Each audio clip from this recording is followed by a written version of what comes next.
2025 Toyota Easter Festival, proudly brought to you by Toyota South Africa.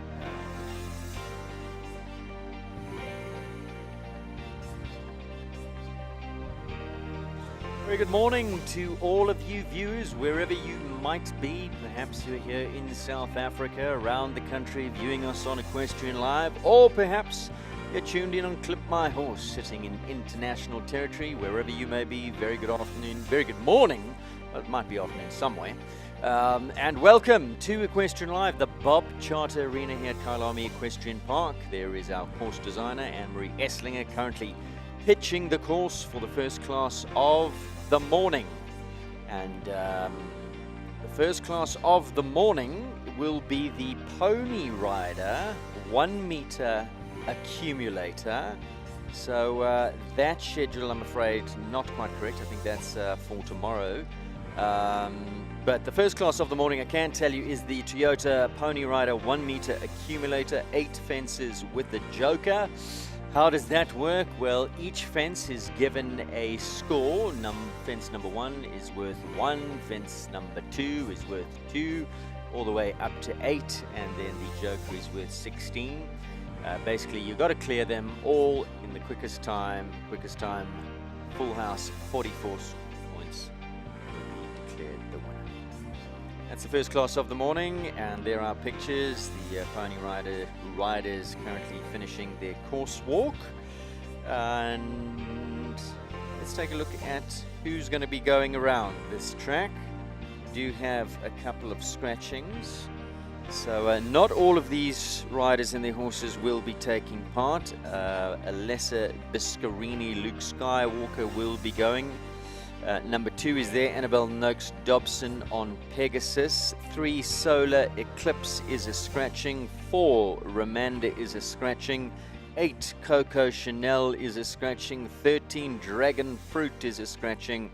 And I also got that 15 Milkwood Stud Mr. Mojo is scratching. So quite a few scratchings. My co-commentator for the morning, Zara Didi-Luri, will be joining us a little bit later on in a few moments' time. She might have a bit of information about why so many scratchings. I believe it has been not easy going for these pony riders on the first day of competition in the Bob Charter. So that may be why maybe a few of these riders just losing a little bit of confidence. There's some of our riders walking the track. That looks like Sean Neal and Ollie Neal making their way around for the first class of the morning. Once again, this Pony Rider 1 meter Accumulator. So that's coming up next. We're going to go for a quick break, and when we come back, we'll have the first class of the morning here on Equestrian Live, which gets underway in just over 5 minutes' time. Stay with us.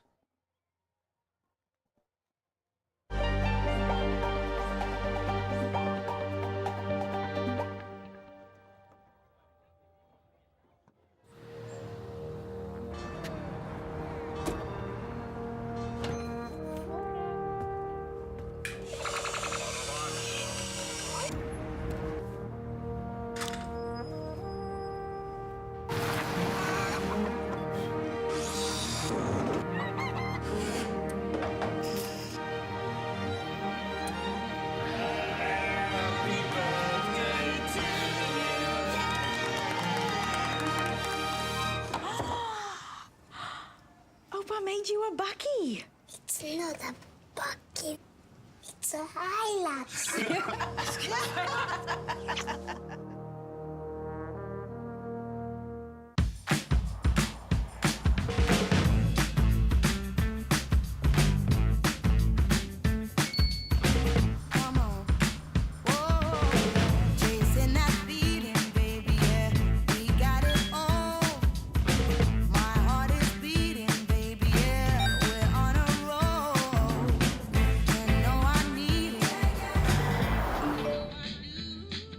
My mum's dinner's cancelled. Aww. Aww.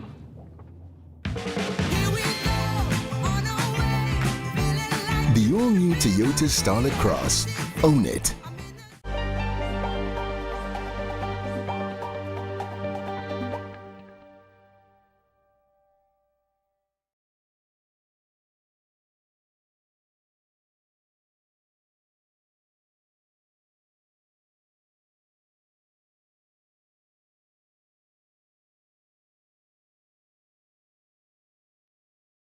Welcome back. A big thank you once again to our sponsor, the Easter Festival, proudly brought to you by Toyota South Africa. Great to have them in their game, their third year of sponsorship here at the Easter Festival. And of course, we build up to the big one. The South African Outdoor Grand Prix happens Easter Monday, and of course, that will be part of the 2025 Toyota Legends Series, and we'll have more information about that as we continue through today's program. Joining me in co-commentary, and it's a very good morning, to Zara Didiluri. How are you, Zara? I'm good, and you? Excellent, excellent. Tell us a little bit about yourself. You're a rider. You've ridden at the top of the junior ranks. Are you still in juniors, or have you progressed now to adults? No, I'm still in juniors. I have my dual license, so I'm riding as an adult this show. So I thought it wasn't a good idea to try and make him jump around that junior open class. Right. So I've opted to do the adult 135 with him. But you've been riding other horses. You've got a string of a few. Are they all here at the show? No, I have my young horse, Lord Livingston, who I bought from Charlie. She bred him out of a Chianti mare by her stallion. She used to ride Lord Derby. Yes. He's jumping around in the 110s as a 5-year-old, his first 110 this show. My other mare, Kaskaya, I didn't want to rush her for the show. She's just come back from an injury. She's been off for about 1.5 years. Yeah. Now, you are living in South Africa, but you're originally from? Neisner. Nice. But I live with Charlie Crockart on her property. Right. Yeah. For some reason, I thought you were Zambia or Zim. Or, No, the rest of them are Zambians and Zimbabweans. I think, yes, that's why, because you live, okay, right. Okay, so how's your show been going? It's been going okay. Yesterday I had quite a couple poles on Eliano. He was a little bit fresh, but he's feeling good. Just having fun with him around these classes and getting some mileage. I haven't been doing any shows this year. I've been down in Cape Town doing some studies, trying to get my matric over and done with. Okay. As I'm doing online schooling. Yes. And then my young horse, he's been jumping really well. Yesterday he was a good boy. Just a little bit sticky, but I think he'll be fine today. Yeah. Excellent. Well, great to have you in co-commentary. Now, we mentioned a few moments ago, a lot of scratchings in this first class, this accumulator. What do you put that down to? The fact that it is an accumulator class and not all ponies want to jump accumulators. Some people sit out of that class. Or I heard that the first class in the pony riders was a little bit touch and go for some of the ponies. Yeah, I actually watched the ponies on the first day, and a couple of them were zooming around the corner and slipped over and fell off their ponies. Oops. I think a lot of the ponies don't have shoes on. A lot of them are barefoot. So I think they're a bit sticky jumping on grass. And I also think some of the ponies that scratched are actually being saved for the championship, because a couple of these ponies actually did quite well on the first day and the second day. Okay. So I think they're just scratching the accumulator class and saving them for the championship. So those barefooted ponies, they would have known that they had to come into the bob. So what do you think's happening? Is the farrier now furiously trying to find size 2 shoes for ponies and put on studs? Or are they just going to sit out for the rest of the show? I think they're going to sit out for the rest of the show. I do know, I think a couple ponies have been shod for the show. Yeah, I think the bob chart is a little bit slippery, but I think it's also just don't jump on grass without shoes. Yeah. Okay, so you walked the track. Anne-Marie Esslinger has pitched the track, some course information for us. In fact, I just got a call coming in from Anna. 52 seconds is the amended time allowed. It's moved in from 59 to 52 seconds. So Anna has put her wheel on the course this morning. Of course, they work it out on computer programs, and they put in all the dimensions of the arenas, and then they work that into the computer. That spits out a time allowed, but then it's very different when you're actually walking it with the wheel. A little bit difficult with the bob charted dimensions, and that's why we have changes, because it's not exactly a square or a rectangle. So the computer never gets it exactly right. They put their wheel on it, and then that gives us a slightly amended time allowed. So 52 seconds, I believe, is the time allowed. And when you walked, anything in particular that stood out that could be causing issues as the first pony trots in and goes straight to that water wetland wall, which they are jumping in the opposite direction, and the pony's ears are pricked saying, goodness me, what is that? Do you expect the wall to come into play this morning to cause a few issues? Most definitely, and I also think the water tray right next to the open water at the Joker fence. I think it's Which going to our cause. second pony on track has Yeah. just shown. Yes. Shown number 8. So that comes in as jump number 8, which is is that the Joker fence, the open water? It looks a little bit bigger, so it looks not the open water, the water tray. I beg your pardon. So that is in fact the Joker. Yes. And as you say, it's pitched right next to the open water, so that's probably going to cause a few issues. So, who do we have first? Alessia Biscarini. Luke Skywalker is going to use the force this morning here in the Bob Charter and going to go well for us. So what can you tell us about this combination? I don't really know this pony too well, but I watched them in the Equitation last week, Saturday, and she did quite well. I think she came second with them, if I'm not mistaken.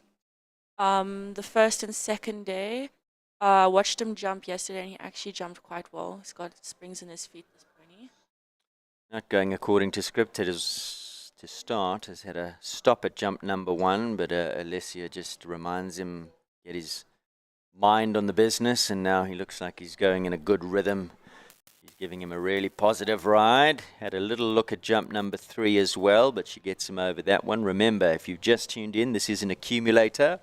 So accumulator is 8 fences and a joker fence. The joker is going to be bigger than the other fences. So this being a 110 accumulator, the joker would sit at around about 115.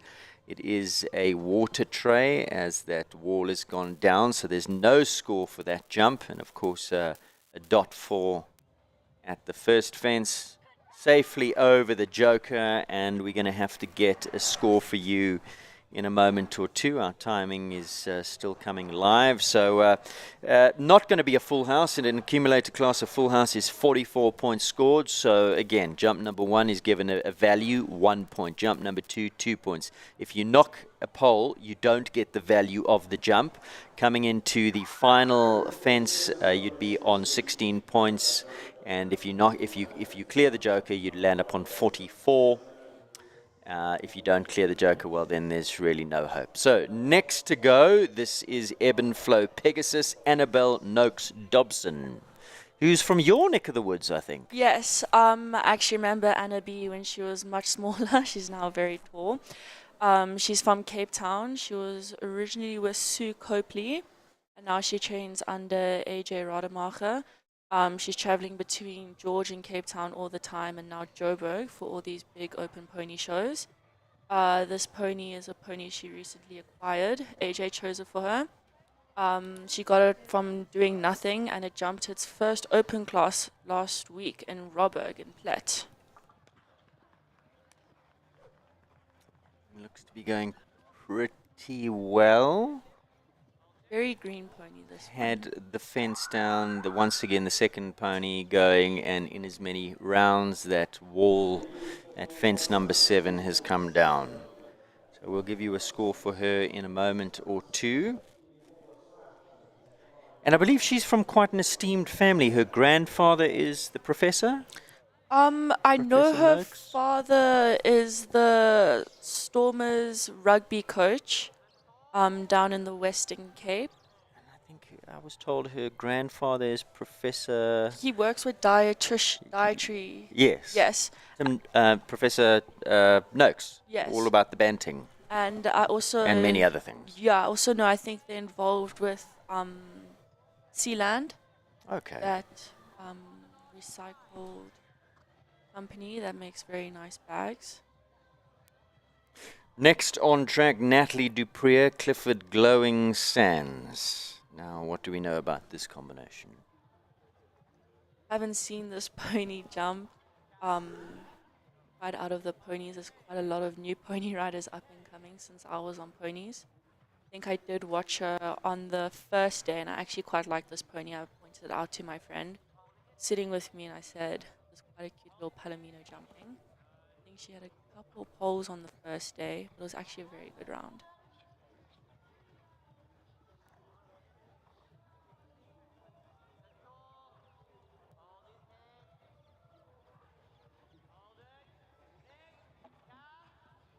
The urgings from the coaches from the sidelines.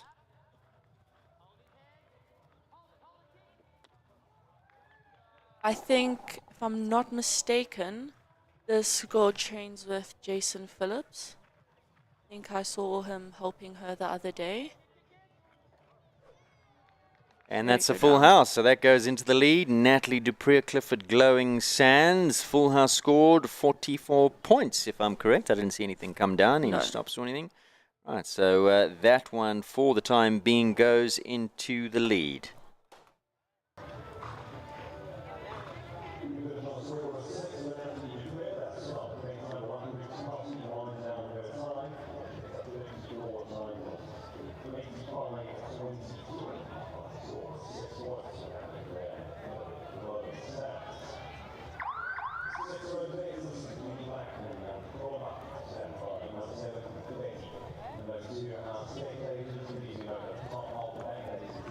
Right, so next in we have Penny Black, Lianka Hrobla.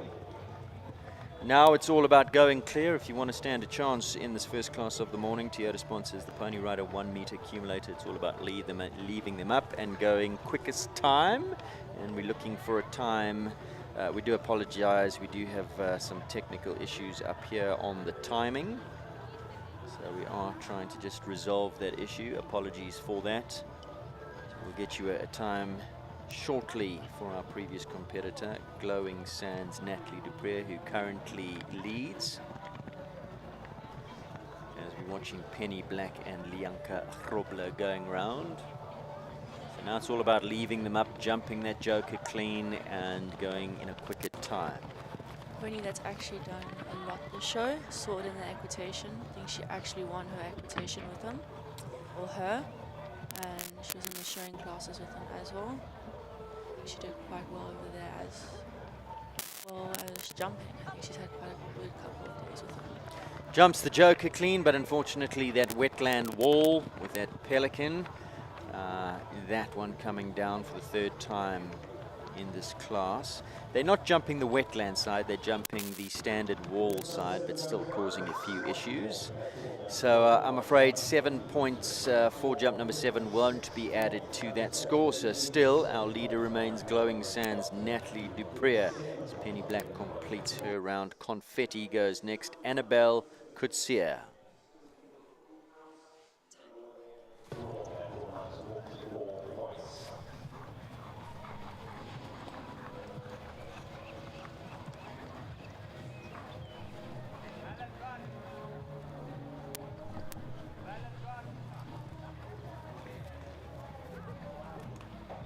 So Zara, what can you tell us about Annabelle? I saw Annabelle jump on the first 2 days, a combination I haven't seen before. I think she could have possibly had a couple poles on the first day, but it wasn't too bad of rounds. Looks like she had a small issue at jump number 1. Yeah, I'm afraid that's an elimination. Second disobedient, second pony of the class that we've seen have a good look at jump number 1. So I'm afraid Annabelle and Confetti not their day today. Elimination. Coco Chanel will not go next. That one has been scratched, so we are looking for number 9, Chrysalis Skylar, Shani van der Vestes, and then still just the one full house scored. Clifford Glowing Sands is the current leader. I think jump number 1's got those big fillers underneath, which is definitely going to have the pony's ears pricked forward and looking at them. Yeah, there you go. It's the Chevelle Liberté horse box jump, and it's a lot for them to look at, as you said. Big fillers. Lovely jump for us humans to look at. Yeah. Nice sponsorship for Chevelle Liberté, but I'm afraid the ponies having a good look down at those fillers, at those boxes underneath. Oh, and just like the one that went before Confetti, so too Chrysalis Skylar eliminated 2 stops. Jump number 1 will take no further part. So unfortunately, that one eliminated as well. I think also jumping towards the open water, which a lot of ponies do not fancy. Could also have them looking beyond the jump.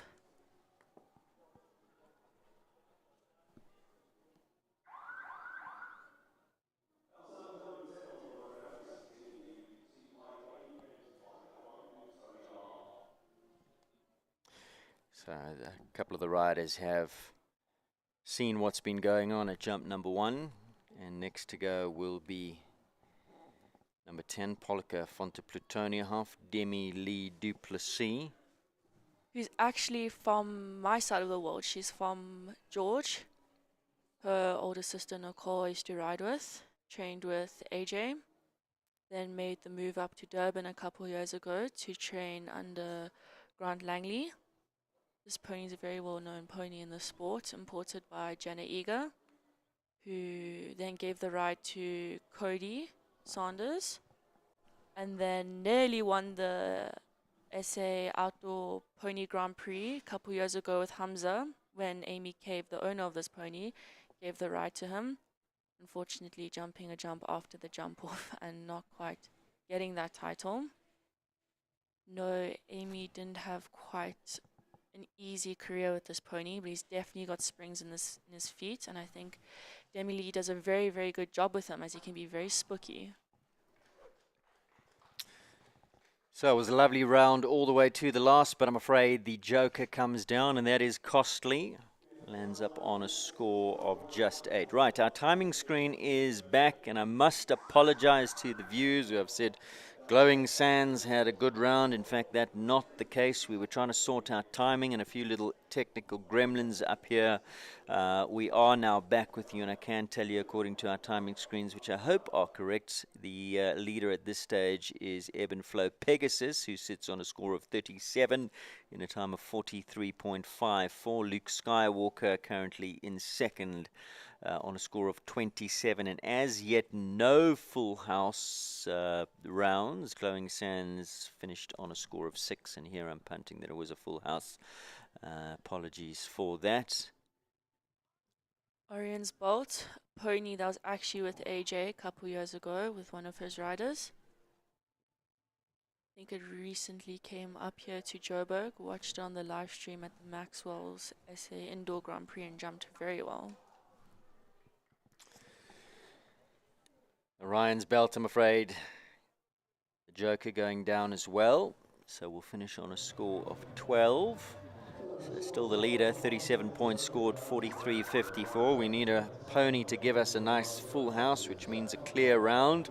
Should somebody do that, they would go into the lead regardless of the time. Next to go, number 12, Pegasus Supernova. So we've gone from Orion's Belt to Supernova. Astrid Eva Lillian Blair is the rider in the saddle. And Astrid showing Supernova a few of these fences, which have caused quite a few problems thus far in this pony rider class. Yeah, I think a lot of the pony riders are scared that ponies are going to have like a little look at the wall. I think they're overriding it just a little bit, but nothing, a little confidence. Oh! It looked like there were 3 changes of mind there going, yes, I'm going, no, I'm not, yes, no. So a stop at jump number 1, which has caused lots of problems. Come on, Supernova, good pony. All right, now get going. 1 is clear, 2 is clear. Actually was walking behind this young girl with her coach when I was having a look around the course. Heard her coach saying, keep your rein short and your leg on. Don't worry about adding strides, just head him to the jump, something like that. Be a very spooky pony. And the Bob Charter will do that as well. I mean, Easter show, they come out and they jump. Oh, I'm afraid that's the second disobedience. Stop at 1, and stop at that jump as well. So, not Supernova's day today, I'm afraid. That's another elimination. So let's take a look at the rankings as they currently stand. Ebb and Flow Pegasus leading on 37 in a time of 43.54. Luke Skywalker on 27, sitting in second on the score in a time of 58. Currently in third, we've got Orion's Belt on a score of 12, so clear all the way to the joker, and then Polka as well was clear all the way to the joker. That time there 47.01, and Orion's Belt's time 40.90. So still, Zara, nobody has negotiated, navigated a clear in this first round of the morning, in this first class of the morning, which is an accumulator class. We don't see a lot of accumulator classes in show jumping anymore. No, we don't. I can't actually remember when last I jumped an accumulator class. I think think I've jumped a couple of them on my young horses just for some confidence rounds around some shows. It's more shows like these which are over quite a few days, and there's four classes in the show. Normally it's 3, and you'll get one of those will be a champs, one of those will be an A2, and one of those will be a 2 phase. Now with 3 qualifiers, they throw in an accumulator as well. And again, as you said, that's maybe why some of the scratchings this morning, some people electing to maybe not jump the accumulator. I think the accumulator is actually a good class to have for some people that have been struggling on the first day and second day and just want to get in another confidence round before the championship. Casey Filyun goes next. She rides Asari's Echo. No score jump number 1. 1's gone down, so number 2's gone down as well, so no score there. That's the way the accumulator works. Instead of getting the 4 penalties, no score there. So no score 1, 2, and 3. I think it's quite intimidating for these young pony riders to be jumping here in the Bob Charter today. You don't often see ponies, I think, jumping a meter in the Bob Charter, and a lot of these riders are still young and green. On ponies they're still getting to know, so I think it's quite difficult coming into this arena and, you know, trying to give it your best. Clears the wall, coming up to, is she going to try the Joker? Remember, you are given an option at the Joker. Joker comes down as well, so not going to be the greatest score, I'm afraid, for Asari's Echo, but like you said, getting in here, getting into the Bob Charter, getting the mileage is what it's all about for a lot of these pony riders. So final score of -4 for Asari's Echo. Next one on our program is a scratching 15 Mr. Mojo. So this in picture should be Blake Wright. High over Maria.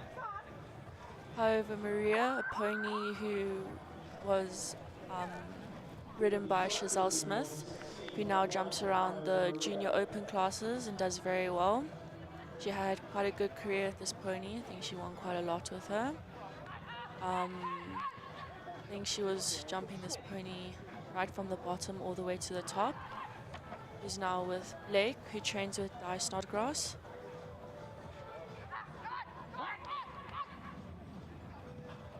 So far, so good.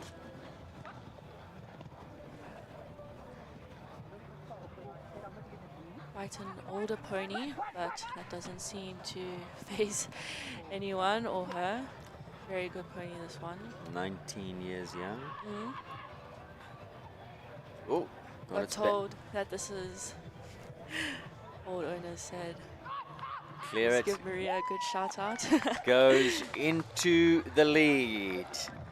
First full house scored. If you are on the grounds, you would hear the jingle music playing out for the first time of the morning. Blake Wright goes into the lead now on a full house scored 44 in a pretty swift time, 41.69. So he's really laid down the gauntlet to all the others. Said, come and catch me if you can.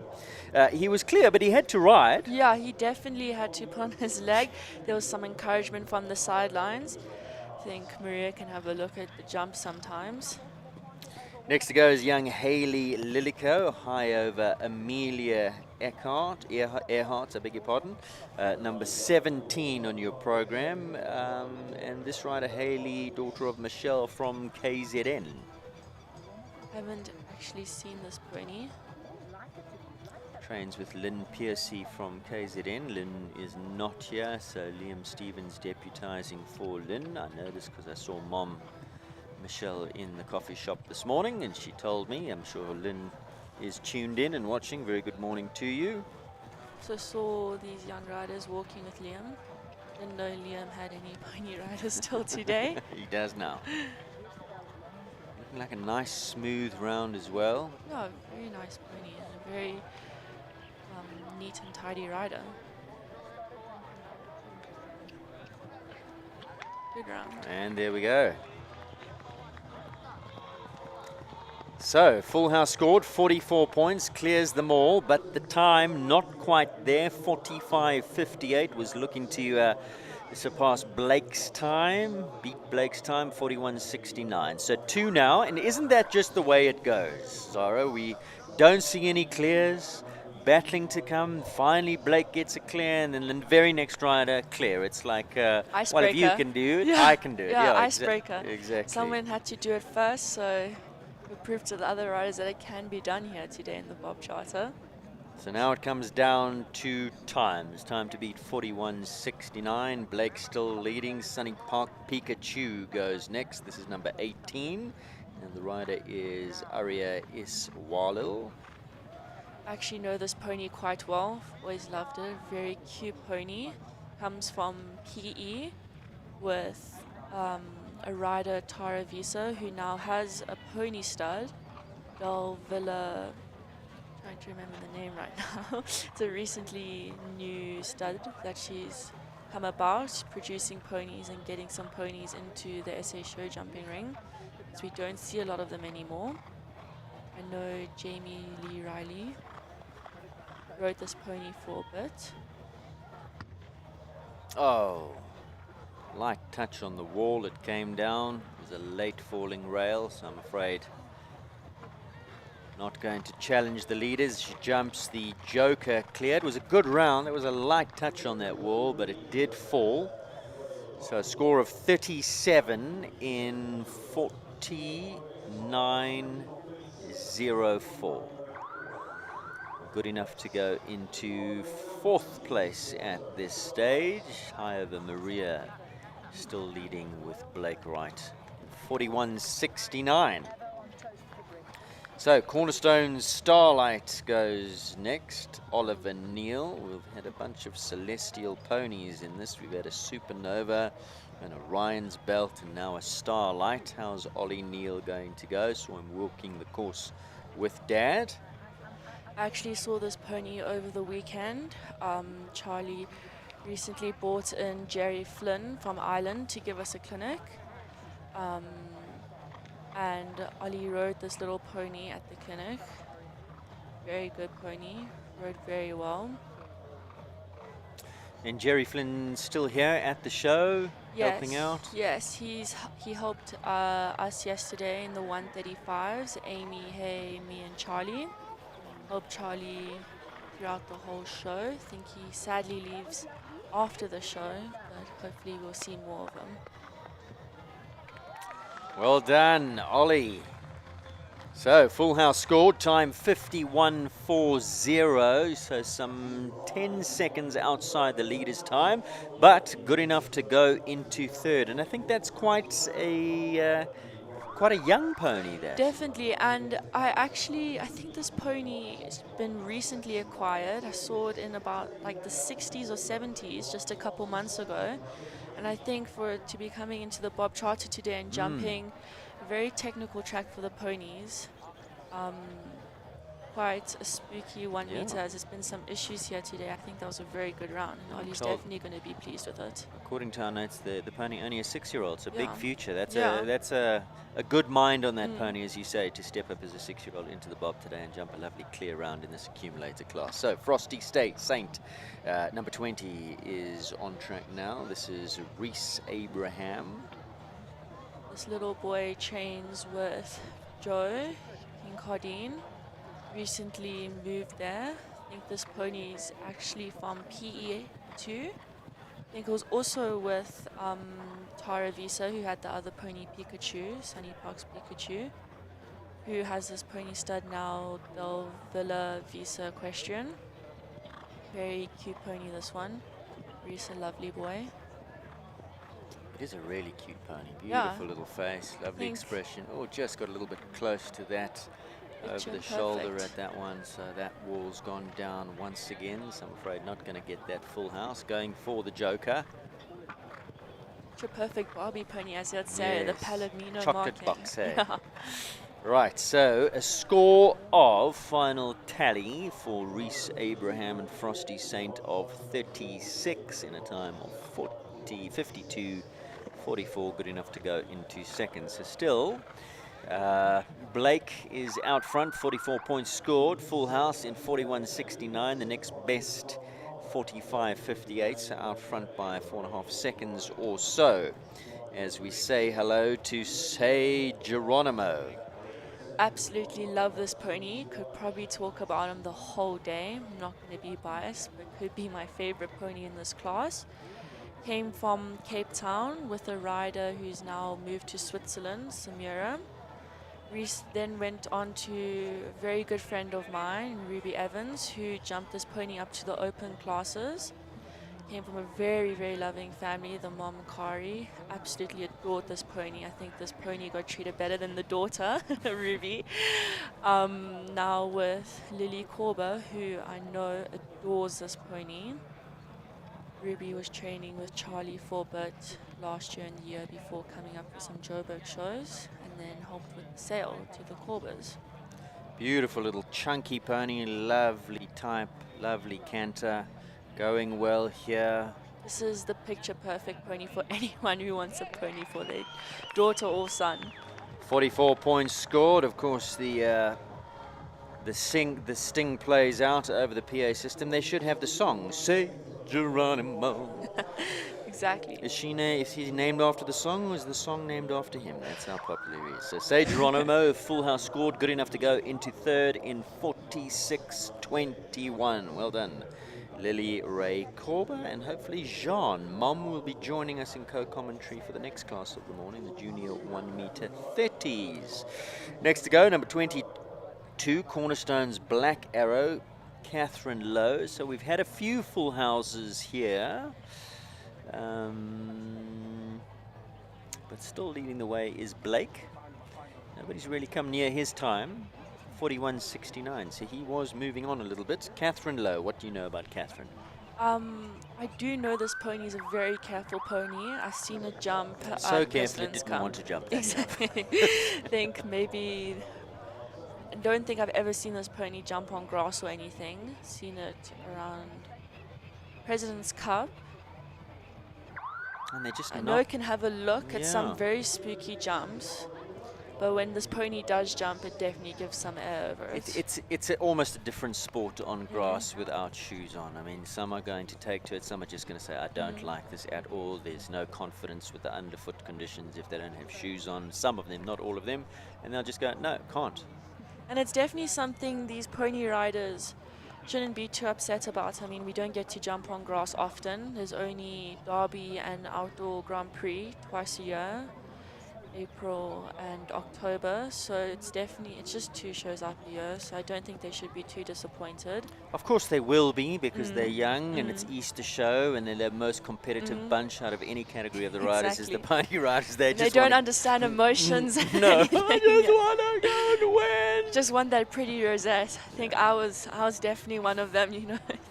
Didn't care about the prize money or anything. Just wanted that rosette. Yes, exactly. To put up on your curtain rail. Exactly. That's what we did. Behind your bed. Yes. So this is Set for Sunshine, Zara Gulla. It's a 10-year-old pony. Oh, and was going so well until the Joker. It comes down, dashed her chances there, I'm afraid. Set for Sunshine. So that one goes down. I think there were a few others on track as we were chatting. So Zara Gulla not going to be in the running for today's Rosettes.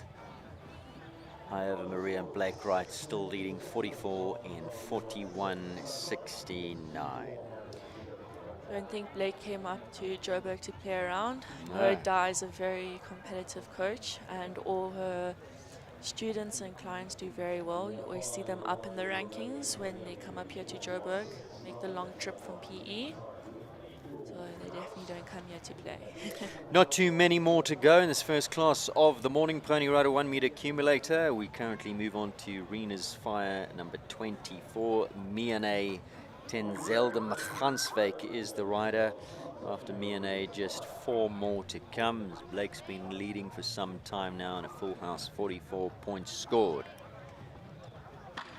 Oh, we had a little look at that, went, but I'm afraid got the distance slightly wrong, and that one has come down. Actually seen this pony before. Very cute pony. And this rider is a very good, strong little girl. Now this pony can sometimes have a look at some jumps. Showed us at number 1. Oh, oh. I'm not mistaken, I don't think this pony has shoes on. So maybe a Looked little like, bit slippery on the yeah, bog looked like she today. was going forward on that distance and maybe then was kind of between the long one and the real distance, and the pony was looked like it was going, and then at the last minute just said sorry, can't from there. So puts down, slides into that jump, so they're going to have to now rebuild the woodwork. As Charlie would be shouting at me, count your strides. It's definitely something I don't forget about. Sometimes going to bed about counting my strides, something that's stuck in my head. But you got to do it properly, don't you? Yeah, Because you when you're going and then you go, oh, my strides, and you've already Exactly. gone through 2, and then you wait a minute, am I 3, 4, and then Exactly. uh-oh, there's the jump. Where am I? Exactly. So Rena's Fire, 12-year-old mare by Cowboy QHS Pepe's Fire out of Fly's Whisperer. And like you were saying, we don't see so many ponies. Back in my day, dear, there were children's, juniors, and adults. Those Yeah. were the rankings. Now there's the pony riders and the young riders categories, and so a lot has changed, and that's affected how many ponies are being bred, because the classes are just not as big for pony riders anymore. Yeah, I competed, I think, in the last children's show that actually ever happened, the last children's class, which was at SA Champs in 2021 down in Cape Town at Mystico. I remember when I was much younger, not that I'm old, me just turned 18, but there were definitely a lot more ponies and a lot more pony riders. I think it's kind of died down in the sport, but recent years, since last year, I think there's been a lot of pony riders coming now into Well, the open that's- classes, which is a very good thing for our sport. Yes. Nice to see a resurgence of the ponies. I think it's very good for some of the older juniors that are still, small enough to fit on ponies, that are able to, help and produce some ponies for these young riders who need the help. I think it's a very good thing for our sport, and it's something that we definitely need to make our pony classes strong again.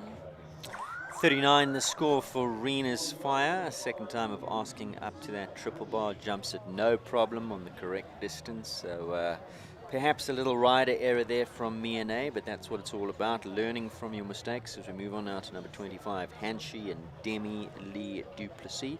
This is a pony I've seen quite a lot of. Yeah, so this is her sister's pony, Nicole's. They bought it for her SA Champs 2018, around there, after it jumped in the open classes and did actually quite well. This pony's from Mpumalanga, if I'm not mistaken. And it was with Nicole, and then I know Amy Cave had the ride on it afterwards. Pretty sure there's been a lot of other little riders in between, and now that Emily has gotten a bit taller and stronger, she's now taken the ride over with this pony and does a very good job with him.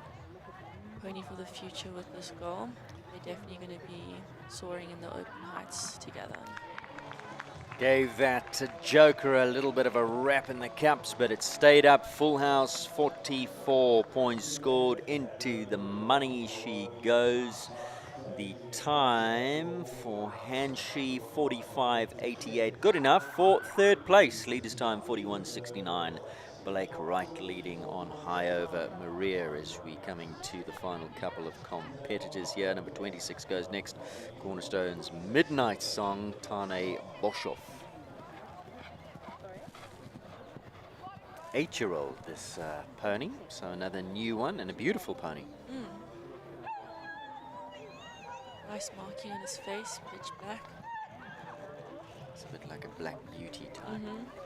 Now, what do we know about this combination? Actually, I feel like I'm not doing too good of a job here. I don't actually doing know a very this. good I don't actually know this pony too well. Nor the rider. I think could be possibly new to this height. Or maybe I'm just not watching the ponies as deeply as I used to.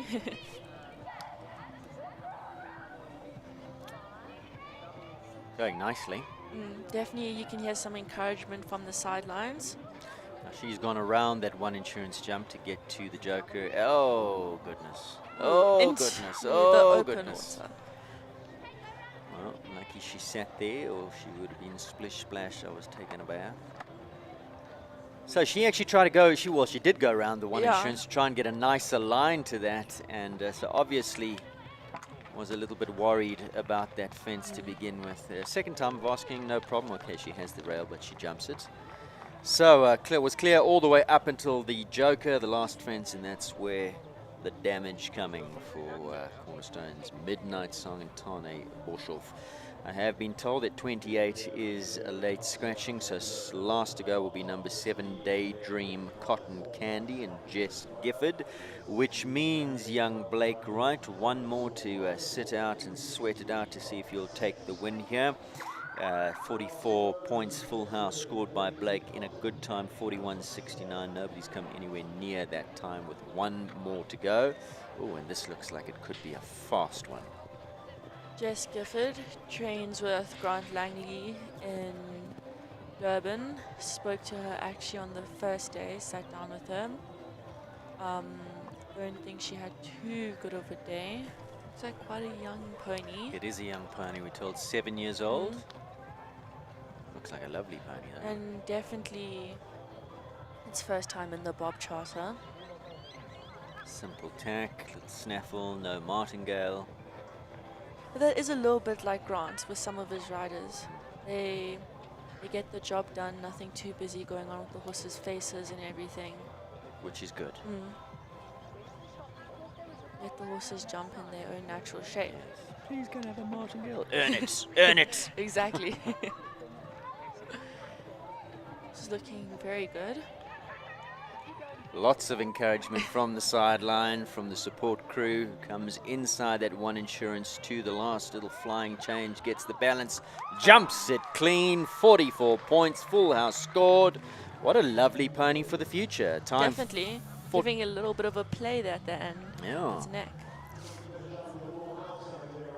47. What was that time? I'll give you the time in a minute. So just updating the rankings on the screen. Cotton Candy 47.05, good enough to go into 5th position. So that wraps up the class. High Over Maria coming out trumps with Blake Wright. Full house scored 44 points in 41.69. Second place, High Over Amelia Earhart, Haley Lilico, 45.58. Then Demi Lee Duplessis and Hanshi in third, 45.88. In 4th place, that lovely Say Geronimo, Lily Ray Corba, 44 points scored, full house in 46.21. Daydream Cotton Candy, Jess Gifford, lovely pony for the future, 47.05. Then Starlight, Cornerstone Starlight, young Oliver Neal, 51.40 in 6th. And in 7th place, Arenas Fire and Miane Ganswijk, 39 points scored in 51.56. That concludes the first class of the morning here in the Bob Charter and also on Equestrian Live. Big thanks to Zara Didiluri for her expertise, and we'll be seeing you again for pony rider classes in the next couple of days. Thanks for being with us. Thank you for having me. I'll see you guys tomorrow. Excellent. Zara, thank you so much. We're going to take a quick break, and when we come back, more from the Bob Charter with the prize giving for the first class of the morning. Sponsored by Toyota Pony Rider 1 meter accumulator class. To get us underway on this first day of 3 days of live streaming here on Equestrian Live.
made you a bakkie?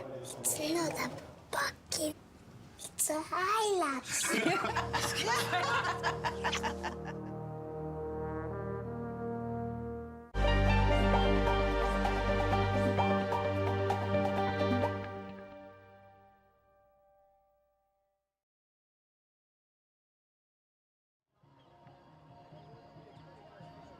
Fourth place going to Lily Ray Corber and Sage Geronimo. In fifth place, Jess Gifford and Daydream Cotton Candy. And sixth place to Oliver Neal and Cornerstone Starlight. Mr. Jean-Michel Turlot, Well done to all our prizes. representing South African show jumping, also sits on the executive committee here at KPC, going forward to present the prizes for this class. Of course, this was the Pony Rider class, the Pony Rider 1 meter accumulator, the first class of the day to get us underway here in the Bob Charter. And the winner, high over Maria Blakewright. Well done. Full House scored 44 in 41.69. High over Amelia Earhart. So the two high over bred ponies in first and second. Hayley Lidico in second there in 45.58. Well done. Hanshi in third with Demi Lee Duplessis. Say Geronimo with Lily Ray Corber. She gets fourth. Fifth place to Daydream Cotton Candy and Jess Gifford. Then Cornerstone Starlight, Oliver Neal. And in seventh place, Arena's Fire and Miene van Ganswijk. So well done to all those young riders, the bright stars of the future. First class of the morning, sponsored by Toyota, of course, the big sponsor here at the Easter Festival, which is not only the Bob Charter, of course, the only arena we are live streaming for today. Mainly we're live streaming from the Bob Charter, but tomorrow being Sunday, we do have the Group 9 FEI Inter-Africa Cup team competition. 7 countries will compete in that team competition, from South Africa to the Democratic Republic of Congo, Eswatini, Swaziland, Mauritius, Namibia, Zambia, Zimbabwe, all competing, some countries on their own horses, the likes of South Africa and Namibia against other countries on loaned horses. That competition tomorrow from the Peter Mini Arena we will be covering, so do make sure you tuned in. That happens tomorrow at around about 12 o'clock. Coming up next, the Toyota Junior 1 meter 30 A2 competition. There will be a course change and then a course walk. We're going to go to another ad break. We'll see you in just a few moments.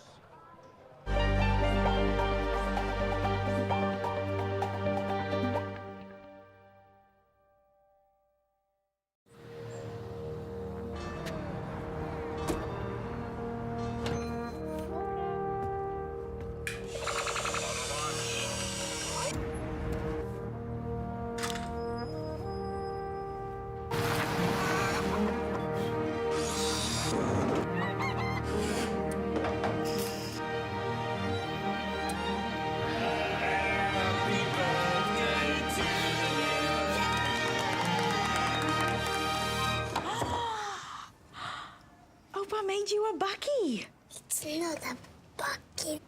It's a Hilux.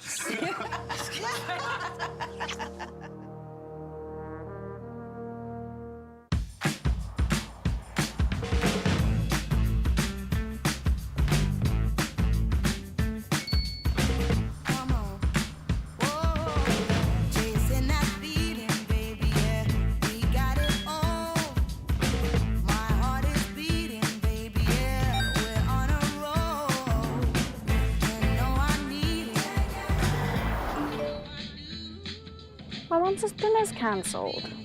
Aww. Aww.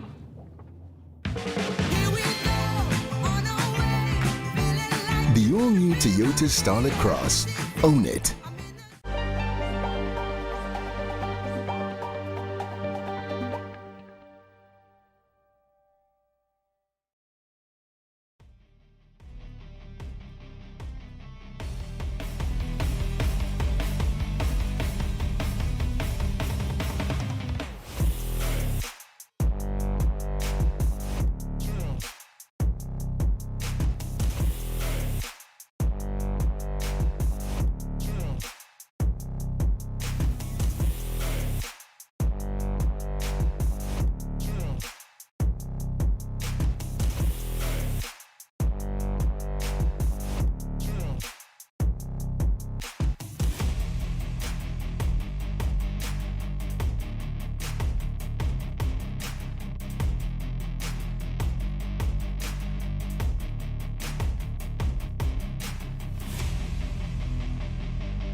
Wake up, really gonna rise with the sun.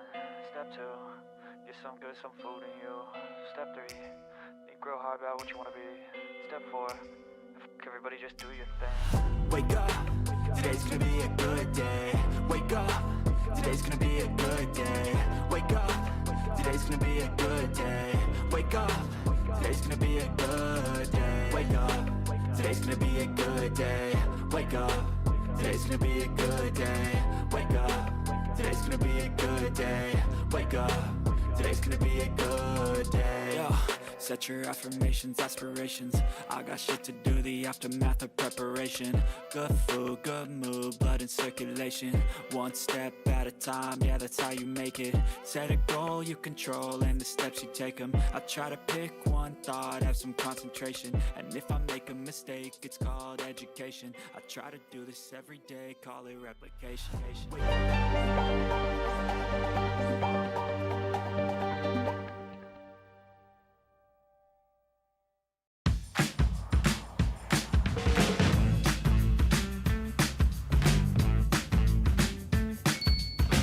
Come on, whoa, chasing that feeling, baby, yeah, we got it all. My heart is beating, baby, yeah, we're on a roll. You know I need it. My Monster's dinner's cancelled. Aww. Aww.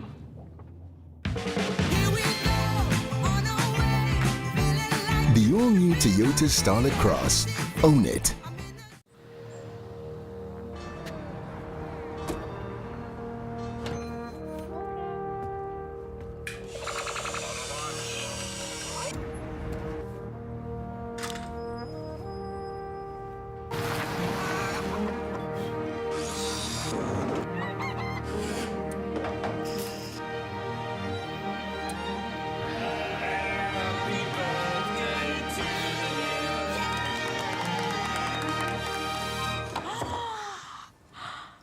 Opa made you a bucky. It's not a bucket. It's a Hilux.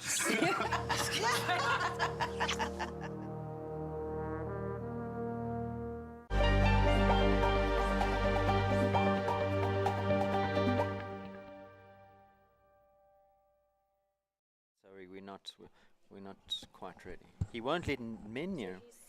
Oh, hang on.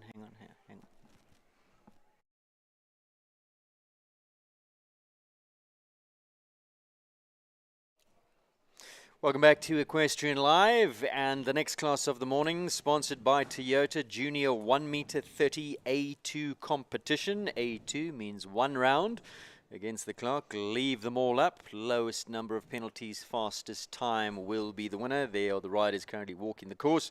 There in picture, Mr. Ronnie Healy, last year's winner of the Toyota Triple Crown Series, which of course kicked off at this very show with the Toyota Outdoor Grand Prix of South Africa, then went on to the SA Champs where he was second, and of course he was the winner of the Derby, first and second in the Derby, mind you. And of course, once again, this is the first leg of this year's Toyota Legends Series, a little bit different this year, but more information about that to come. Joining me to you, how are you? Morning, Aidan. Thank you for having me this morning. Lovely to have you here. First of all, your daughter, what a lovely pony and what a lovely round in the previous class. Tell us, you were telling me about that pony off air, but I think the viewers need to know. What a lovely story. Oh, he's such a lovely, lovely pony, and he's giving Lily such amazing mileage. She's new in the meter classes, and she's never jumped in the Bob Charter, and it was quite a staunch track that I thought. Caused a few issues. Yeah, and you just know he's gonna try. Has he jumped in the Bob before? He Because has. So he's jumped. He was with the girl Samira in Cape Town for 5 years, and then he was sold to Ruby Evans in Plet. Okay. And then he actually jumped he's jumped the Derby, and he's been here before, so he knows the arena and he knows grass arenas. He has no shoes. He's never had shoes in his life. I don't think you can shoe him. He's a very, very nervy pony. He was originally a rescue. Astrid Miller found him on a farm in Nelspruit somewhere. and he's very wary of especially men, and but he loves the So kids. Ray's not allowed in the box. Ray couldn't touch him the first 6 months. He wouldn't let Ray even pat him. So he literally gave him a carrot every single night, and now he's okay with Ray. Sounds like your mare from Namibia as well. Yes, Do you he's a attract little bit like these I seem to horses? find. They Yes. seem to find me, these ones, and he's genuinely scared. Like if he's worried, he starts shaking. Sure. But he loves Lily, and I think with all the 3 girls that he's looked after, he's just such a gem. And we're really, really lucky to have a pony like him to teach Lily and to give her the confidence to jump anything. Just what a lovely story. Yeah. Now, Monday night, South African Show Jumping Awards, and you walked away with a nice haul of trophies, and what a great year 2024 was for you and Lexington. Not only Lexington, but high performance rankings on Pika's Boy. So really wonderful year. Congratulations. Yeah, it was amazing. I'm so lucky to have such wonderful horses, and yeah, great year. It was a goal for me to try and win the high performance rankings, which is difficult. I mean, I had 4 horses in the running for it, but it's not always enough. Yes. Just explain to viewers how that works, the high performance rankings. So it's all the open classes. So I think 130 and up, that you get points for every single round you jump, and then obviously I think it's how do you say it? It's the 150s, you obviously get more points than you would, and then the 140s, and it sort of goes down like that. And then it's on consistency, so you get the points on all your horses. Yeah. And then obviously, to me, I always also feel like the horse rankings is actually Which is what Lexington won. which Lexington won, yeah. So because the horse rankings is obviously you and the horse combined. Yes. So that's also and again, like a all really about big one. consistency and keeping the form which Yes. you did, and of course that's now rolled over into this year because you had a great outing, a great showing at President's Cup as well. Yeah, and also at the Indoor Grand Prix. Yes. So he's going really, really nicely, and we just try and keep, every show you take one step at a time, and you're lucky to jump if your horse is sound and your horse is happy, and you just as a rider have to make it happen. Now, speak to me about this year of the legends. Last year we saw the Toyota Triple Crown Series, of course, South African Championships, which is a show which moves around the country. Last year it was at Kep, so we had the Toyota Triple Crown Series, which Ronnie won, but you had a strong showing as well. Your horse really seems to like this arena and likes Derby. This year we've got the Legends Series. SA Champs is not at Kep this year, but the first World Cup qualifier, which happens next month, is at Kep, and now that features in this year of the Legends Series, and the winner will walk away with a Hilux Legend Bucky. It starts at the show. In fact, yesterday's first qualifier was the first allotment of points that riders walked away with. So this year a little bit different because the qualifying classes, we don't want to make it too easy for Ronnie again, so the qualifying classes come into play this year, and some points were on offer yesterday and today. How are you looking forward to this series, and what does it mean for you riders to have a sponsorship like Toyota and a series like this to work towards? I think it's an incredible sponsorship from Toyota, and as riders we are so grateful for everything that they are doing for our sport and that they are putting into our sport, and to create an exciting series like this where you can win a car is unbelievable. I do think last year it was great on those 3 classes, but I think doing it over more classes just gives them more chances, and to have a drop score, and I think it's a much better structure. More opportunity. It's more opportunity.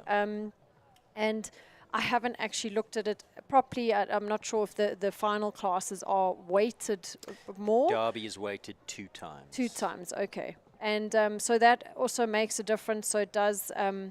It's a very exciting thing, and I'm lucky to have a horse that does jump in all the, he can do the Grand Prix, he can do the World Cup, and he also is a super Derby horse.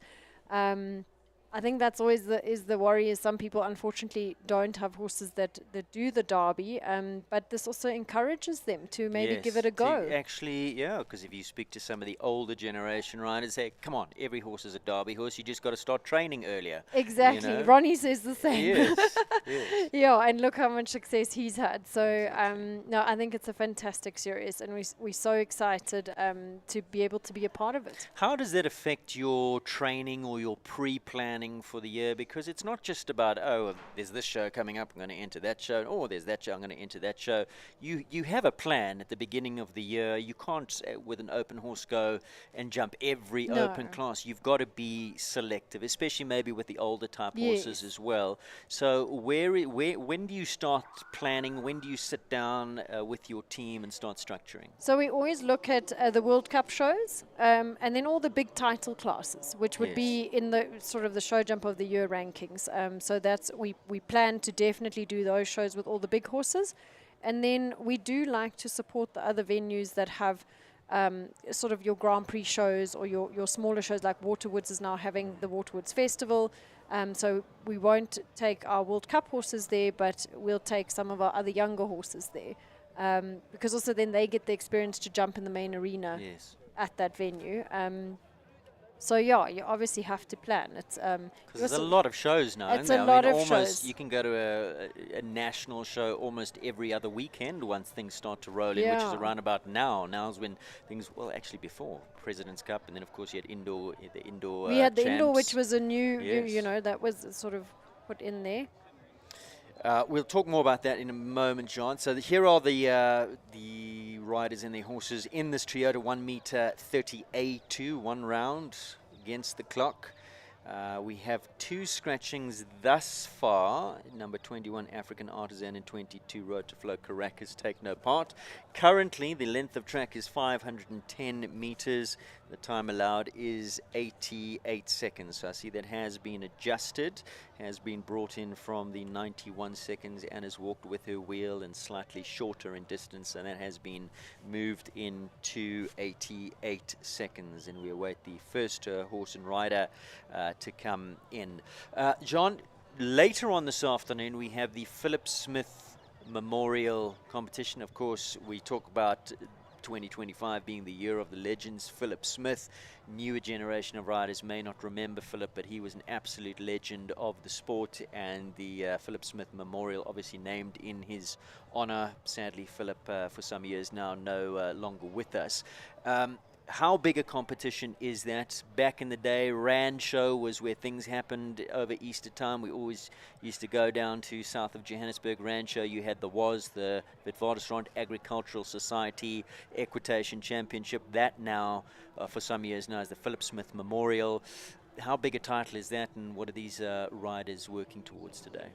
I think it's a huge title, and it's a huge accomplishment to be able to ride a dressage test. It's a proper dressage test on 4 different horses, and then come and compete them in the Bob Charter and jump around a track. It's such a good experience for them. And I think a couple of years ago, I actually did the Philip Smith when I was going to ask you, what's your history in the Philip Smith?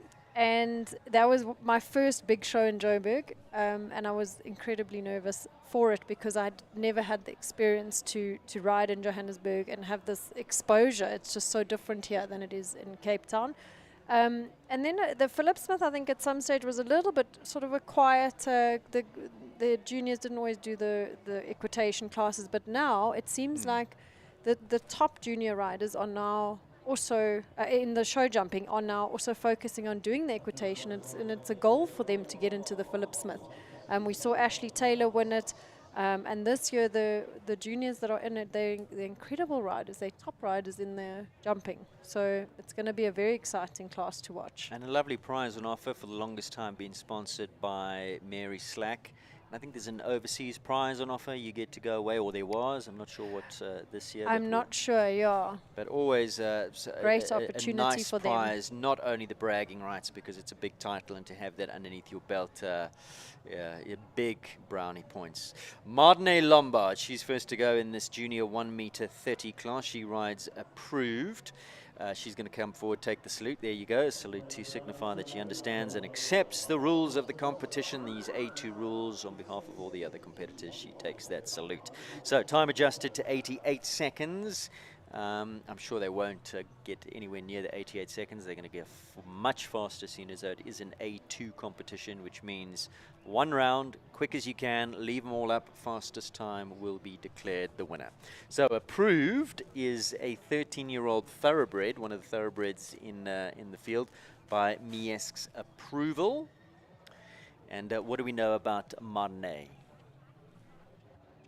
She canters down to jump number 1, nice and gently over that one. Well, it's so nice to still see some thoroughbreds competing. You don't often see them anymore. Sure. A little bit of a miscommunication there at the base of that triple bar. And she tried hard, Yes. shame. She tried really hard to clear it. I thought the horse was going to say, no, can't, and it just went. Said, okay, let's give it a go, Mom.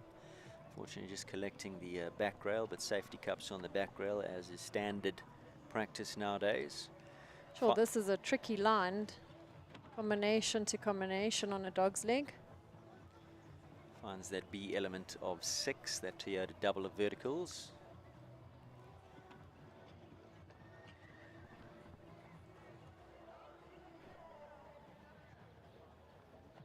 Now, option there. Is there an option, Jean, to come inside of 5B to 8, and will we see a couple of riders attempt that? I think definitely. This is a speed round, so you'll definitely see some riders taking the risk and going inside to 8. But I think after she's had the fence, she's probably just trying to have a nice round and stay on the 4 faults, 8 faults.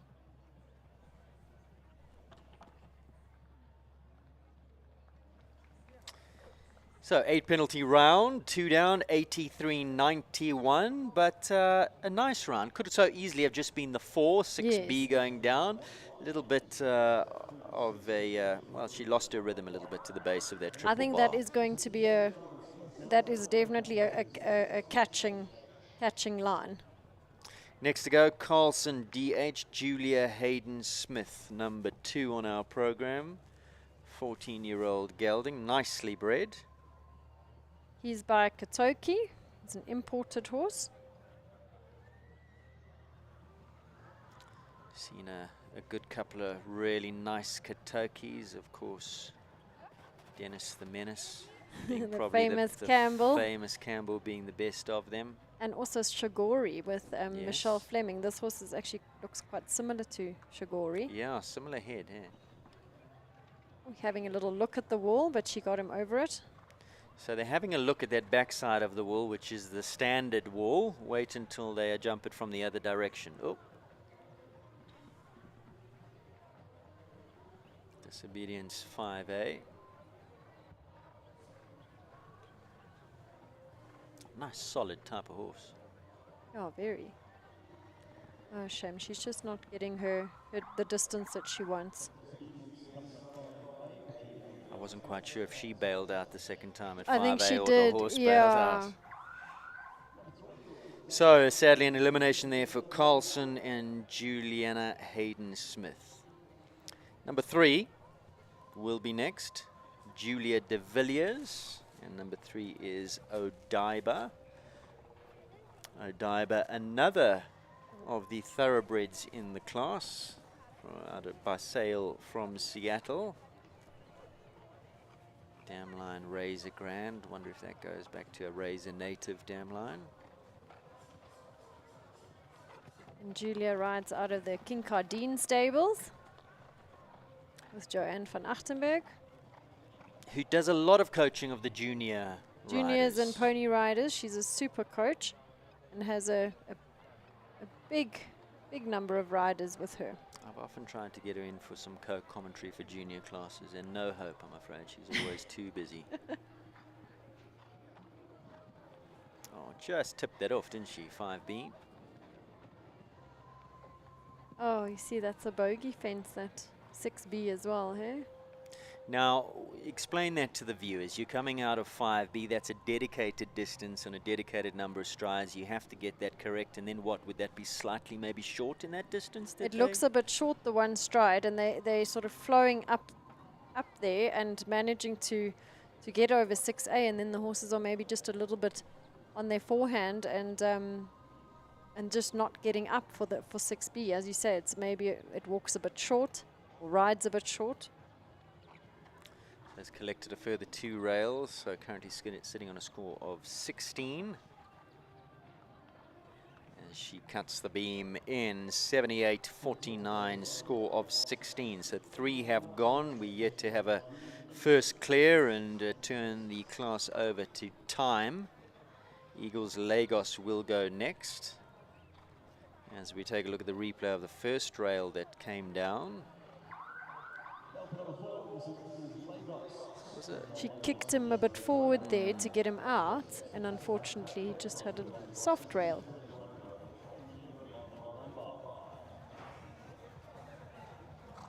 And again, explain the dynamics of what you've just said to the viewer. So you in the double, you riding to get out of it, and what happens when you kick them a little bit forward?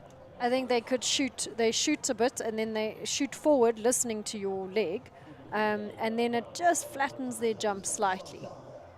Jump at the fence rather than over, curling like nicely nice, over it. Parabola over it, which is what happened there. So the B element coming down. So next we have number 4, Danielle Mankies with Eagles Lagos. I believe number 5. Sorry, Oh, it's Jean. number 5. Yeah, Sorry, I'm number not 4 sure scratched. what's happened to Lagos. So this is number 5, then Layla Hunter with CS Monsaka, an 8-year-old mare, also by Katoki, out of a Consuelo mare.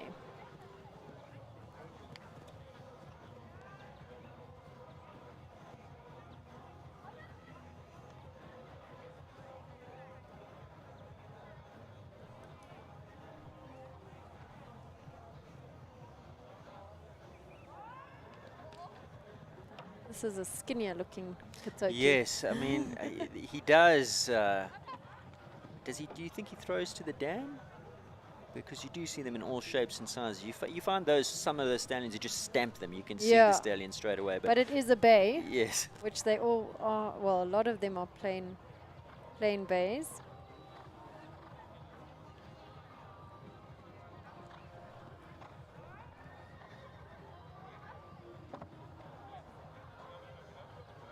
Do we still have Katoki semen available in this country? Because this would be none of a... No, we've never had Katoki semen in South Africa, but in Namibia they managed to get hold of it. So there's quite a few Katokis coming from Namibia. Very nice round.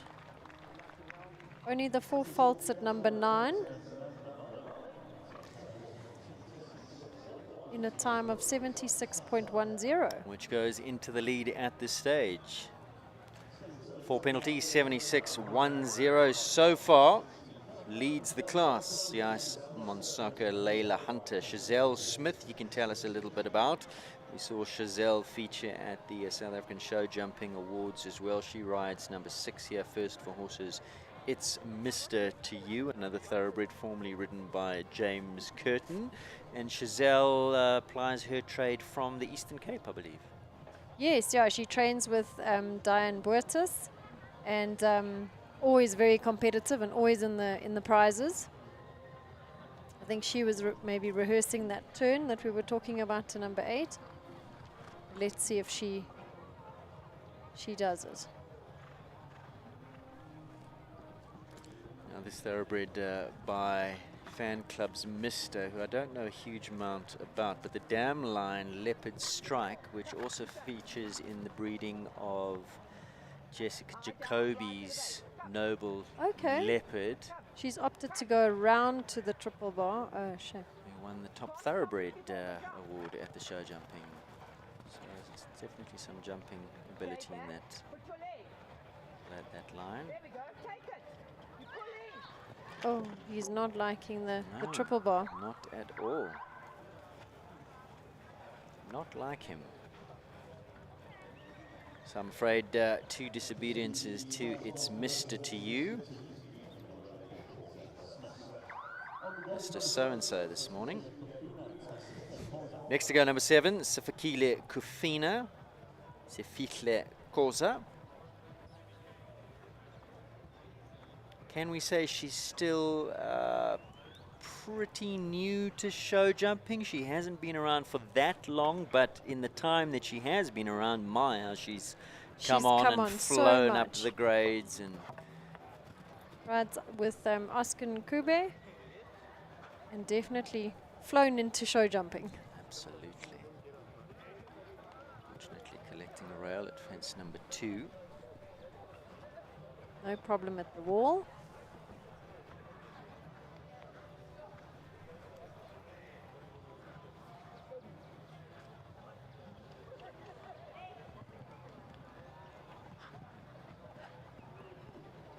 Does well to get out of that double. And I'm afraid trapped at 6A.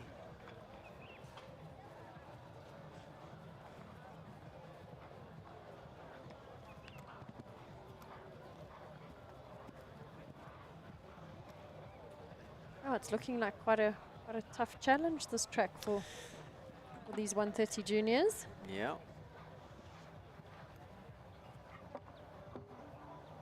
Yeah, in the bob, which presents challenges of its own.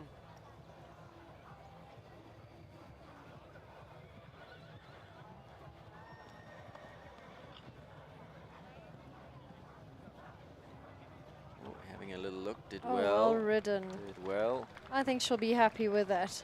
16 penalty round and 83.96.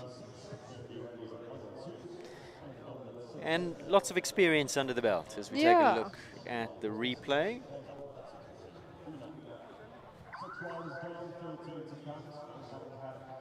Yeah, I think she had a little nervous start maybe and then settled into the round so nicely. 1 and 2. It's so easy to override, isn't it? Yeah. When you are a little bit nervous and you're wondering, is the horse going to have a look?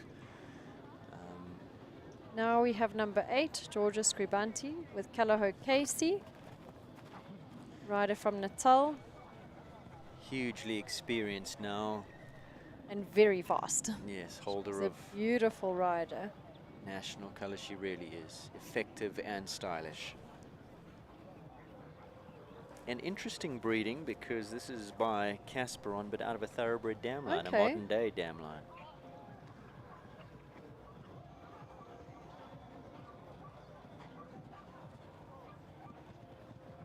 Yeah, and often the Casperons have got tricky mouths, but this one seems to... But what he will put into the thoroughbreds is a lot of power. Bring Exactly. the scope, and then they can bring a little bit of the blood and the athleticism. Oh, look how nicely she Wow. did that Was she inside inside turn. of, yeah? Okay, so there you go. Experience coming to the fore, and of course the two of them as a partnership are well established. Got a beautiful eye, beautiful feel. She just really is a top class rider.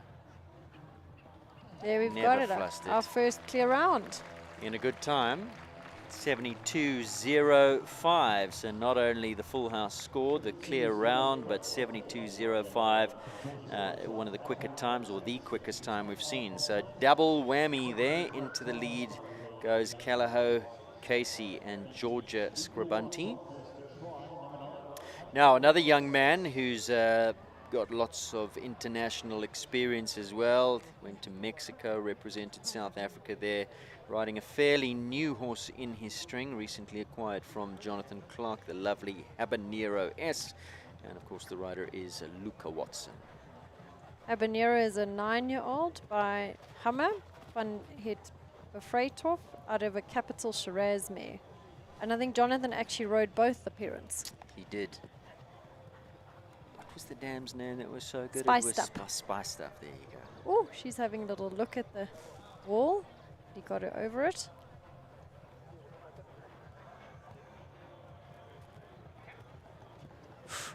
Oh, he didn't deserve that because he actually saw a really good one off the turn, didn't he?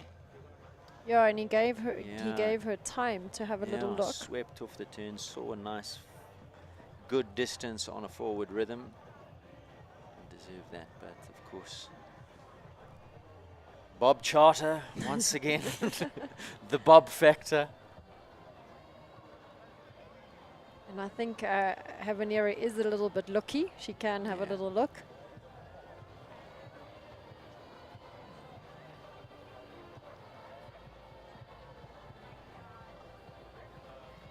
Some horses, they just like that little bit of support, that when you go forward, even though it's a great distance They and a still great want the shot, they still contacts. want that contact and that.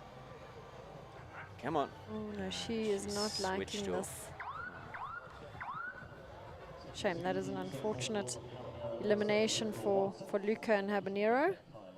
I'm sure they'll be practicing on grass. Yes. And you got to just put it down to that, because probably on the fibre, the footing is more to their liking. Yeah. So we take a look at the replay of the first one. Yeah, he was on a good shot. You often wonder with horses crashing like that, why not rather just jump the jump than crash into it? Because they don't know. They go, oh. Exactly. So next we have number 10, Amber Mason and Korland. 17 years young is Corland by Vincenzo. Been around, done that.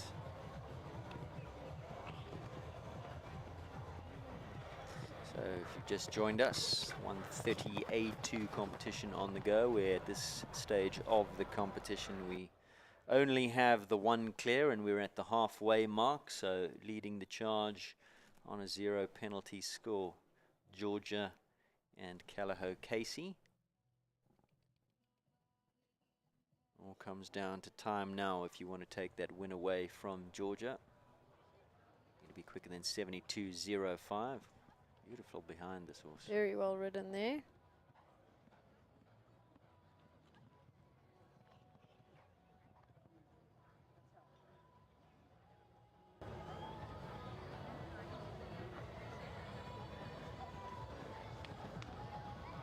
Oh dear. Oh, he was maneuvering. Oh, I was wondering why she's setting him up, because you've been riding at such a nice forward Nice cant, pace, and then and off that turn it just seemed to stutter a little bit. yeah.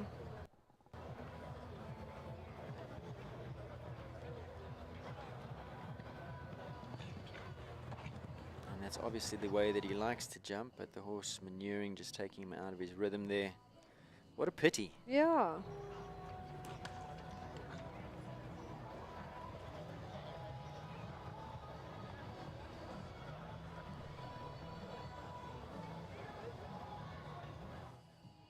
It's just drifting a little bit out.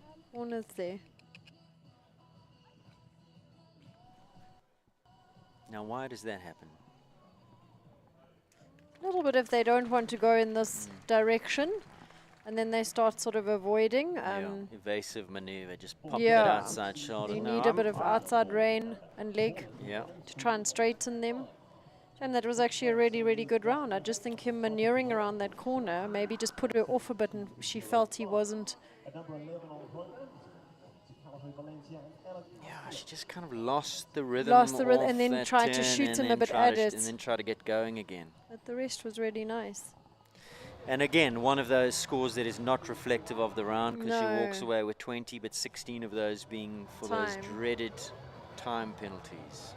And now we've got number 11, Ella Vita Castellic with Callagho Valencia. Lovely mare by Verdi, out of a Calando mare. Another recipient of a few awards on this horse at the recent National Show Jumping Awards Monday night. Ella is a lovely, lovely rider. She also went to Mexico to compete overseas. She trains with Michael Blom. And he's also done a fantastic job with her. She also hadn't been riding for very long when she started with him. And she's new to the junior classes and already doing exceptionally well.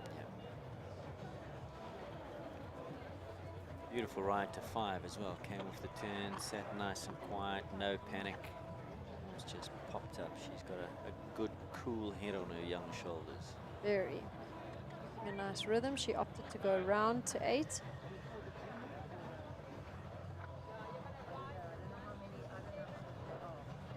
Clears 9. Was slightly awkward over 9, but got away with this.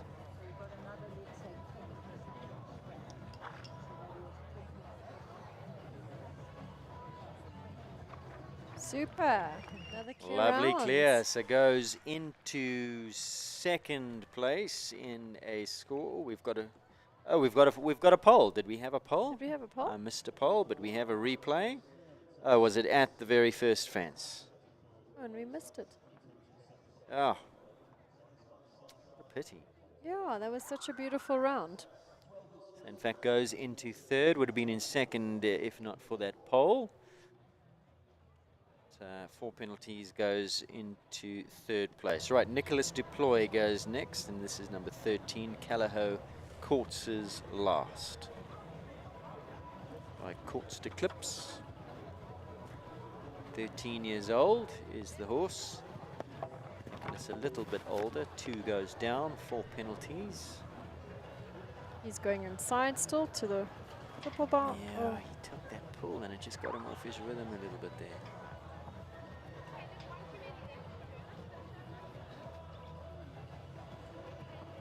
Yeah, you wonder if the triple bar is also a sort of a different jump sometimes for riders. There's a lot of riders that don't always enjoy a triple bar. I'm also one of those. I'm learning to love them as you learn to like. Yeah. But what's your strategy? Well, I once sort of mentioned to Gonda that I'm not a big fan, so she built me a track with about 5 triple bars in it. So I've gotten over it a little It's bit. because you've got to ride to that front rail and it's low, and that's where your you've eye gotta has look, to be. Yeah. And then also it's positioned right next to the water jump, which I think possibly some of the horses might have their eye on the water jump. But I must say, I'm learning to love them because when you learn to ride at that front rail and just let the jump do it, It's work actually for such a you, nice it's actually jump, quite a yeah. nice jump to jump. And you can ride at it a bit Yes. because they, yeah. Except when they start bringing in overseas Oopsie, course designers. Let's have a triple jump into a triple combination. Yes. As the A element, and then short in the middle distance, and vice you Yeah. ride at the front one, then oopsie. Oops. Shorten for the vertical going out. Yeah. I'm afraid Shame. Nicholas not going according to plan this morning, so unscheduled dismount at that B element in jump number 5. So we do have a replay. We'll have a look at what happened there. He looks none the worse for wear, does young Nicholas. So around he comes. Yeah, he had a bit of an awkward jump Yeah, going in and then just exactly. didn't quite get there for the 2 strides. Over he goes. If I'm not mistaken, I think Nicholas is also between coaches at the moment. So he'll back to the drawing board, I'm afraid. So next we have number 14, Ellen Holland with capital New Star and numero Udo Gelding. And a well-bred one, because this is the half-brother, older brother to Lavubu. Oh, wow. And this horse was produced by Anne-Marie, Yeah, he our was course builder. Yes, exactly right, as he has fence number 1, and I won't be happy about that. I think he originally started off with Kelly O'Connor for a little while, then went to Anna for a while. Was it not with Chris and Leona? I think he was with Chris and Leona and then he went to Anna. He's a lovely horse. His brother obviously overseas. Oh, see. Shows what scope he has. Unfortunately, landed short in that distance. It was almost like a hesitation Yes, on because she actually had a takeoff. good ride and he Yes. just slightly stalled. So what do you think it is about that number 5 now that they're having a look at? Because this is a jump we've seen in other arenas a few times. It's a little bit scary when we first started, but they're not loving it. No. I think this corner you do have to ride up the hill slightly, and then it is a biggish oxer with the spooky fillers, and then they see, oh, there's another jump behind it. And take a look at the replay of the first refusal. So you can see he almost hesitates on takeoff and then has to put in a bigger effort and jumps quite big over it, and then lands short in the distance and Just not quite getting there Yeah. either. I think that the 2 strides actually rides longer, and that's when they have an awkward jump there, there's just there's not enough. So you mean the way that Luca rode it was perfect, but again, it just the horse said no. So damned if you do, damned if you don't at this number 5. Daniela Sonbichler goes next. Midgard Zaratoga. This is number 15. This is a 11-year-old gelding by Consuelo. Skips over the triple bar.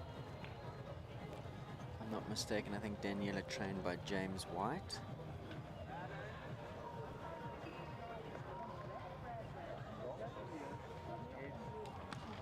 Red button Midgard stud. Sure. And for a little horse, look how easy it jumped. Jumped that combination.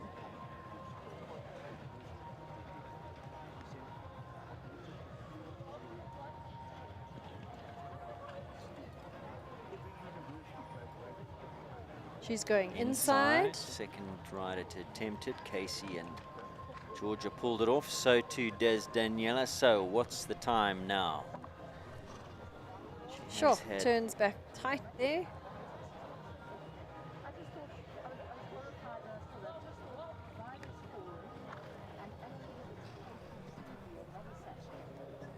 fence number 1 down, which is such a pity because comes What home a nice round. in a time of 74.89, good enough for second. So never mind the pole actually, because had she jumped that clear, she still would have been into second. It's now really about how the rest of the class plays out to see if she can keep that second position.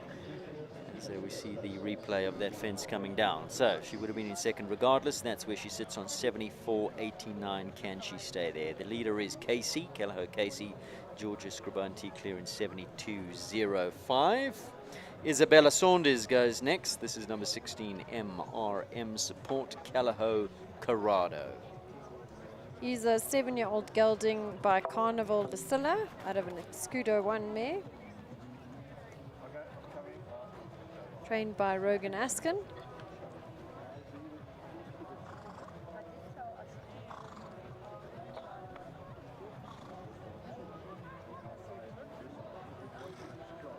Kind of wait to Grant Langley and Ellen Criticus watching from the sidelines. No problem there. Beautiful through that. And Isabella has produced this horse herself. And I think she's also quite new in the 130 levels with him. She's going between that double. Right to 8. Of course, if she leaves it up, she will go into... No, beg your pardon, she had a rail at fence number 2.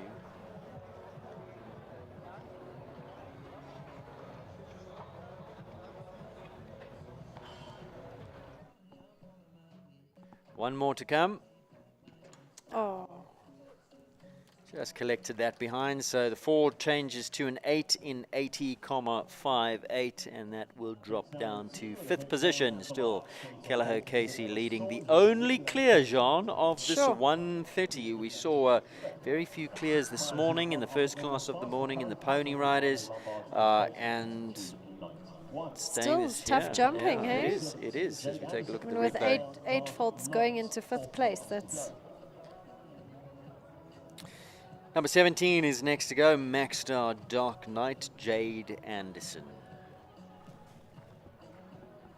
This is a 12-year-old gelding by Maxstar Obi-Wan Kenobi out of an Olympic Pharaoh mare, which is dressage. Correct, I was about to say. Isn't that dressage? Isn't that dressage? Beautiful looking horse. But then again, you know, number 1 horse in the world, King Edward, you would go, isn't that dressage? Isn't that dressage? Jenna Lee Glancy used to have the ride on this horse in KZN, won many, many classes, can be very quick. And of course, this is an A2, and she's on a good clip here. Really nice rhythm. So is this one that could rival our leader, also a KZN rider, Georgia Scribanti? Now, she's got to come inside. No, she's going round. Going round. Also a little horse. Yes, but stocky. Yeah, but jumps easy. Oh. So she's found that rail. Now she's playing for minor money. So, Well, she's still in the top 5. yes, got to be.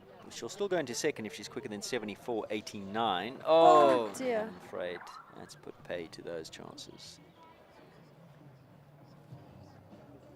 Wonder what happened.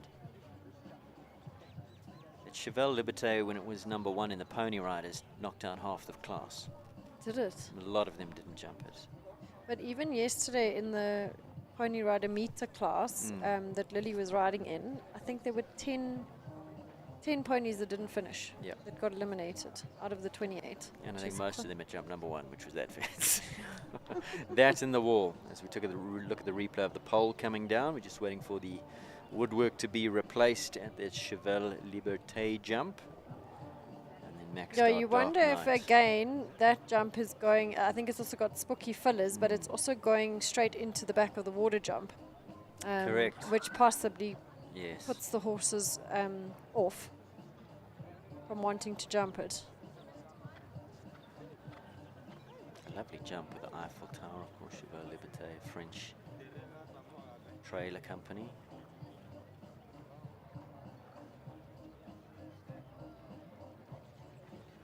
Come on. No, No. he's Not feeling very not French interested. today. Shame. And was going so and the well. rest of the run was Oh, beautiful. Second disobedience for Max Start Dark Knight and Jay. Guess who won't be buying a Chevelle Liberté horse box? Well, you know she might have one. Yes, exactly. Looks like she's just going to jump number 2 just to... Oh no, he's No. really turned off now, isn't he? He's had enough. Get me out of here. So now we have number 18, Christian Prinsloo with Brandenburg Classique. 7-year-old gelding by Colbert.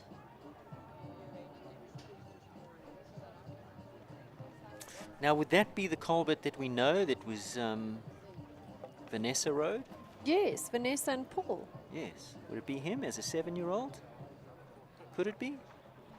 I'm not sure when Colbert passed away. He was that lovely Yes. Scopy stallion.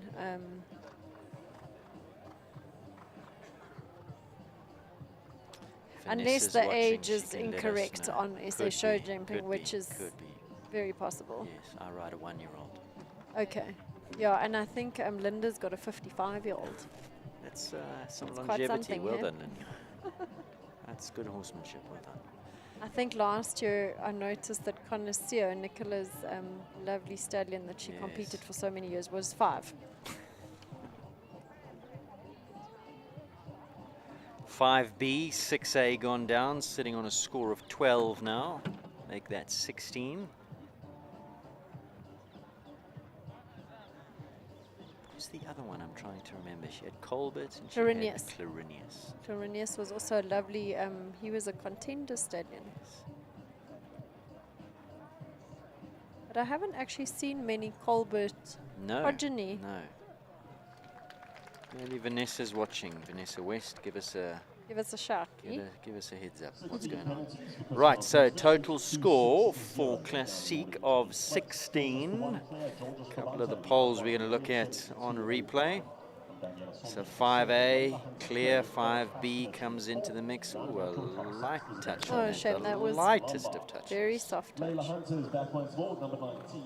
That wasn't light. That was more than a touch, I'm afraid. So we still have Callagher Casey and Georgia Scribanti Yeah. out ahead with the only clear round. Now With we've got, only 2 left to come. we've got Layla Hunter back in the ring again with Diamonds Nikita. And 1's gone down once again. Now, what is it about jump number 1? That's come down quite a few Quite times. a few times, yeah. It's also a bogey fence. Is that a rhythm problem, that they're not up to rhythm when they go to jump number 1? Oh, and then has no problem at the wall. This is a mare by Numero Uno out of a Carrick mare. No problem with that combination.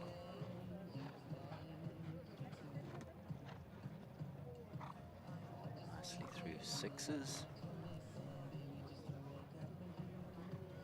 club on the sideline watching on. So just the 4 penalties at jump number 1 goes inside of 5AB on the approach to 8. He's had the rail down, so wants to keep them all up now, playing a little bit safe. Get into that minor money or stay on the 4.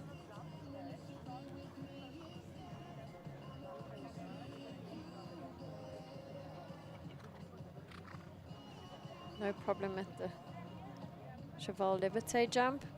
Super. Finishes on the 4, so just the first rail down. Fence number 1, Western Shop comes down for Layla Hunton and Diamonds Nikita in 78.92.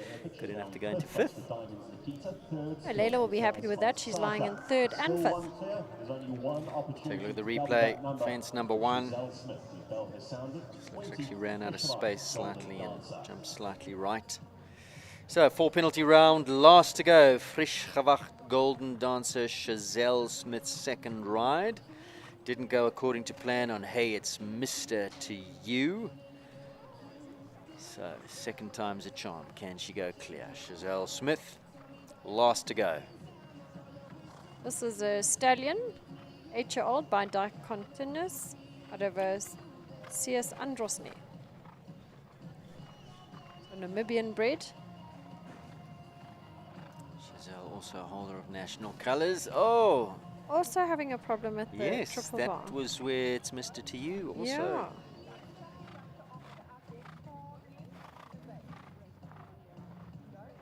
I's going to do a Gondra on her as well and build a course of triple bars. Yes, definitely. Di, if you're listening, that's how you sort out that problem.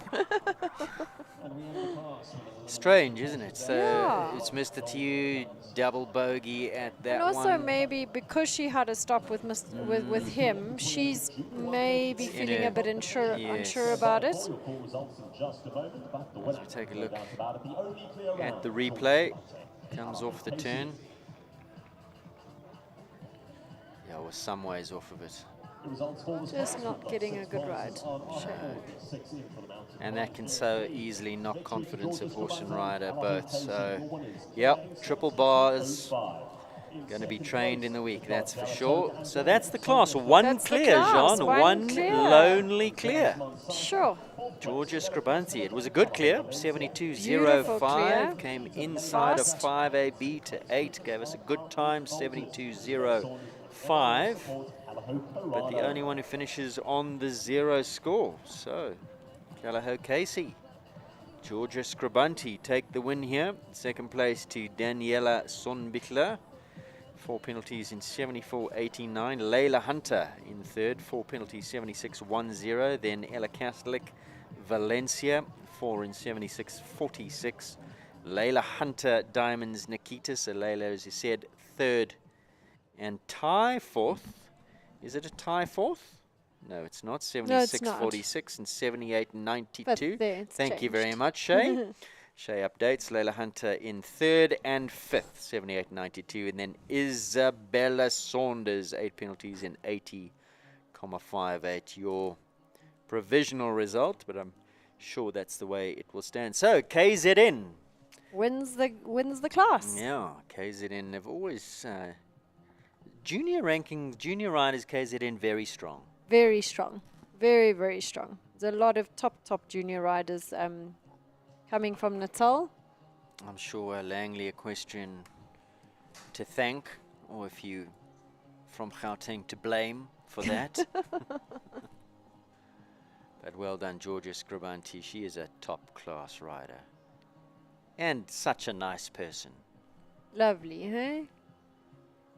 Look at Beautiful her, all rider. smiles, loves her horses, just dotes on them. And simple tack, Jean. Very no simple tack. I'm martingale. looking at the same thing now. And like we were saying during her round, the Casprons often have very tricky mouths. But this one's goes in a plain snaffle with no martingale. Just a little flash cavesson there. Well done, Georgia.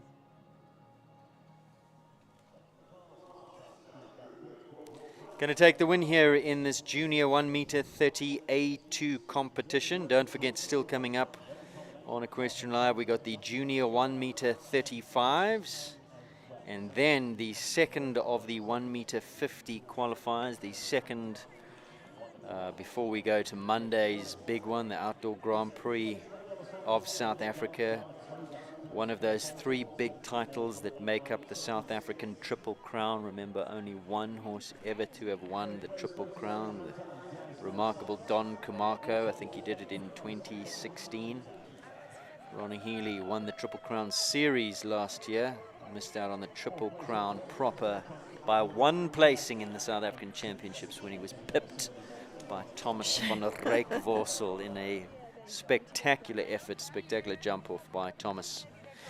So, you looking forward to this afternoon's class? Yes, definitely. Lexington's feeling super, and he likes the Bob Charter Arena. Always jumps well here. Yesterday, how'd you go?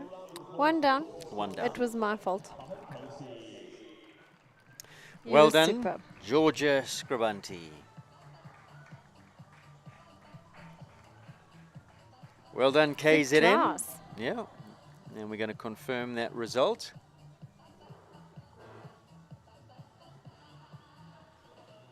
There you go, Callagho Casey, Georgia Scribanti. The only clear, 72.05. Second place to Daniela Sonbichler from Gauteng, 74.89. Then Layla Hunter in 3rd, and in 5th, Ella Kastlik in 4th, and in 6th place, Isabella Saunders. That's the junior 1 meter 30 A2. Next to come, the junior 1 meter 35 A2 competition. Now, you've drawn 7th, so I for might not today. be able to stay with you now for this class. Right, so 'Cause I might need to go and get ready and go and get Lexington ready. okay. Well, would you like to do that? You said yesterday, Aiden, have a standby, so I do have a standby. It's up Super. to you. Are you happy to just stay along, or would you like to go and? I think I'm going to go get my horse ready. Okay, good. Go and give him some carrots, and then I will see you on another day. Well, may we just say all the very best for this afternoon. Thank you very much. Obviously, points on offer, 50 to the winner. Of course, Nicholas Ime yesterday got the bag of 50 points. These are towards the Toyota Legend Series, where a lovely Toyota Legend Bucky will be on offer after the conclusion of the Derby. So all the very best. Thank you very Right, much. nicely. It's so We'll- nice to see so many 42 starters. That's wonderful. Isn't it strong? I was looking last That is night thinking, fantastic. I don't know if top level show jumping in this country has ever been where it is today with so many Yeah, 100%. It's 150s. amazing. It's Yeah, really fantastic, yeah, exciting for the sport. We're in good shape, and of course sponsorships help so much as well. So once again, big thank you to Yeah. Toyota, and thank you to you, Jean, and Thank all you. the very best. We'll be watching. Thank you so much for keenly. having me. That's John Corber. We're going to go to a quick break, and when we come back, more from the Bob Charter with the Toyota 1 meter 35 A2 competition, where there are currently 22 in the running. We haven't been advised of any scratchings at the current time, but I'm sure 1 or 2 of those will trickle in. Let's go to a break. Stay with us, Equestrian Live, here all day for the next 3 days for your viewing pleasure.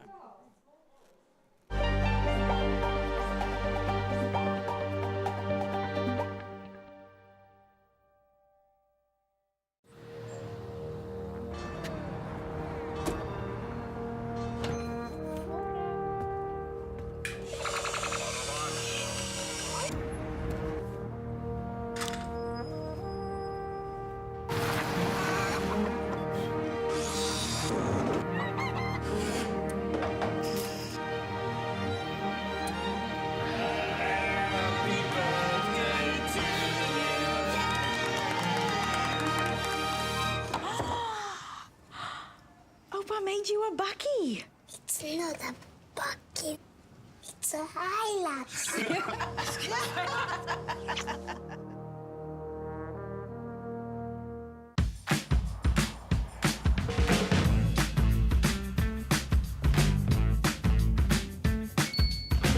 Come on. Whoa. Chasing that beating, baby, yeah. We got it all. My heart is beating, baby, yeah. We're on a roll. You know I need it. My lunch dinner's cancelled. Aww. Aww. Here we The all-new Toyota Starlet Cross. Own it.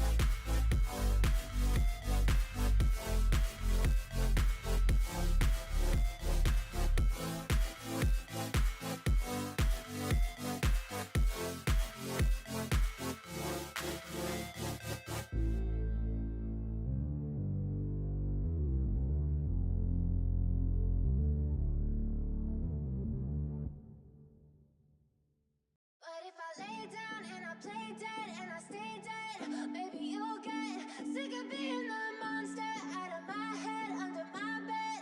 Think you're something out of my nightmares, standing right there. But if I lay down and I play dead and I stay dead, then will you get bored of killing me? Silhouettes of you are like a taunt. Never really know just what you want. With you I don't ever feel calm. I can feel the sweat inside my palms. Play with me like cats and a string. You don't understand the pain it brings. You don't ever wanna give me wings. You don't ever wanna set me free. You know I'm addicted to you, and it's twisted. You've been gifted with the evil voodoo. Got me coming back for more, even when I've been screwed. Dolls full of pins, pierce my heart straight through. I got issues in my head. I like you in my bed, but you keep me on red. Oh, everything is like a test. I better not text or I'll come off desperate. But if I lay down and I play dead and I stay dead, maybe you'll get sick of being the monster out of my head, under my bed. Think you're something out of my nightmares, standing right there.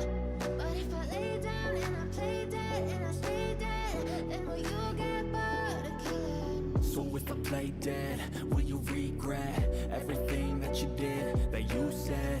I don't think you understand what you're doing, and my heart's black and blue from the bruising. I feel like when I'm with you I'm losing. I feel like you think that this amusing, sitting there gaslighting and confusing. Was it me? Is it me? Am I deluded? I'm the one who's always sorry, the conclusion. Even though I offer all of the solutions, I wish you loved me like I love you, it's stupid. When I'm alone with you I never feel lucid. I wish I wasn't struck by Cupid. I wish when I first saw you I knew this. When I'm with you I feel so useless. I feel diluted, my heart's been wounded. Silhouettes of you are like a taunt. Never really know just what you want. With you I don't ever feel calm. I can feel the sweat inside my palms. Play with me like cats and a string. You don't understand the pain it brings. You don't ever wanna give me wings. You don't ever wanna set me free. But if I lay down and I play dead and I stay dead, maybe you'll get sick of being the monster out of my head, under my bed. Think you're something out of my nightmares, standing right there. But if I lay down and I play dead and I stay dead, then will you get bored of killing me? Then will you get bored of killing me? And will you get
My one system is cancelled. Aww. Aww.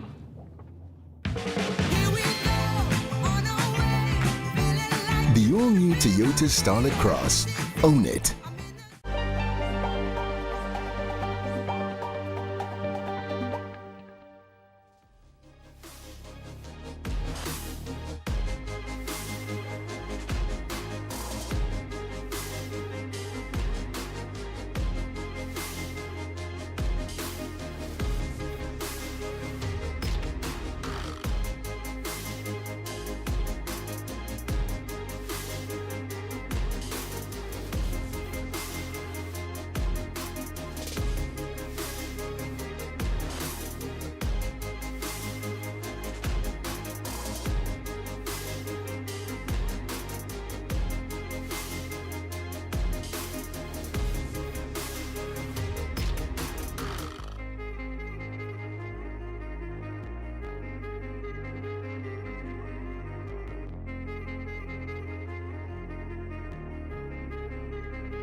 And I don't really know what comes next. I'm just doing my best, even though I'm so stressed out.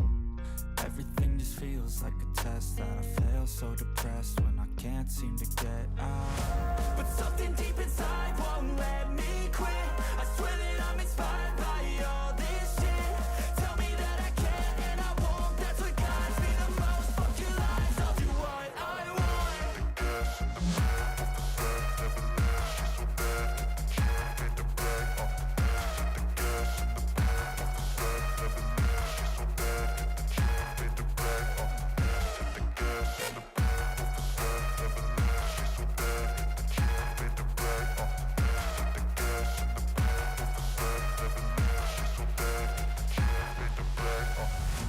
I'm inspired by thirst, I'm inspired by worth. I desire your worst, so you can just hide while I work. I ain't tired, you first. I'll write a second, third verse about the lies you go disperse. You never did shit, I know it hurts. Something deep inside won't let me quit.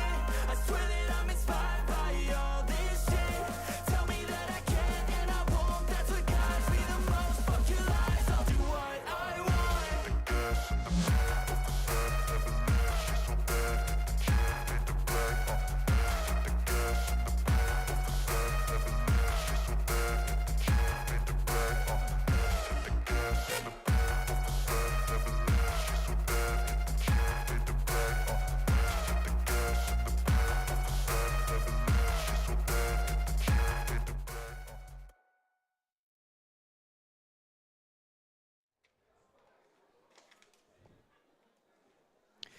Welcome back to our viewers. Equestrian Live on the go here from the Bob Charter Arena, Kyle Army Equestrian Park. First day of 3 days of live streaming here on Equestrian Live. Of course, we're building up to the big one, the South African Outdoor Grand Prix, which happens on Monday. Plenty on offer here at KPC. Lots for the kids to enjoy. We've got the Easter egg hunt tomorrow at 12:30. We've got the Inter-Africa Cup. And, of course, plenty of show jumping. We've got the vendor village. All the tack shops are here. Lovely food on offer. So do get down to KPC and enjoy the show jumping. It's a festival of equestrian sport here at KPC. So come along if you can't get here. Of course, you've got Equestrian Live to keep you company. Right, next class on the go, 1 meter 35 A2 competition. There is the lineup. We do have a scratching at 5. Olivia Roberts, Eagles Coastwatch takes no part.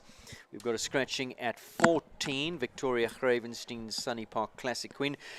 Vicky, I believe, is not well, which is a huge blow to her because, of course, she is the defending champion of the Junior Outdoor Grand Prix of South Africa. So, big blow for her. She takes no part this year. Then, number 20, Capital Clarissimo, and 22, Fran Laren Bodloon. Both of those Holly Smith's horses are out. So, a big blow for Holly there as well. Yesterday's qualifier, Hamza Minty, wow, has he not been dominating? Of course, he was the winner of the President's Cup. Callagho Conray keeps that form going into the first of the 135 qualifiers as they build up to the Junior Outdoor Grand Prix of South Africa. This, of course, the qualification for that event. And Conray and Hamza back in the pound seats yesterday with a win. And, of course, he was second as well on Callagho Corrida de Rebel.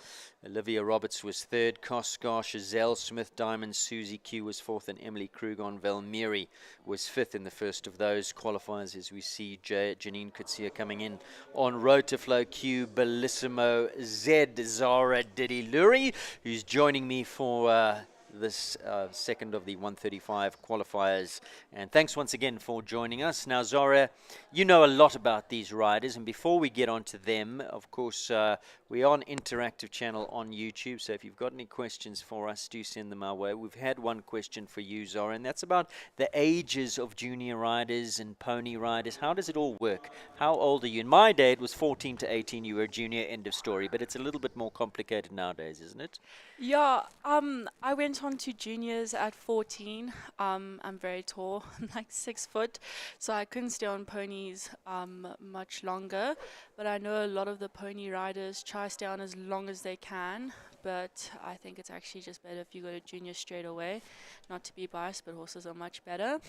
The pony riders are from when you can basically start riding to, I think most of them stay on ponies till they're about 14, 13, and then they go to horses and start making a career out of horses and juniors and then going to adults. We used to have children classes, which I think was from 12 to 14, but we don't have those anymore. So now it's just pony riders to juniors. Hope that clears that up as we take a look at Janine on her wonderful stallion Rotoflow Q Bellissimo Z riding for Rotoflow. This is a 12-year-old son of Breitling. He is a stallion, Kidam de Revel Damline. He's not the easiest horse in the world to ride, not the easiest to regulate. He can take you on up front. Dominic Alexander, in fact, used to ride this for the Rotoflow team until Janine... Did Dom rode him for a while? And then Jade, And her then- sister, yes. had him, and now Janine's got him, and she gets a great tune out of him. I was going to say, amazing. In fact, I think the best. He's not the easiest. He's got a difficult mouth, and I think he's a little bit stiff. Obviously, I train with Janine because she's with Charlie Crockhart, but she does get a very good tune out of him, and he seems to really, really like her a lot. 1 down, 4 penalties there for Bellissimo, the first to go. This is now Cosmo K, Chazelle Smith.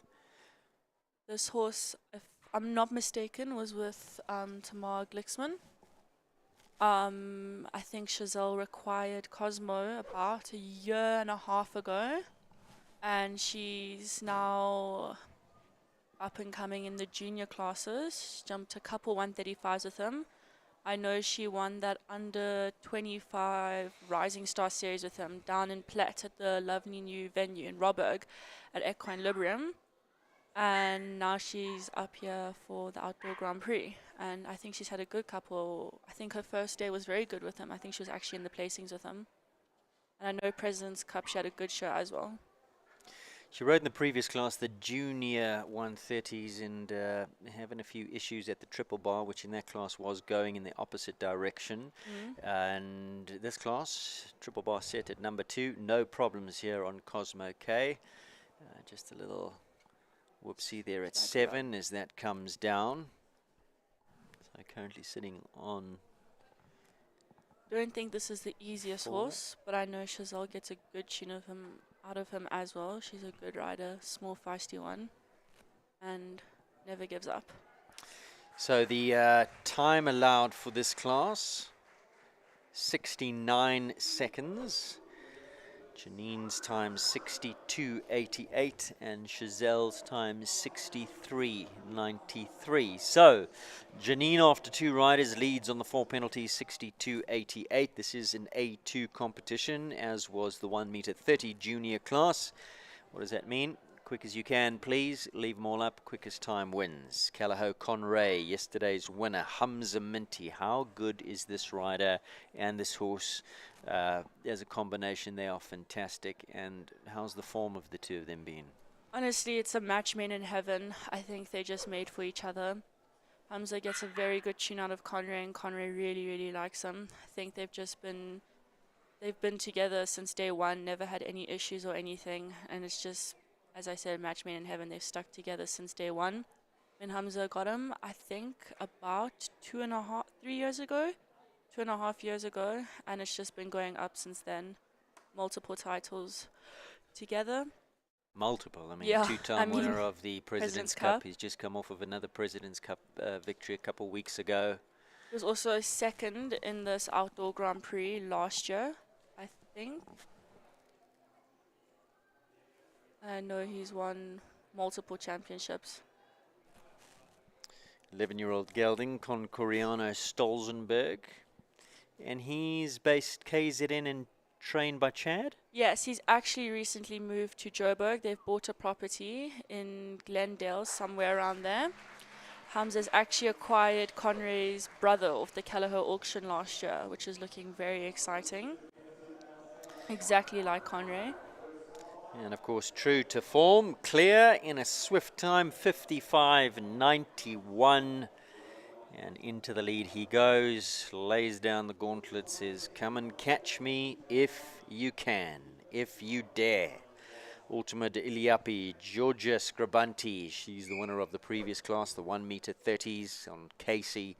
Here she goes again on Ultima de Iliapi, and she a very, very accomplished rider in her own right. Both she and Hamza holder of national colours. So what's she going to bring to the party here in this 1 meter 35s? No, she won the championship at President's Cup, the championship class, on Callahoo Casey, which is a very good round. This horse of hers, she acquired about a year and a half ago. She got him off that auction that Grant had. Previous rider was Claudia Daly, who I think is now studying in Europe, if I'm not mistaken, I think. George gets a really good tune out of this horse. Really, really likes her. Don't think he's the youngest, but he jumps really well for her. 17 years young. And George is honestly such a great horsewoman. She loves her horses. She'll honestly be with her horses 24/7. Whether it's grooming them or riding them or giving them treats, she's always at the stables. Brilliant effort, not quite there in terms of the time, leaves them all up 59.26, comes inside of that Kyalami Park Oxo, which is not part of this track, into 10, but just outside of Hamza's time. Hamza's just there, that's a hallmark of his riding as well, rhythm and balance. He's always going forward. And then the winds just come with it. Yeah, exactly right. So the time there, 59.26 as opposed to Hamza's 55.91. George is in second. Next is Nicholas. His trainer was Kelly O'Connor. Now he's under Josie Kincardine. Which is new, isn't it? I think he just went like this year.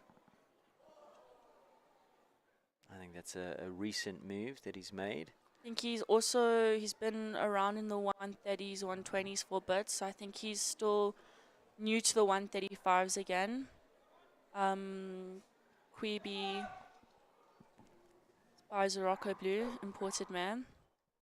Not their day to day, but when this mare jumps, she gives the jumps on the air. She's a very, very good mare. Yeah, 5A.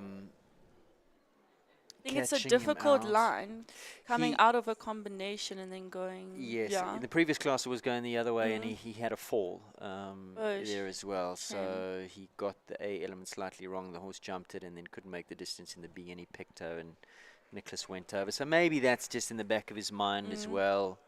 Maybe just overriding it slightly on the grass. You can't afford to do that. They need to feel that their hock's underneath them, that the balance is there. So not his day here again in the 135s. Nicholas, unfortunately, eliminated. You walked the track. What did you find? And did you pick up anything that's maybe going to cause a few issues? I actually was walking behind Josie when she was walking with Nicholas, and going from a combination to a combination running towards the judge's box.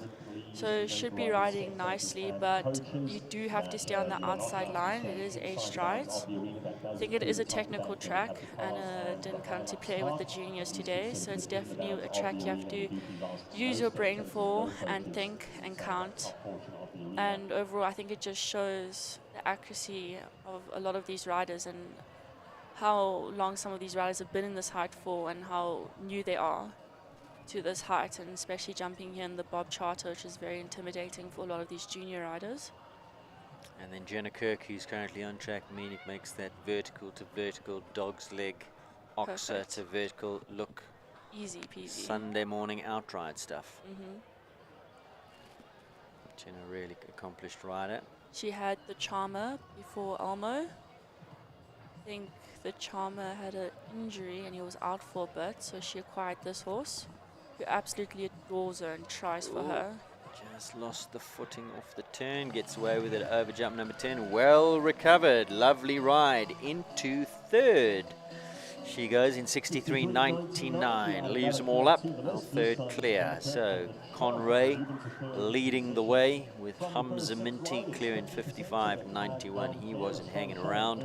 In second place currently is Georgia and Ultima Iliapi clear in 59.26, and then in 63.99 we've got Jenna and the Charm. As we move on now to number 8, this is Millbrook, Enough Said, and Sarah Kappa Zorio from KZN as well. Yes, she is from KZN.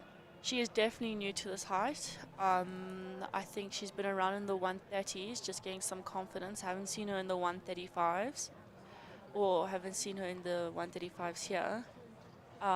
This horse, honestly, I love him so much. Small, agile, tries for her. He's a very, very good horse. And she gets a good tune out of him. Super athletic. You can see how much jump he's got. He was a little bit off of that number 2, and he just takes a flyer. It gets his legs out the way. He's light, he's nimble. He's by Acclaim, I think. I'm not mistaken. I think he's Eldo, Eldo, out of an Acclaim. Oh, leg. okay. And just see how much jump he's got. It's electric energy, isn't it? Yeah, he's a little bit like a snake. Yes. He's like a little bit wiggly, but she does a good job with him. She keeps him together well. And who is she trained by? I know the lady. I just can't put a name to the face right now. 1 down, 4 penalties. Another slip off the turn to 10. They've got to be careful off of there, that inside ride. Got to keep them balanced. We've seen a few just lose their footing. She's all smiles as well. She should be. As we take a look at the replay of the one pole that went down.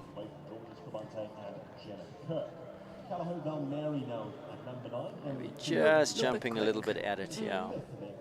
So 4 penalty round there from Millbrook, Enough Said, as we move on now to number 9, Callagho Velmiri. Emily Kruger was also in the money yesterday. Very good mare. Emily, she trains with Laurette. She gets a very good tune out of this mare. I've seen them. She's taken it slow, but that's the way you got to do it. She slowly made her way up to the 135s, and I think she does a very good job. That was well ridden through that double. Was a little bit quick. Landed into the distance and just sat up and said, "What?" I think this mare can get a little bit quick and hot. Chestnut mare.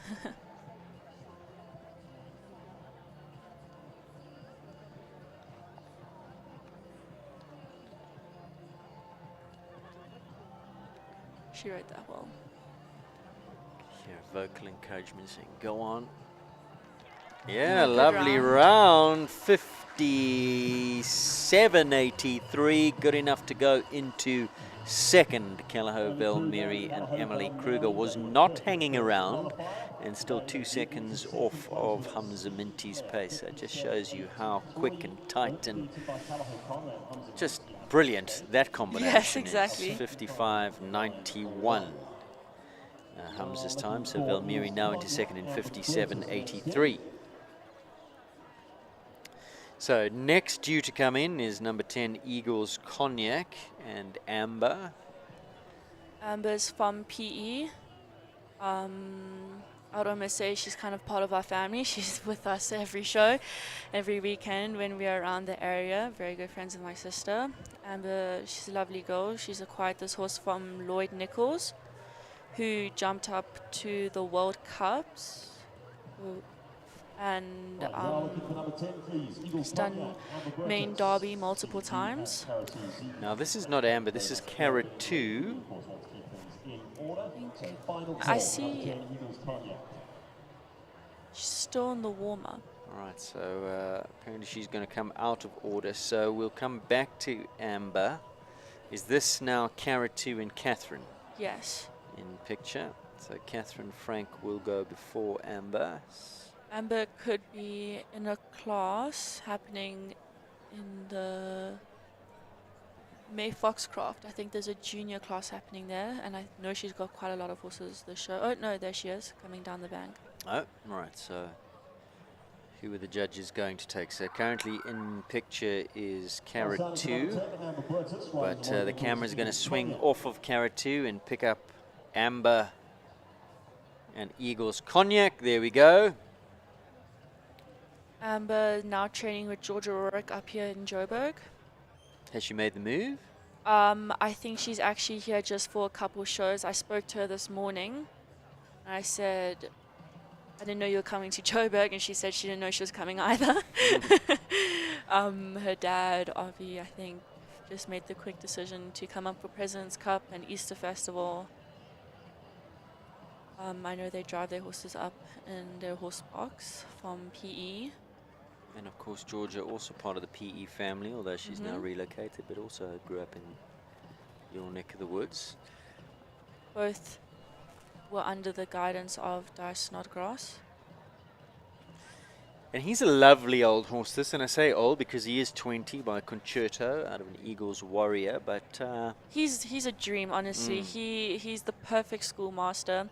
They take such good care of him. I know he, in most recent years, when Lloyd stopped doing World Cups with him and Derby, he was just keeping him fit and jumping him around the 120s, 110s, 130s, and then Amber took over the ride, and now she's making debuts in her 135 junior career, the open classes, and she does a very good job. Of course, she's also in the open pony classes, the pony roster, so she does juggle between juniors and ponies still, but I do know this is her last year, and she'll be making the full move to juniors next year. finishes her round on 4 penalties, just the one down. No, 8 penalties. Okay, apparently a foot In the water as well, so 8. Carrot 2 is next, Catherine Frank. Recently, Olivia van Rooyen's horse, who actually won this Grand Prix in, I want to say, 2020, I think it was around there. Olivia won this class on carrot. Now, I think Catherine's here to do the same thing. Recently trained with Josie Kincardine and now is with Chad. It's not the easiest horse, Beautiful over that water jump. but he jumps. He's very, very careful. Jumps out of his skin for her. But he's definitely, he'll tell you to try again if you get it wrong, but that's what all good horses do, and that's what all us juniors need. Very good round. One down, 4 penalties there for Carrot 2 and Catherine Frank. I'm just going to go back to our previous rider and back to the previous rider of the previous horse. What's happened to Lloyd Nichols? Where is he? He's in PE, I think, last I heard, and he's got a couple horses. He's got a couple naughty young horses So from he's what still in the last I've business, seen. he's Yes, still he riding, has. okay. Yes, he is. I don't think his horses, they all still too young, and I think I just He'll wondered probably if come he was up- at the beach with that long blonde hair, if he's riding horses. he's actually cut his hair now. Oh, yeah, goodness. All right. last I saw, he's actually cut his hair. I think he's still rocking the beard though, the long blonde beard. Right, so Sands dancer Lishay Greef currently on track. This is number 12, 10-year-old. Daughter of Oracy out of a Danehill dancer mare, means it's thoroughbred blood all the way. Collects fence number 3. So that one's gone down. I think this young lady trains with Nicola. Pretty sure I saw her walking the course with Nicola. And of course, last year's winner of the Outdoor Grand Prix for Juniors. One of Nicola's One riders. of Nicola's pupils, also on a thoroughbred. Unfortunately, she won't take part this year. Victoria, I believe, not well. Very, very sweet girl, Victoria. We wish her a speedy recovery if she is watching.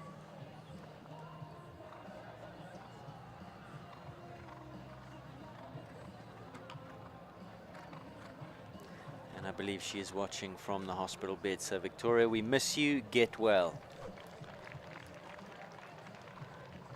61-10. 12 penalty round there. Lishay Greef. As we take a look at the replay of the last hole that went down. Fence number 7. Finishes up on 12 penalties. Next to go, Luca Watson, Carlston 113, Sonny as he's affectionately known. Previous rider Bronwyn. Did us proud recently, of course. Jumping clear in the World Cup. Just 3-time faults, but an unbelievable accomplishment for the sport and for our country. Yeah, and she jumped Sonny around a few 150s in his time, would go between the 150s, 140s, 135s. He's a brilliant little speed machine. I think literally the perfect junior horse. Luca gets a great tune out of him. Rides him very well. Oh, he's having a swerve. Well done, Luca. Read that Gets very his well. leg on. Sonny was left, right. No, I'm going. Not sure if he wanted to go over the open water, and Luca was like, not today. Oh, he was just had to pick up his rhythm off the turn and jumped a little bit at it. So maybe a little bit unbalanced coming around there. What a pity. Good efforts. 4 penalties in, 59.32. And I think this actually could be Luca's first 135 outdoor Grand Prix. I know he was in the 130s last year. Now in the 135. Very good round. So here we see him come off the turn, and then he just has to get going. Was maybe a little bit off of it, jumped at it a little bit and just finding that rail. So a 4 penalty ride there from Luca and Carlson as we move on to Chazelle Smith, her second ride. 4 penalties on Cosmo Gay. She'd love to get herself into the reckoning here. She was in the money yesterday on Diamond's Susie Q. I think if any horse can do it, it's this one. This mare is an absolute freak. Always loved her. I think coming from PE, I had her, then sold to her pupil Chazelle. Just come out of being pregnant for a year. She had a fall. I think there was a slight accident. Her horse, Golden Dancer, covered Susie. Little Jumped night the paddock scandals, fence. little midnight scandal or and something. watch the progeny be an out-and-out champion. And now Susie's come back into the sport, looking better than ever after her quick little pregnancy. Beautifully bred, 9-year-old daughter of Spartacus, out of an Esprit Man, of course, Spartacus by the mighty Staccato. Oh, just finds that rail. Didn't need that, did she? So 4 penalties at 9 as she canters to the last. I think a little bit unsettled on the grass. Had a little bit of a slip in front of us here before the open water. So a few time penalties to add as well. 2 down and then 1 to add for time 69. Just over the 69 seconds as we take a look at the replay here. A little bit jumping to the left. Right, next to go is, who do we have? Hamza on Corrida, a young mare who was actually bought off the auction for his brother Utman. Utman and Corrida not gelling too well, so he gave the ride to his brother, who I think Utman would definitely like to take this horse back now. Now that it's won President's Cup with him and with Hamza and jumping super. Young mare, but has springs in her feet. Jumps very well for Hamza. So she can be a little bit cheeky.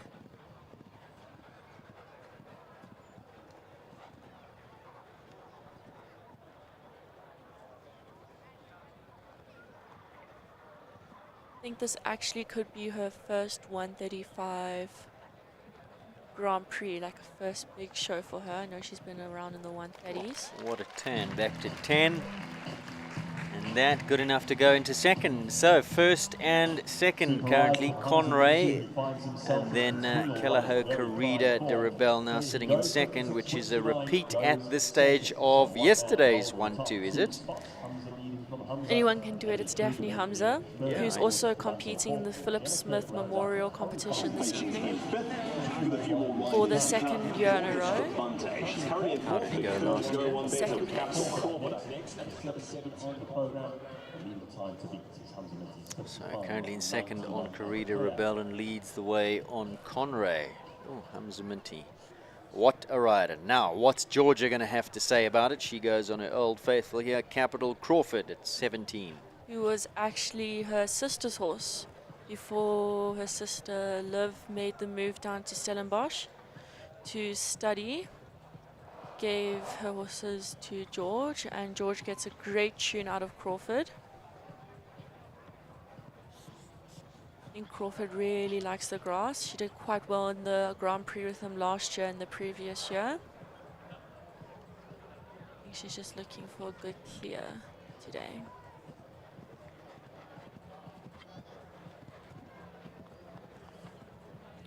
She's gone the long way round the Starlet Cross.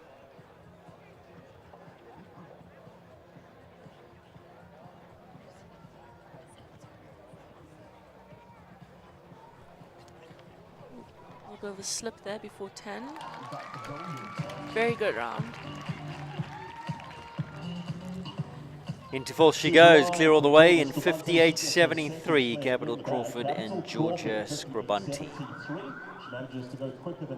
Not too many more to come. Coscar goes next. Olivia Roberts, who's actually from Zim, made the move to South Africa, I think in 2021.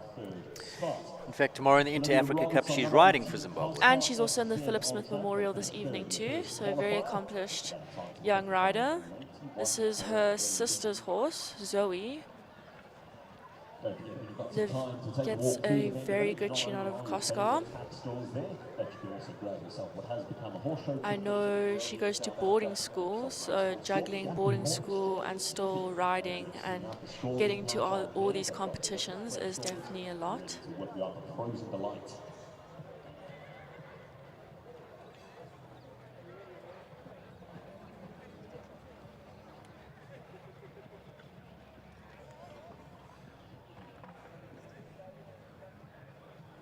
Just a little bit of a half strike distance going down there. I know Coscar doesn't like being put in the wrong place, so he tells Livy when to shapen up. Do better. Yeah, exactly. What most junior horses do to Yeah, us. exactly. But it's nothing mean, and honestly, it's what we need to shapen us juniors up.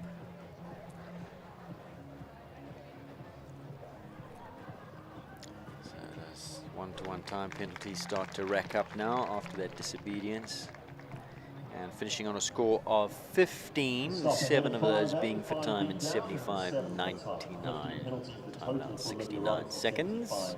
Very good round. I don't think she'll be too upset about that. No, she's quite busy with all the other things she's doing at the show with Philip Smith and Inter-Africa Cup and everything, so it's a very busy show for her.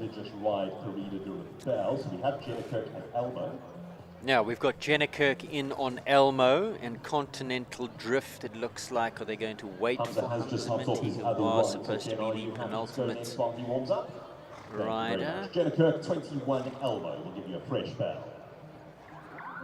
So it looks like they are going to allow Jenna to go before Hamza. Hamza currently first and second. Actually made a mistake earlier on the live stream when Jenna came in. Thought she was on Elmo first, but she was actually on the Charmer.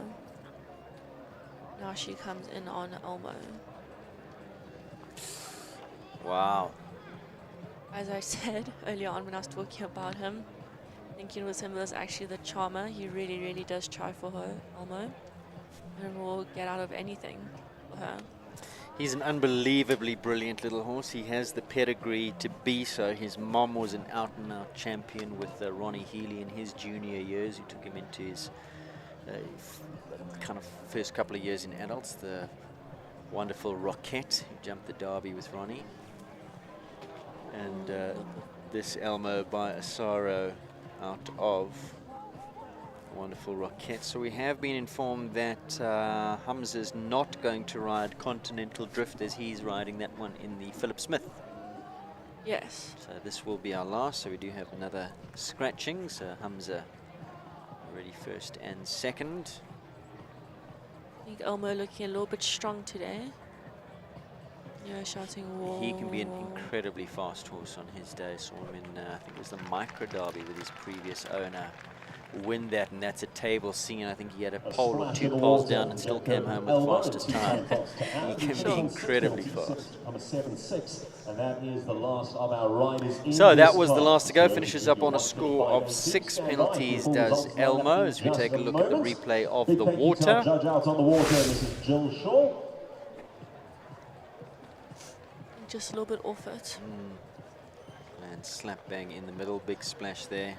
Right, the results for this class. We had 6 players, but Lost a only stirrup 5 as well. places. And then Unfortunately, took one hold of rider that misses gag out. bit We'll be and off he bringing went. top 5 for the Mounted Prize Thought he winner. was in the Huntsman Micro Yeah, Derby yeah. again.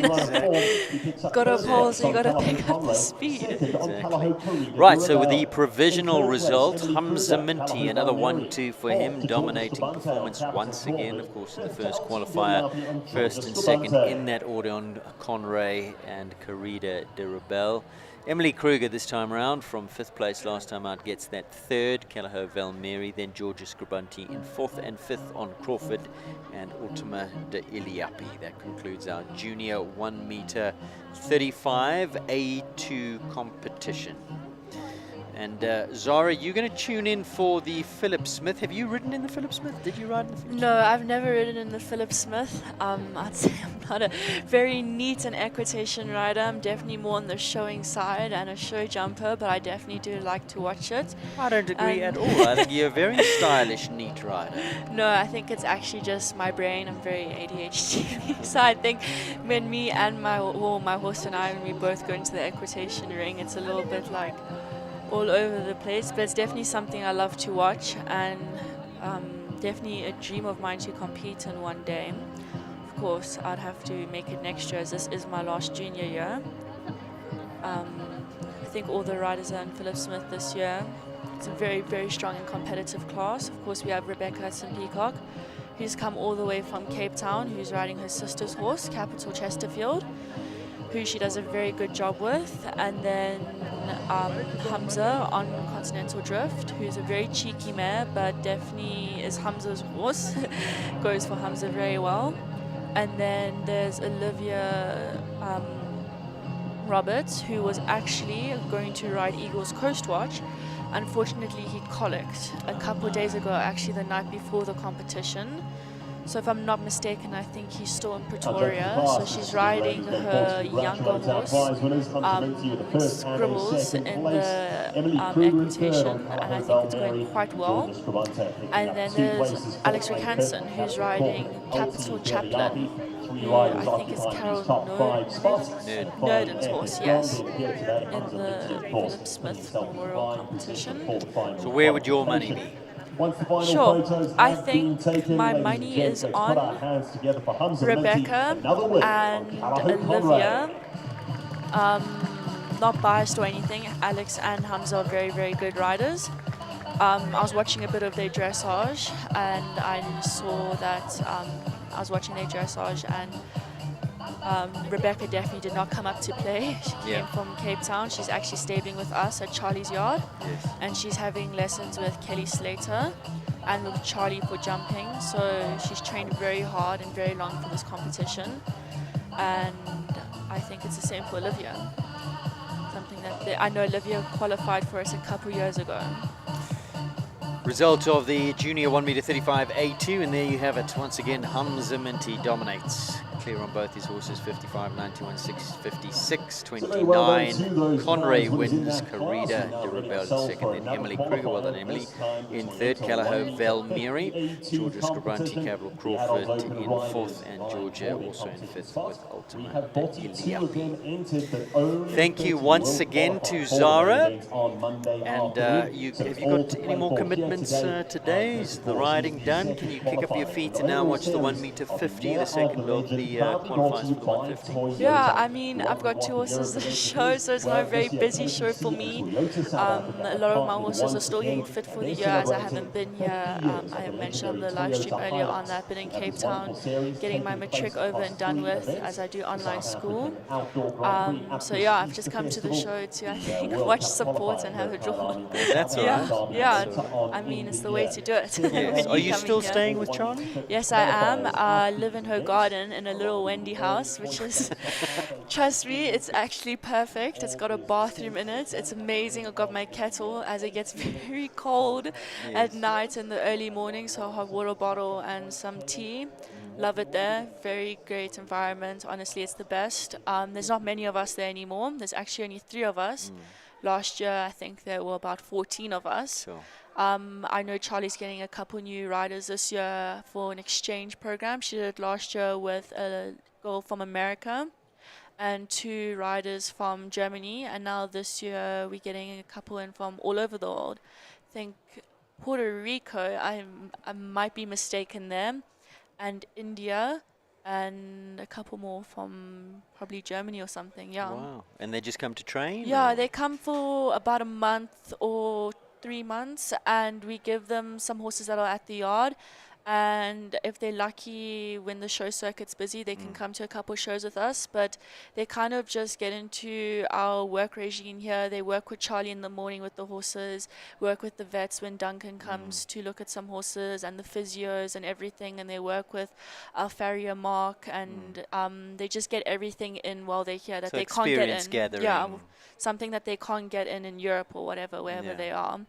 And yeah, it's just, I think it's a great environment for them to be here and seeing how horse riding is here in South Africa. And it's not just some little small sport here. We actually make it quite big here. Exactly. And as you said earlier, Bronwyn as well doing great things for South Africa and just highlighting us as an equestrian nation on her adventures to the World Cup finals, where she did so incredibly well. Zara, thank you so much for being with us. Thank you for having me. Keep your phone on, because I might be calling you later to come and sit and do some more classes in the upcoming days, champs classes. So we'll see you then, and I'm sure the viewers are loving your insights into the juniors and pony riders. So thank you very, very much. You're welcome. Thanks for having me. We're going to go to a quick break. When we come back, we build up to the second of the 1 meter 50 qualifiers. That's an A2 competition. Don't go away.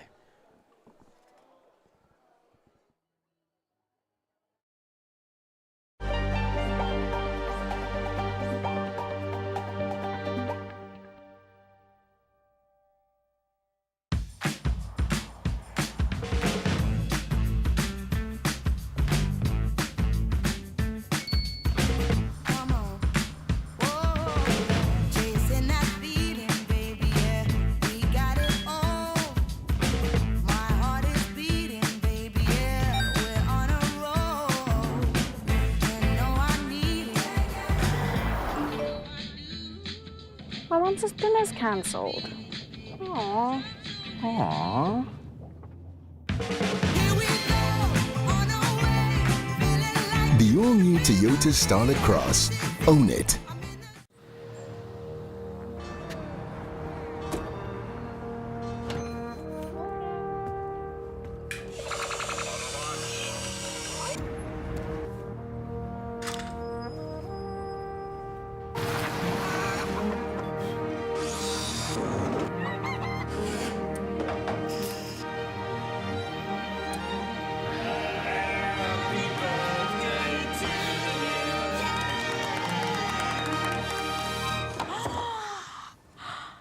Opa made you a bucky. It's not a bucket. It's a Hilux.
gotta focus on yourself, on your faith, on your dreams, on your mind, on your health, yeah.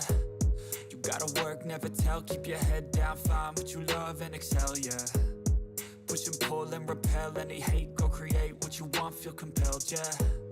And once you finally get a taste of the race, you'll never look back once you felt that. Don't let somebody take your time and your worth, just focus on yourself first. Don't let somebody take your time and your worth, just focus on yourself first. Don't let somebody take your time and your worth, just focus on yourself first. Don't let somebody take your time and your worth, just focus on yourself first.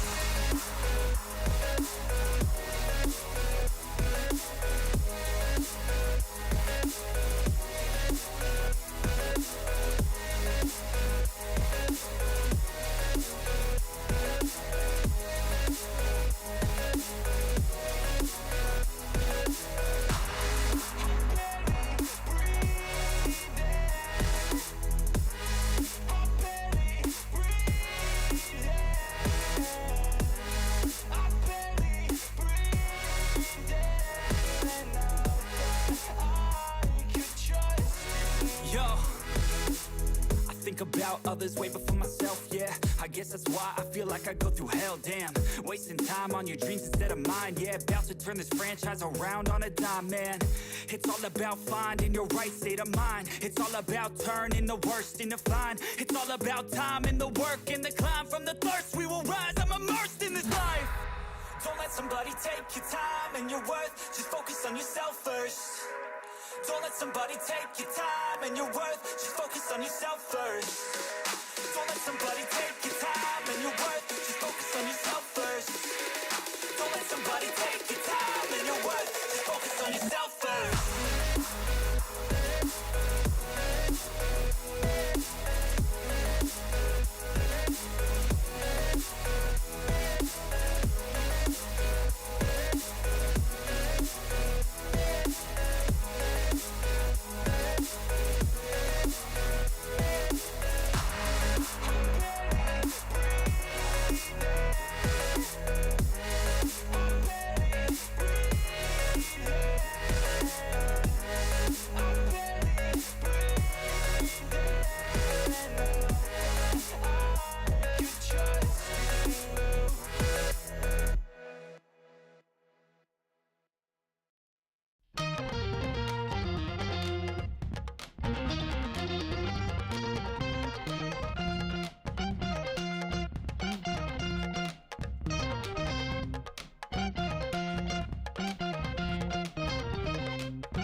Francis dinner's cancelled.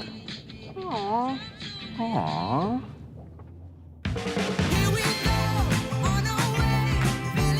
The all-new Toyota Starlet Cross.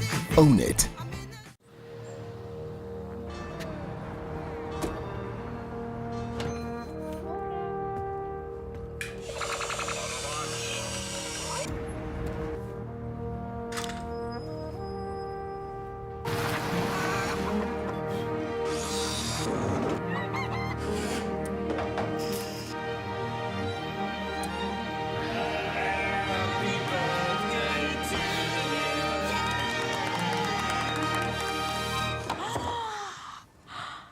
Opa made you a bucky. It's not a bucket.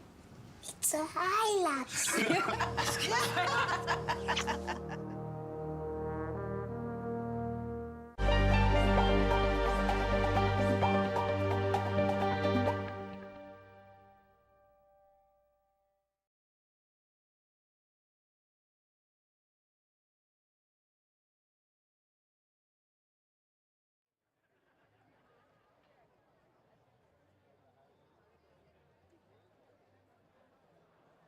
Once again, we are looking for two vehicles to be moved urgently. A white Haval, registration JG24SWGP, and a white Kia, registration JT19CNGP. If you are the owner of either of those vehicles, please urgently go move them.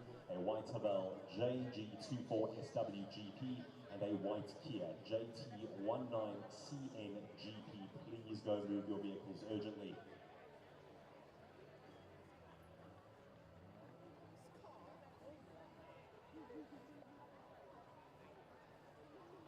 The riders now walking the course for the second of the 1 meter 50 qualifiers. Of course, this is qualification for the main event on Monday, which is the South African Outdoor Grand Prix, proudly brought to you by Toyota. The top 30 riders qualify for that, and our starting list has 42 of them listed to take part. But we do believe that we have a couple of scratchings, possibly number 6 Calaho Casco Bay and 10 Equifox Casino, as well as Aeroplus PMH Pollyanna. I believe those are scratched. We have an addition at 39 of Sunny Park Stables in Saudi DB and Nicola Syme Ryan. So we are left with 40 combinations taking part in this second qualifier. And of course, this is also the second event in the 2025 KPC Year of the Legend Series, powered by Toyota. 2025 marks 50 years of the legendary Toyota Hilux, and one of these 1 meter 50 riders will be walking away the winner of the 2025 Toyota Hilux Legend 50 at the end of the South African Derby. There are 8 events throughout the course of the year where these riders will be competing, picking up points at each and every one of those. At the end of the 8 events, the last one being the South African Derby, whichever rider has the most points accrued across the series will be walking away the winner of that fantastic Toyota Hilux Legend 50 you see parked atop the bank.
Course length for this Toyota 1 meter 50 A2 competition. It's one round against the clock, and we've got a length of 470 and a time allowed of 76 seconds. That's 470 meters, time allowed 76 seconds, and a speed requirement, a minimum of 375 meters per minute. A number of our riders rose to the challenge during their first qualifier, but none more so than Nicholas Riley and Rivendell Lamborghini, who emerged victorious, and in the process have picked up 50 points, already taking an early lead in the KPC Year of the Legend, powered by Toyota.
Welcome back to our pictures from the Bob Charter Arena here on Equestrian Live. We do hope that you are enjoying today's broadcast. So next up will be the Toyota 1 meter 50 A2 competition. This is the second of the qualifiers, the last qualifier before we move into the big one on Monday. The riders will have a rest day, horses will have a rest day, and then we move into the big one.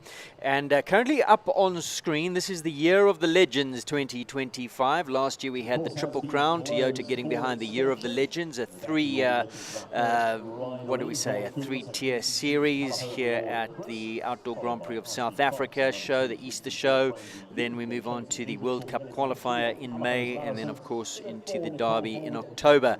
Nicholas Riley was yesterday's winner of the first qualifier, and she bagged 50 points in the Year of the Legends series, the first opportunity to grab points, and those went to Nicholas Riley and Rivendell Lamborghini. 50 points then. Nariska Prinsloo Hill finished second on 47 points. Chayton Hendricks bagged 45 points. Lorette Knowles-Taylor bagged 44 points.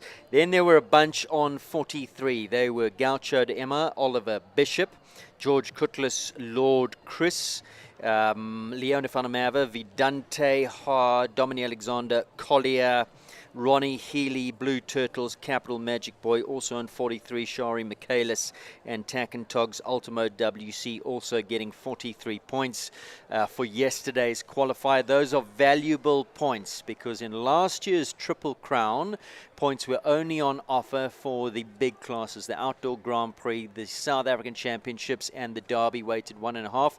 This year, 2 times the Derby. The big classes getting 50 points, and qualifiers in all of those shows also getting 50 points.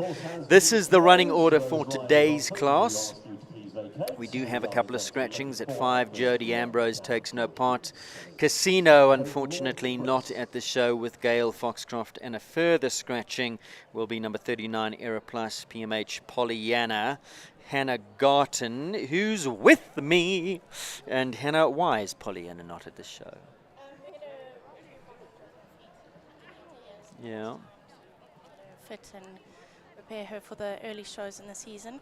And the rain doesn't help with the feet, all the rain coming and that softens the feet and all that kind of thing. Luckily she's in full work now at home and getting ready for the first World Cup. Excellent. So you will be back in the second leg of the Toyota Year of the Legends series. And of course, plenty of points on offer there for the 2 qualifiers and the main class as well. So you can play catch up. if you're on form. I will try my best. Excellent, excellent. Well, great to have you with us. Insagi DB takes part. She goes in Pollyanna's place, or he goes with Nicholas Imriley at number 39. So that's an addition to this program. Your thoughts on this Toyota Year of the Legend series? I think it's very exciting. I mean, last year was a great competition, and this year with the Grand Prix included, it's going to be a competitive one. I'm really looking forward to it.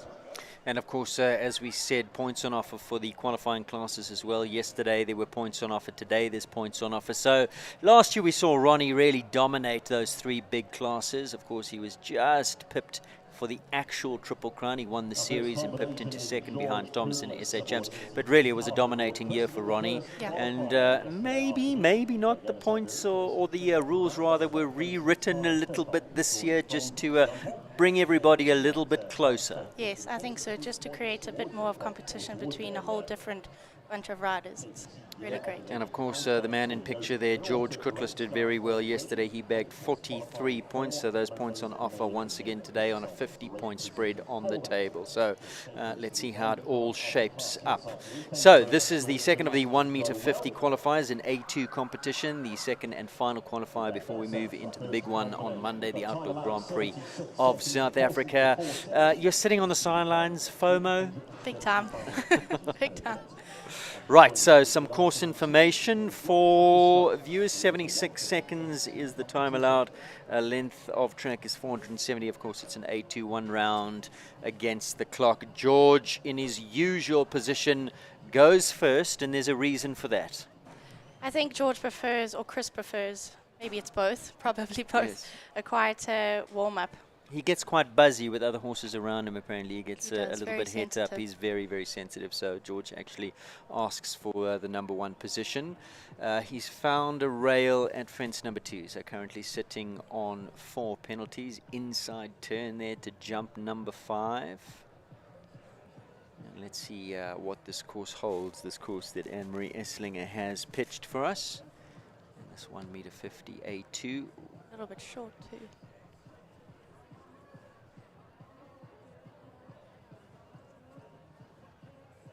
The open water comes into play today. Has there been much talk amongst the riders about the open water? It's not really, something I we think- see a lot of, other than really this show and other And Derby and as well. Derby. I think during the course walk, a lot of people, the water jump is always a question. As you said, it's not really presented as much. But horses at this level have, especially all of the horses in here, have jumped this open water a few times. So a late rail there for George. Final fence going down. And are people still talking about that wall, that dreaded wall, that Very much water? so. Okay, so George, the first one to go here. You see he comes to that wall. And I don't know if Mr. Director in the van could possibly get us a shot of the wall from the other side, because what the viewers on live stream are not seeing is that that's the water wetland wall, and currently we see Ashley Fox, she's about to go, but Chayton Hendricks on Larrison is currently showing Larrison that wall, because there's a lot of talk about that. It's been around for a few years now, but it kind of draws the horse's eye into it, and we think that maybe Yes. there's like an optical illusion for them. Yes, it really draws you in closer to the jump, and how it's built is very cleverly built by Anna. It's a lot short, 8 strides to the last fence, and it's at quite an awkward angle, so you have to make sure you get really straight up to that. Ashley Fox for the 334 Sport Horse Stud, on track now 334 Franzi U. Ashley relatively new to the 150s, but a rider that has got so much natural feel and talent on the back of a horse, and this I don't think is the easiest mare, but wow, does she do a good job. You're really building a beautiful partnership together. Just see how quiet Ash is. She's just gives the horses so much confidence. She never panics. Just looks so easy. It's all very smooth. Smooth, that's it. Of course, Mom Deirdre will be watching. Deirdre, coach, horsewoman Intel, runs a lot of shows there. One more to go.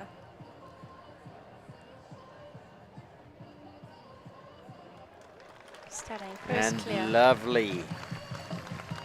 74.48 time allowed, 76 inside of that. The first clear in this A2 1m50 competition.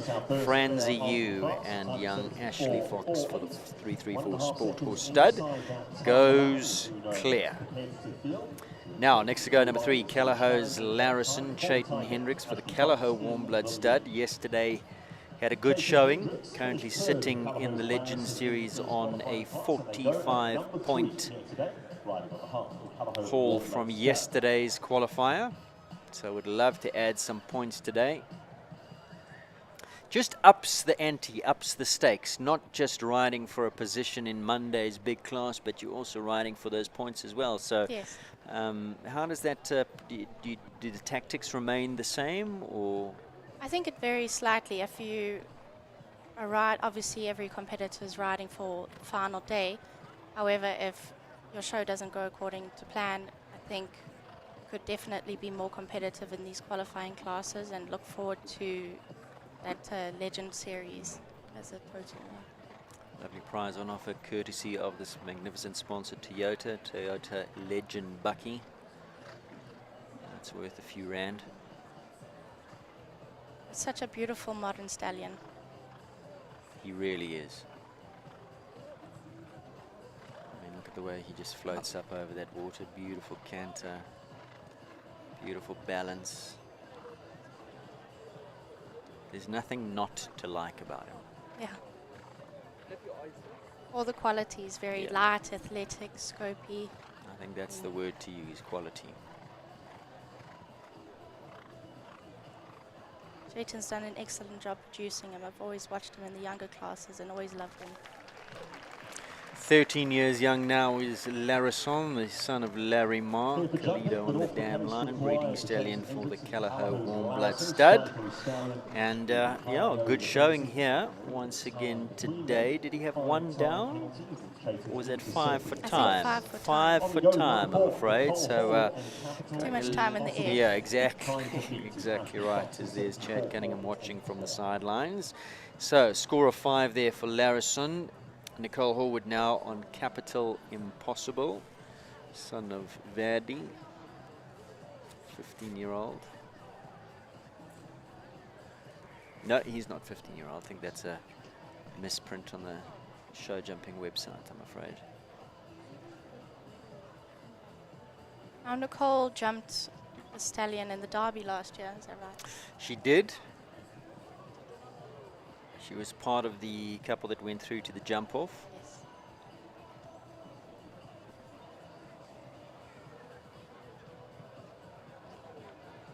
I think she had, did she have one down in the jump off, which gave she Ronnie first and second?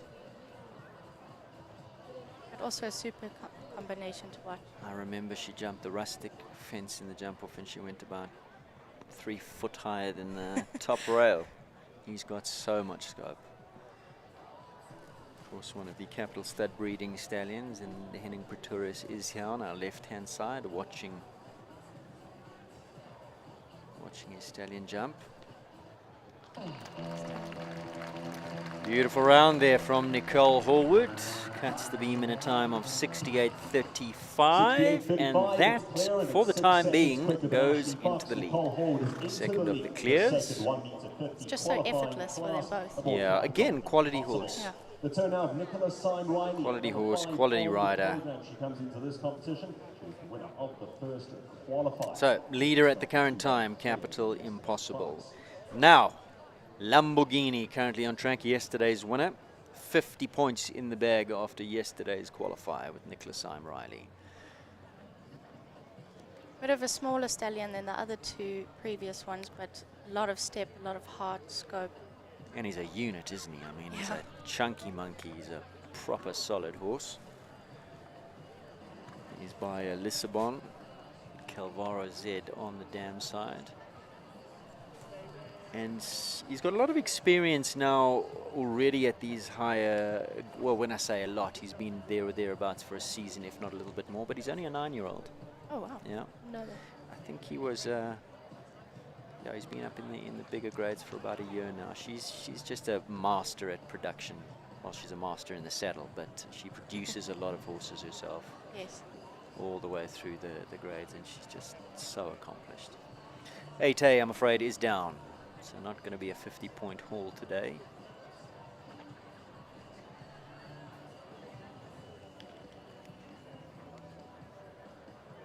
I think it also looks like to me the ground is riding a little bit better this morning.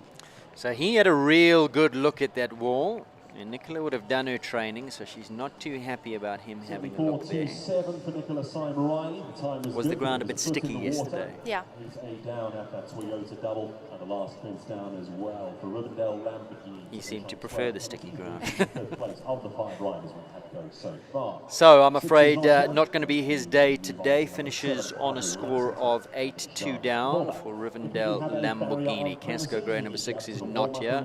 Lexington with Jean. Lexington was with us in co-commentary for one of the earlier classes.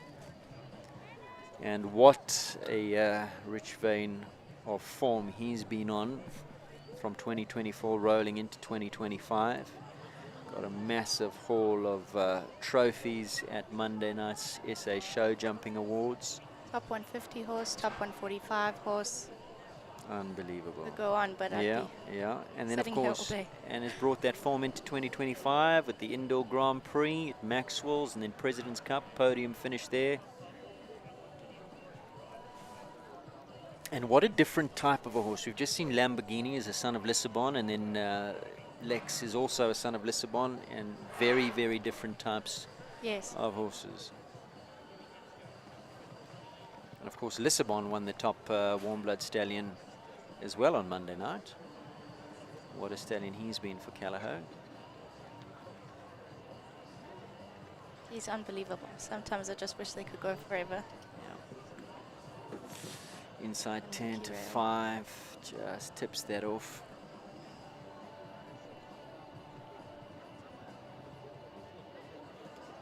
I mean, they know each other so well. If they have a small mistake like that, it doesn't faze them at all.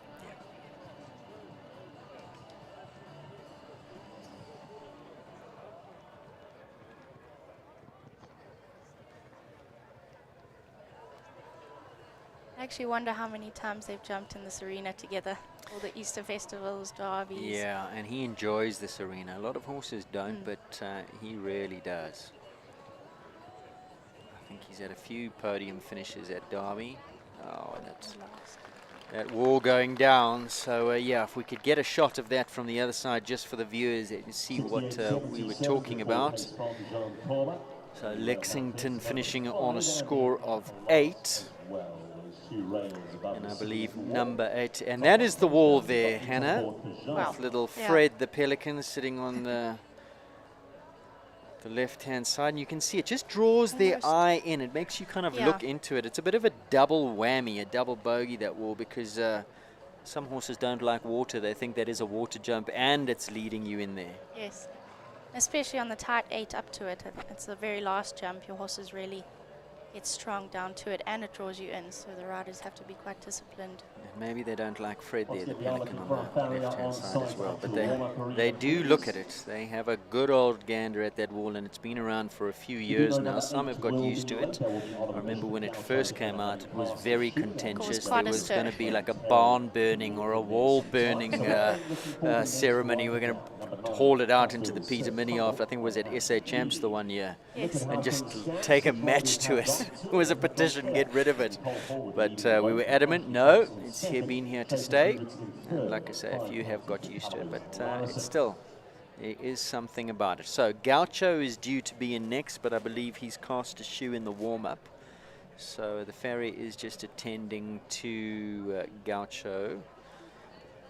So will we see Hausberger's Sir Crumble and Ashley Healy come in? See them walking down now. Okay, so Ashley is going to come in ahead of Oliver and Gaucho. Also, what an exciting young horse coming up to the grades now.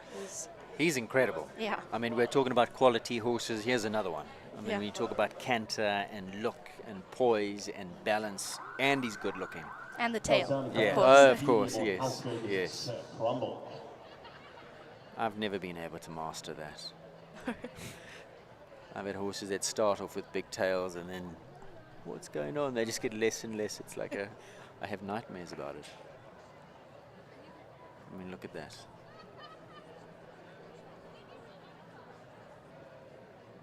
So Ashley is next to go. Hausberger Sir Crumble number 9 at this stage of this A2 competition. Leading the way, Nicole Horwood, clear on Impossible in 68.35. And I think she's left the door open. She didn't go crazy. She didn't run the horse off its feet. So I'm sure we will see that time being beaten. Question is, will they leave them all up? I think definitely riding with Monday in mind.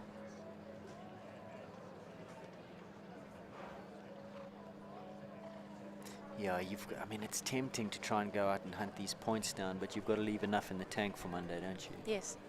2 full rounds and a jump off.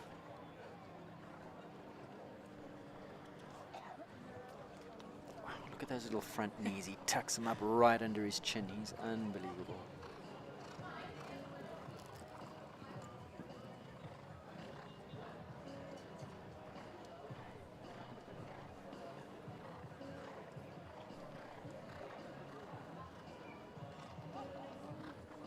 Reaches there for the back rail, didn't he? Yeah. Just over the years, he's gotten so much lighter and quicker on his feet.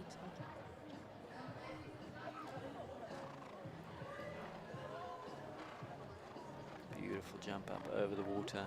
His form is spectacular. His technique is It's like a cat. sublime.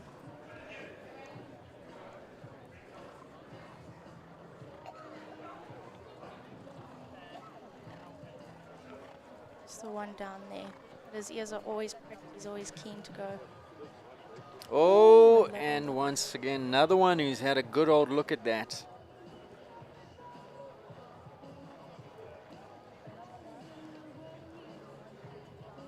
It's a pity. I think they have a very similar wall at home and obviously would have practiced it I a was lot. going to say that would have been trained, but it's not the KPC wall, and he's just not interested at the all. Speedians coming at that final obstacle. Hausberger's Sir Crumble not a fan of that decorative wall.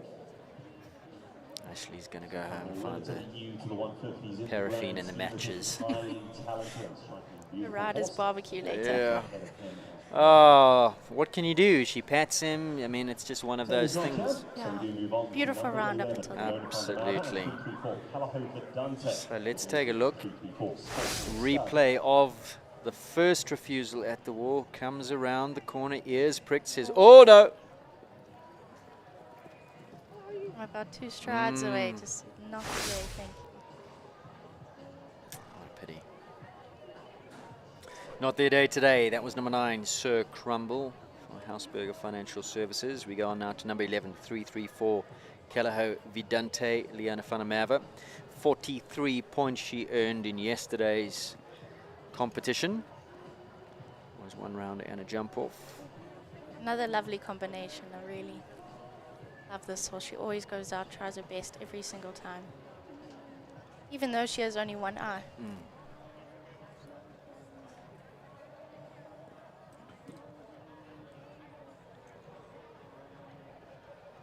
But Leon is so good. Very.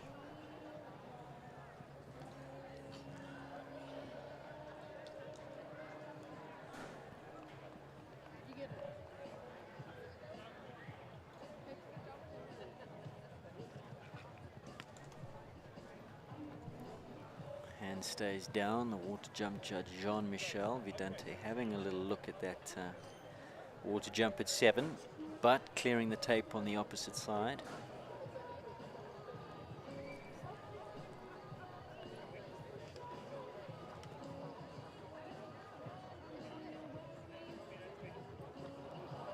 Another one was looking down. Yeah. 75-22, 4 penalties at the wall. At least Anna has put it as the last jump. Yes. Go on, enjoy Enjoy the rest of the enjoy course the rest. and then deal with it at the end. We'll give you your ground levy, jump a few jumps, and then have the wall. Been disaster we would have if it was at number 1. Oh yeah. No, So, really yes, had it's a a good little look bit at that. friendly, Yeah.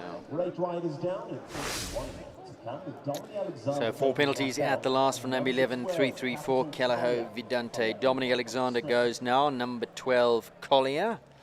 for owner Holly Smith, also sitting on 43 points. Collier, one of my favorite horses in the ring, the son of Kronos. Also had a fabulous year last year. A lot of places in the World Cups, podium finishes.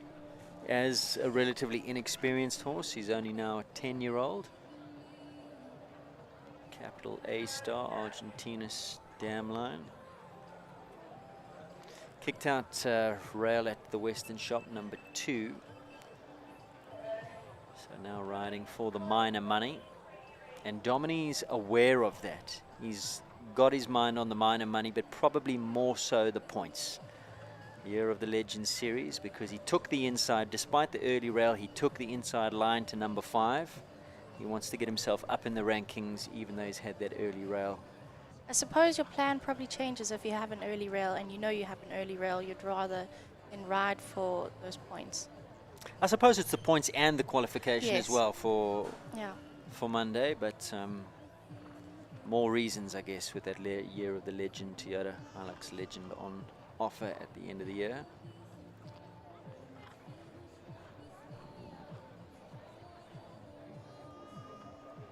Good boy Collier. He had his eye on the top rail. 74.82 the time from Dominic So 4 penalties in 74.82 at this stage into third. Impossible lead, 0 penalty score in 68.35. Franzi Yu, Ashley Fox in second. Let's take a look at that fence number 2, Western Shop. So over he comes, jump number 1, the One Insurance fence. Just slightly slower in front. Right, Ronnie Healy goes next. Crowd favorite. Oh, number 1. Blue Turtles Capital Magic Boy, Ronnie Healy. Blue Turtle Technologies, yesterday 43 points in the first qualifier, finished up in the money today. Early rail, jump number 1, One Insurance is down. What does he do now? Is he going to come inside to 5? Think about the time now. On the angle to 5.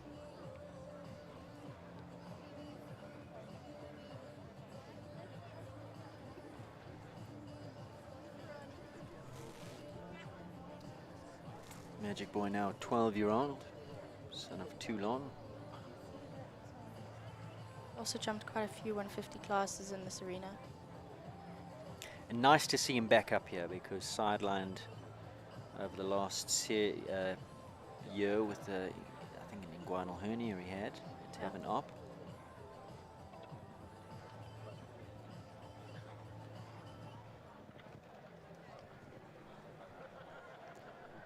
Right, now.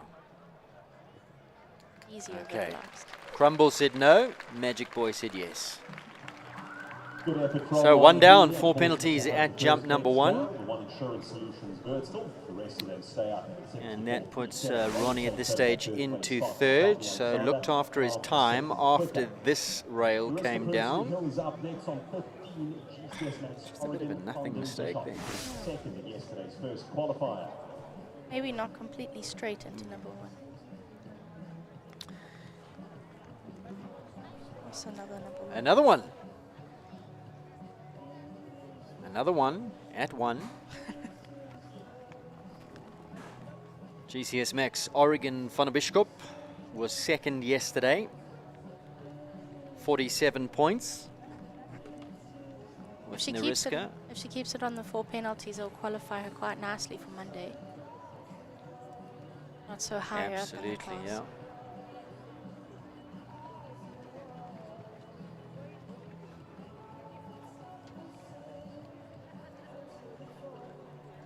Always used to get quite confused between Oregon and her other stallion. I know.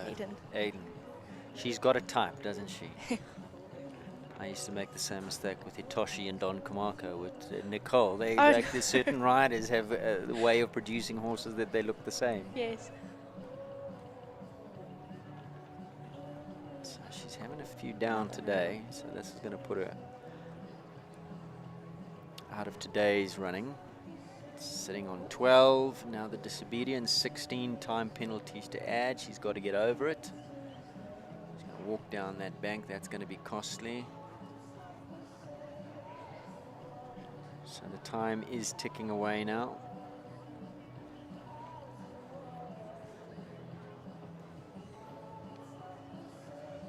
Come on, come on. No, not interested. She finished second in yesterday's first Frank the qualifier. Pelican Today, strikes she's again, I'm on afraid. funded the shop, says no twice over at that last fence. It's amazing how they just, some of them do not. However, having had that Even want to first go near fair it. round yesterday and placing high up, her chances of qualifying for the main event is still well alive. It's not so bad when it's like this, but when it's a full wall, Yeah, so it's then a lot more daunting. exactly. So there is the replay of fence number one. Just looked like he went a bit stiff in the back over that and didn't finish behind. Had that one down. Now we go to Shari Michaelis, sitting on 43 points from yesterday. That's in the overall Legends series. So she clears jump number one. Tak and Tog's Ultimo WC. She's also had a really good start to the year. Aces in the world in the Indoor Grand Prix.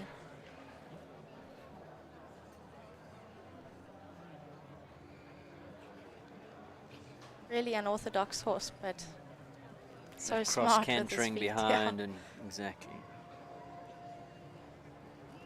I wonder how often Shari sees the chiropractor.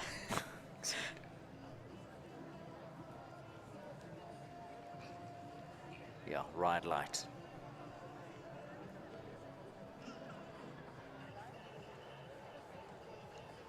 But he jumps, goodness. Yeah.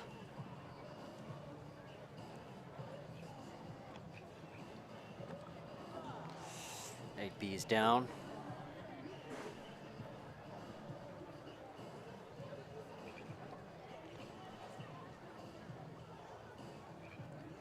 Beautiful right up to that triple bar. Right now the wall. Ears are pricked. Super.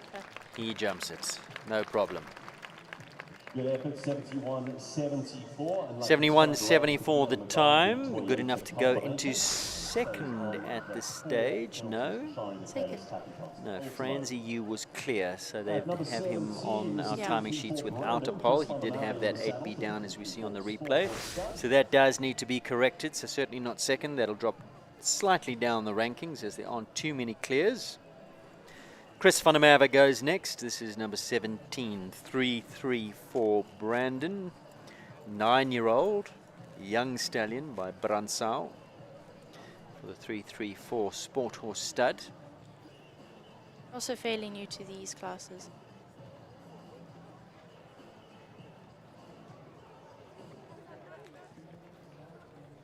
A little bit smaller than Larison, but very light, modern type athletic type of stallion. Absolutely beautiful canter as well, really cantering up to the contact, covering ground. Quality once again. Super flexible in his body.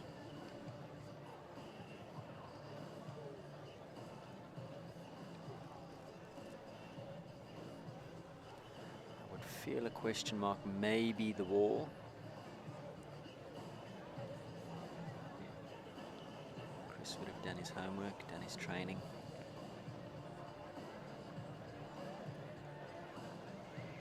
At the moment, it's only the stallions that have been having a look at that.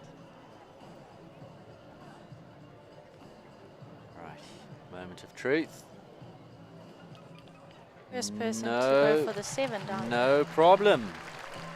And time 68.67, just outside of Nicole's time. Her time 68.35, so slots into second position does 334 Brandon. What a brilliant ride by Chris van der Merwe. It just shows you, I didn't think Nicole was going that quickly. Fast, yeah, it's quite a deceptive round, actually. So into second goes Brandon and Chris. Another one from the 334 Sport Horse Stud. Up next, Rainer Korber rides 334 Mr. Twister 5. So Chris was the first person to go on the 7 to the wall. I think maybe that ride's a little bit better. The horses are more forward and committed to it.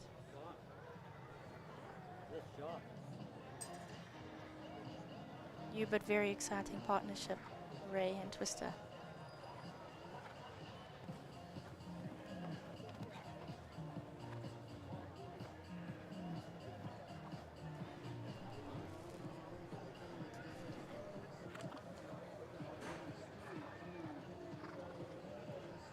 he's gone round.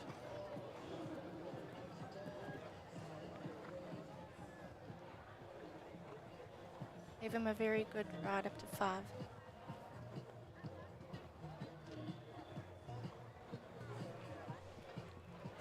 So Ray's looking for the clear. Not too concerned about the time. He is clear over the water. And a little look at that. Ah. Now, does he go up a gear? Now he has to think about the time.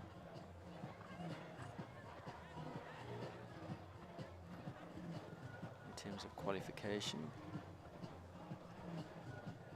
The 7 to the Number last. 7. Oh, just tapped it off behind.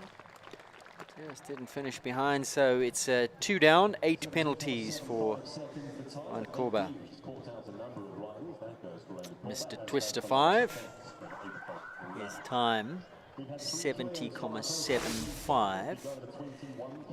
As we take a look at the replay of his first rail, 8B just went down. So 2 seconds outside of the leader's time going around that KPC and coming inside of the double to number 5. So that's what that will cost you, around about 2 seconds if you don't take that inside line.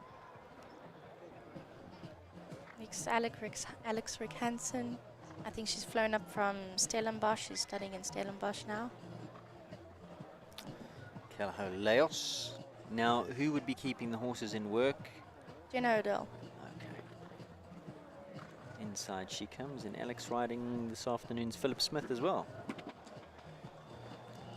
So she comes inside to 5. I think the horse slightly lost its footing, has that one down. Also a very small horse, but a huge heart. Another son of Lissabon.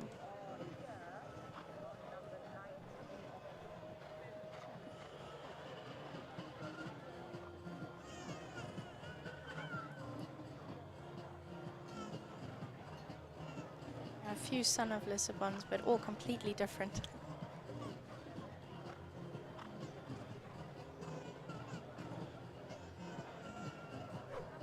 Jumps the last, finishes on the 4 in a time of 68.86. Good enough to go into 4th. Rode on a beautiful rhythm all the way around, which is, I think, a hallmark of her riding, always going forward.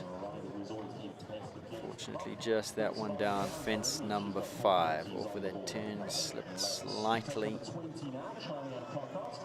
She should be happy with that.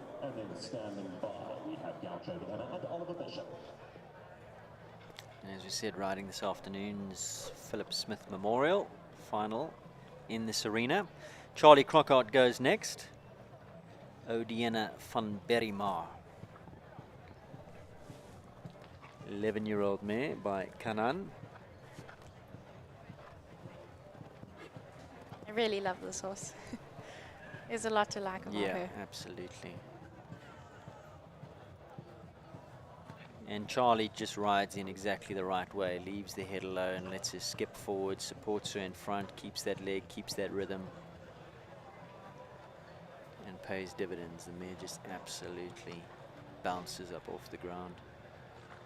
Simple tack, no martingale. You'd be tempted to put a martingale on a horse You like would. this. So big ups to Charlie.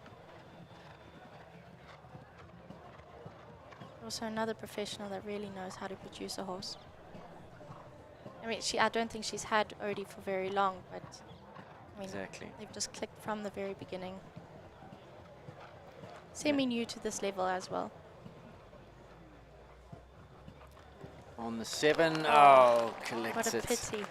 That might be the first time that this horse has seen that wall. And one must remember, Charlie's been out for quite a long time, had quite severe shoulder surgery, and that's a long recovery.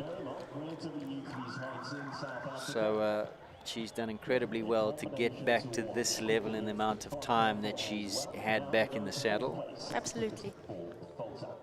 So just the 4 penalties at the last. That looked like a good time, 65.07, the fastest. So 3 seconds into the lead had that stayed up. So unfortunately a costly pole right at the end there for Odiena and Charlie. Here is Gaucho. He's got his shoes back on. Oliver's back. Unfortunately, has kicked out a rail at fence number 2. Oliver Bishop, Gaucho de Emma. Good haul of points yesterday, 43 from the opening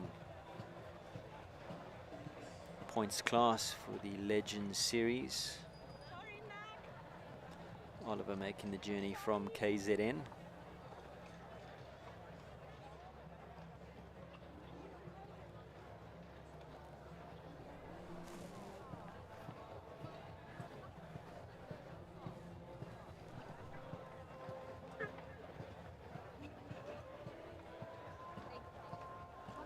This horse also has its own way of going as well. And so too does Oliver. So Yeah. they make a good combination. He just accommodates a very natural type of rider.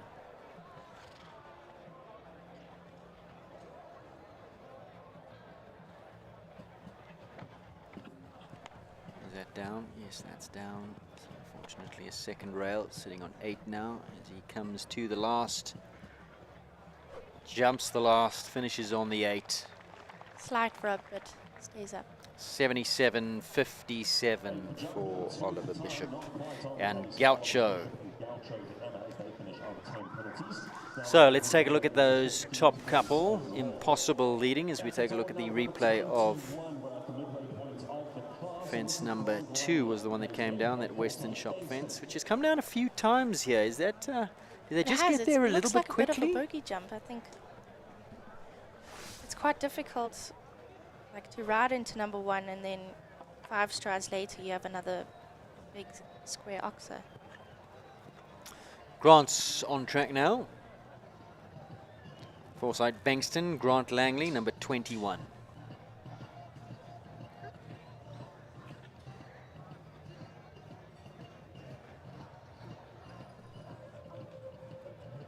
Saw Grant not too long ago. President's Cup does lots of driving up and down that highway between Joburg and Durban.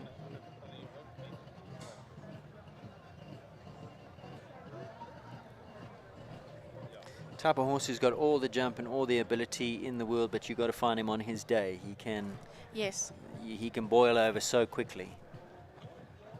I think it's all very about hot and strong. Yeah, I think it's all about the energy that you find he's got on the morning of. So he's had 8A down. 8 to the last, and another one just not finishing behind. Grant gives him a pat. You can Hard see work. had to work hard there. So finishes on a score of 8. Grant Langley and Bankston. Now riding out of the Langley stable for owner Shelley Moore is Courtney Webber, Opal de la Bastide. And she's been riding this horse for quite a while now, but starting to go really nicely at top level. Yeah, I think winners of the 140 SA Derby last year, so very comfortable in this arena together.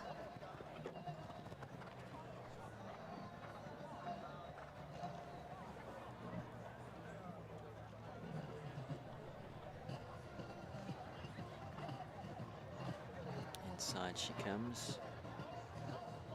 Quickly back to 5, gets straight, jumps it nicely.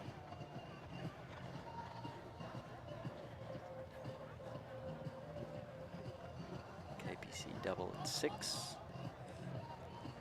It's close to that left-hand wing. I'd be thinking about the turn back to the water. Easy over there.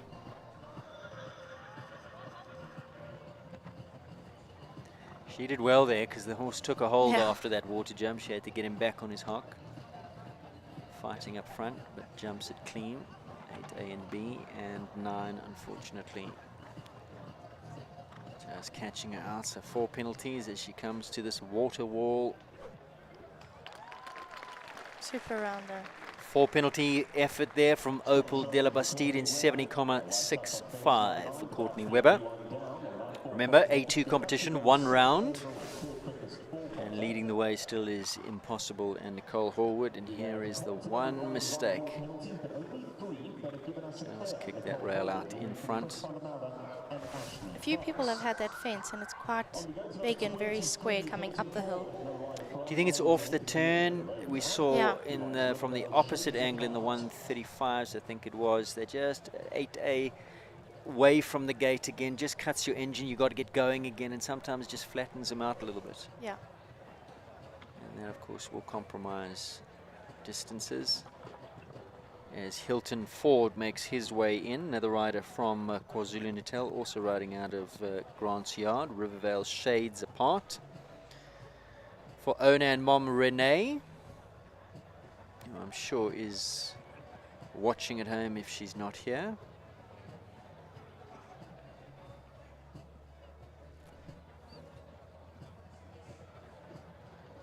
Hilton, if I'm not mistaken, has done quite a lot of eventing as well. Yes, I think so. So I've heard.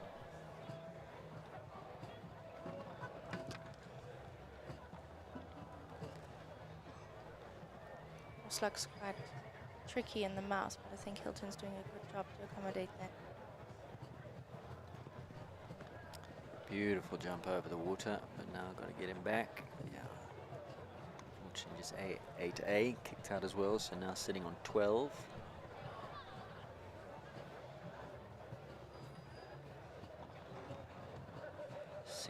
With that rail now.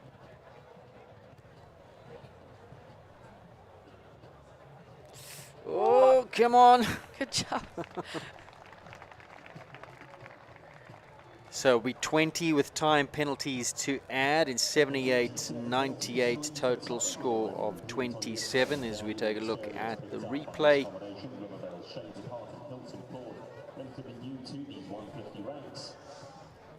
6AB, both of those rails going down for Rivervale shade apart. Total score of 27.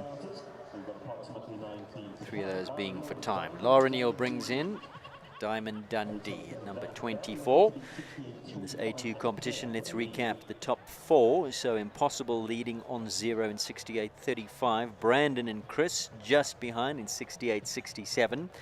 Then in third, Franzi U, 74.48. Those are the 3 clears. Fourth place, Deanna and Charlie. Lara's on track now with Dundee, 15-year-old son of Diorado. Diorado is always quite typically difficult to ride. Lara does an excellent job. And he's a big horse. He's a big and long horse. Yeah. So it would take some riding.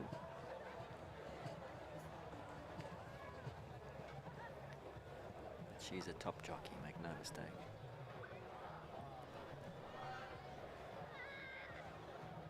Also quite small, but very effective. And stylish. Yeah.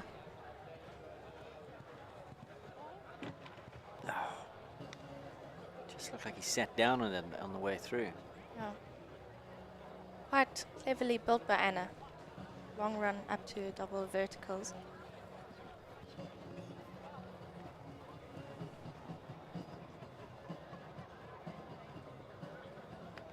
Jumps the last. Yeah, he did have a look, didn't he? Yeah. So a 4 penalty round then, 71.97 for Diamond Dundee. Goes into 8th position as we take a look at the replay of 8A.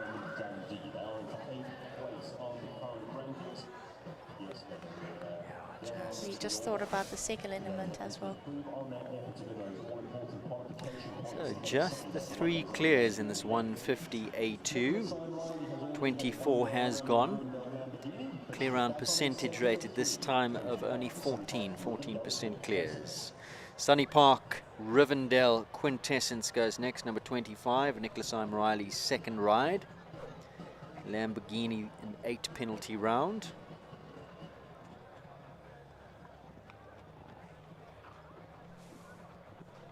Quintessence, a 10-year-old now, a stallion by Quintenda. The Kalido 1 dam line.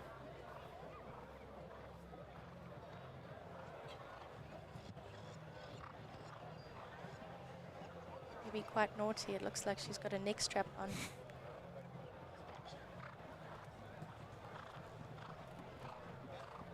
call that the Jesus strap. Oh, just tipped that going through.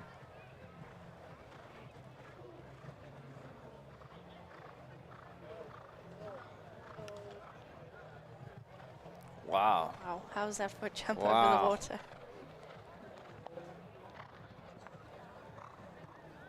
Really well ridden up to there.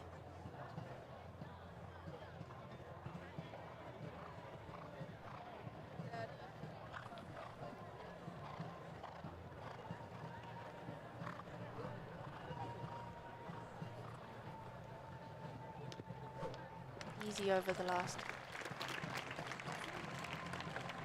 Also looks like he really enjoys his job. I love seeing when they Does. cross the finish where they have that little play. As we take a look at the replay.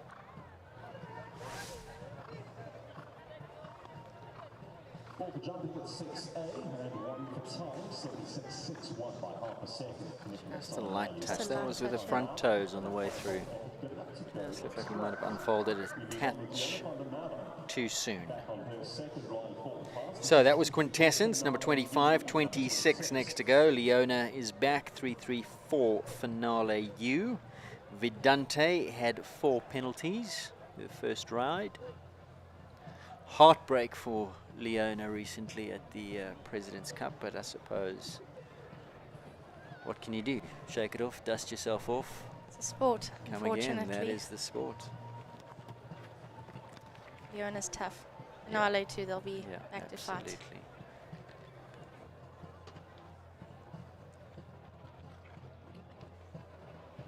So she's gone round.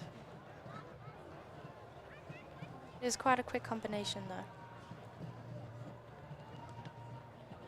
As you saw, they lands and turns very quickly from 5 back to 6. So we said earlier, 2 seconds there or thereabouts, the time deficit for going round from 4 to 5.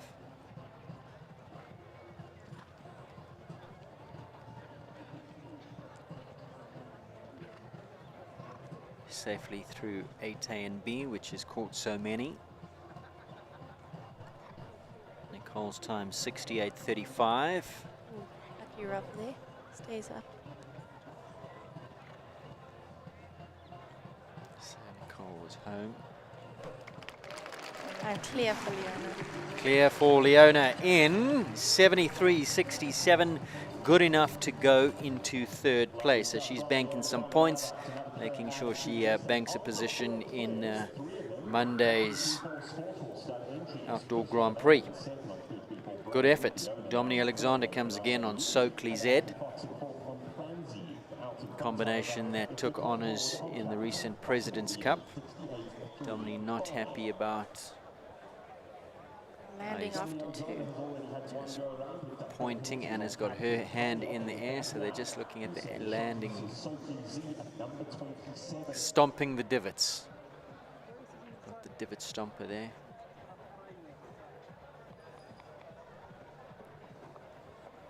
Tommy went earlier on Collier, 4 penalties on Collier, which he had at number 2. So he's going to make sure that everything around number 2 is perfect before he goes. 10-year-old gelding by Hunter Sandro.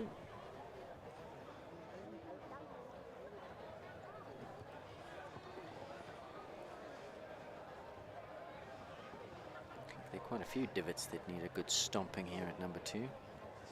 Oh, okay. Right. Thumbs up, all good to go.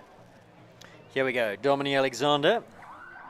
The clear round rate has moved up slightly. Last time we had a look was at 13%. At this stage now, 4 clears, 17% with that clear from Leona.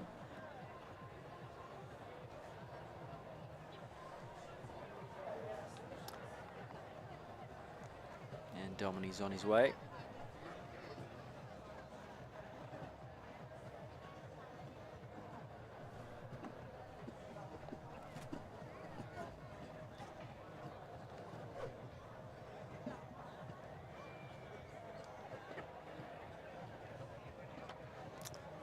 To leave that up. he took a big breath after that one. A little bit creepy to 3. Landed and put the leg on. Said, come on, need a bit more canter from you, boy. Inside he comes from 4 to 5.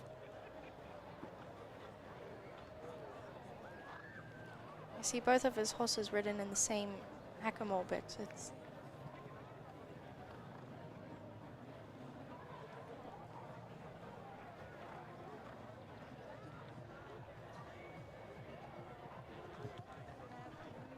Jumps very clean over the water now.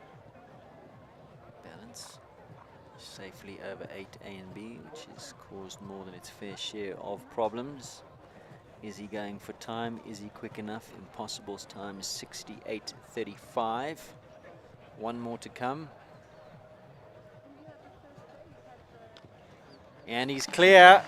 And he is not quite fast enough. 70.34, good enough to go into third. Soakley Z, Dominic Alexander, Nicole still leads in 68.35. Brandon and Chris retain second in 68.67, and now Soakley and Dom 70.34 go into third.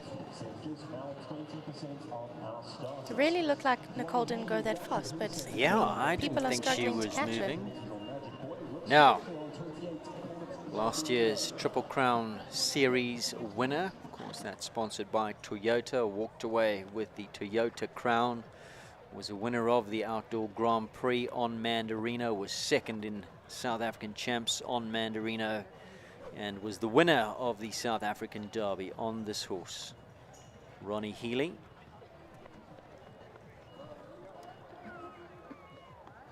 Special horse. Almost looks like the top pole of number 5 is not so straight. You kind of want to aim for the middle of it. Kind of kinked in the middle, doesn't it? Well spotted.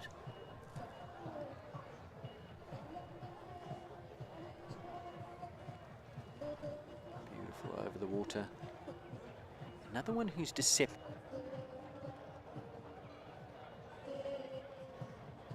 A lot of ground. Is he quick It's like enough? he doesn't even canter though, it just floats. So Exactly.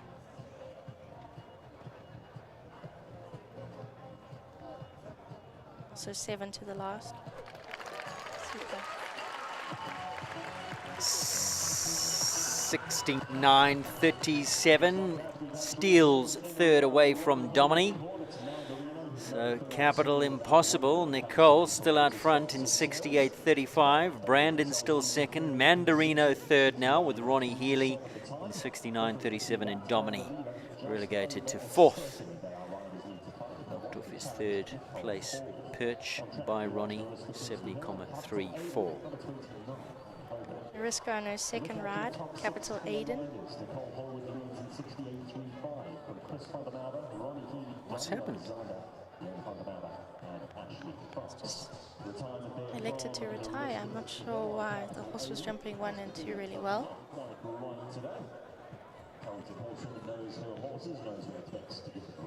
Mariska also really knows the horse as well. Maybe she felt like something wasn't completely right. Mariska, was that did she go before her bell? I'm trying to listen into what Roger was saying. Or was that, like you say, just maybe felt something untoward? We'll try and find out exactly what the story was. Because, I mean, she wasn't up in the placings yesterday to be able to afford herself something like a retirement so early on. You want to make sure that you bank your position in Monday's class before. Yes. Anyway, we'll try and find out exactly what happened there. This is a very, very exciting partnership going next. Othello van het Kieserhoff and Amy Hay. What a crackerjack little horse this is. 10-year-old son of Harley out of a For Pleasure dam line. Very much like For Pleasure. This is your type of horse, Hannah. Yes, I would love to steal this one. I can just imagine Hannah on this. Amy does a hell of a good job. Very brave little rider. Not dissimilar in the way he goes to your Pollyanna. Yes. Man, he's electric. Wow. Proper little fighter.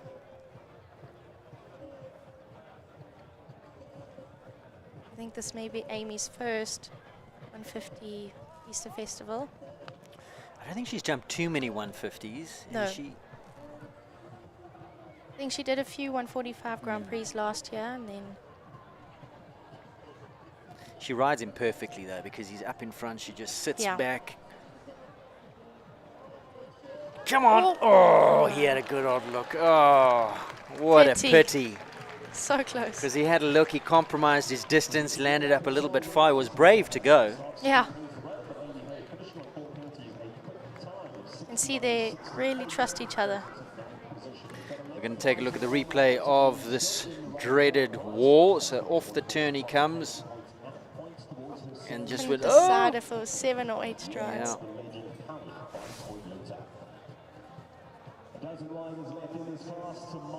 So 4 penalties at the last. 69.68 was the time. That would have gone into 4th. 1 pole. We talked about a wonderful partnership between Othello and Amy. This is another one that's developing into a very, very strong partnership. Previously the ride of Nicole Horwood, now with Tamar Glixman. Kronos, winner of the indoor championships at Maxwell's not too long ago, kicks out an early rail at 2.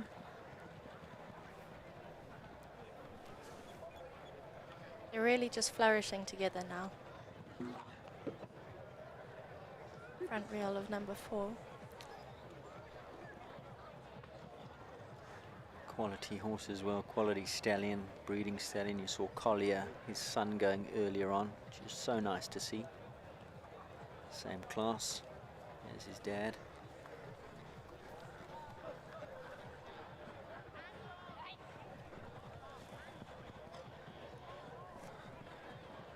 Stallion by Darko. You can see that just very scopy. Graham Wim, Jane Healy watching on.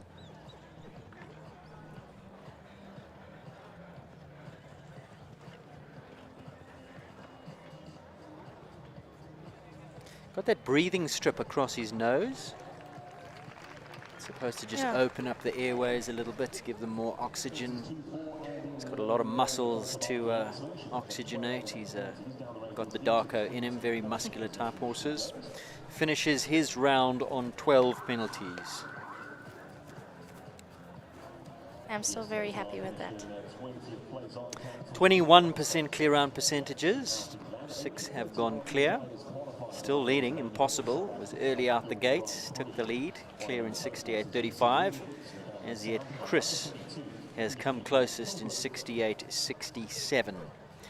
As Lisa Williams goes next on number 32, 334 Pilgrim.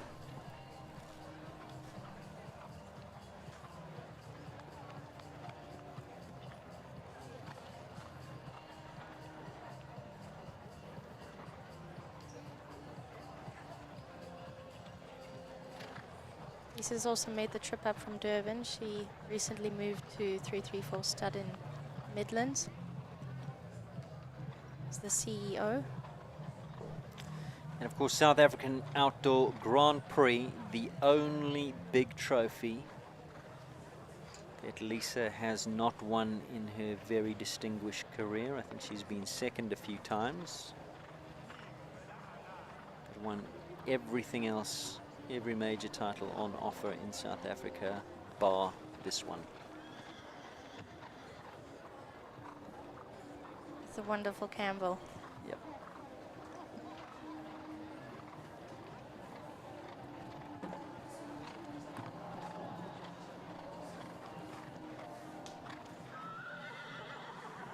Lisa had a few injuries last year. I think her shoulder was giving her issues, and Jonathan Clark was fortunate enough to get the ride for a lot of last year on this horse. Finishes on 4, 75.76. As we take a look at the replay.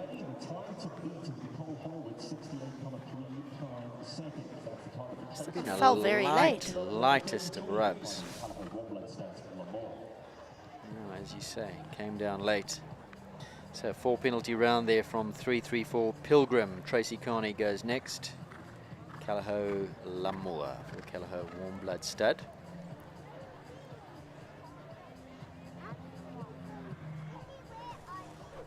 Daughter of Lisbon.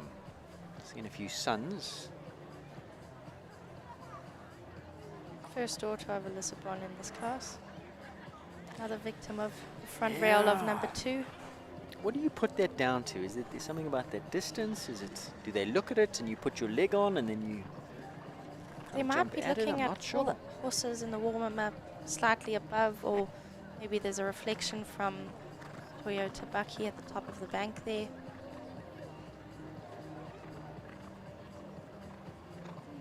It's very seldom been the back rail, always the front rail. Yeah, exactly.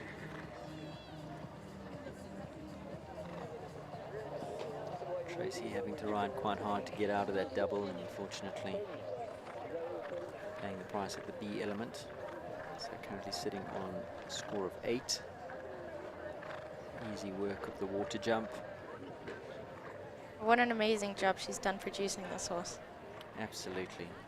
Lily, as she's affectionately known in the stable, and I don't think to begin with she was the easiest. Tracy took a lot of time. I think she was very, very sensitive, needed a lot of confidence from the rider, and as you say, Hannah, what a brilliant job she's done. Oh, and unfortunately, got to add another 4 at the last. So finishes on a score of 13 as she exceeds that 76 seconds time allowed. 76.32, just over, as we take a look at the replay of the second pole that came down. Western Shop, of course, was the first. Landed a bit short into the distance. Tracy had to just ride her at the second one to get out, and of course that flattens him out a little bit and just didn't get the necessary height. Now, this is interesting. Of course, a new ride for Ashley Healy, a horse that has done so well with both your former coach and mentor, Ronnie Lawrence, and then, of course, Ronnie Healy, winner of the Derby. This horse always maneuvers over number 1. Is that his Every thing? single time. New partnership together. But I think an exciting one. Good one. Very, yeah. Looks like he really enjoys Ash. She's going round.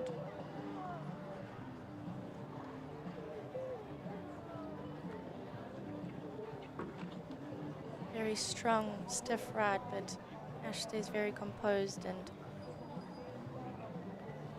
supports him when he needs it.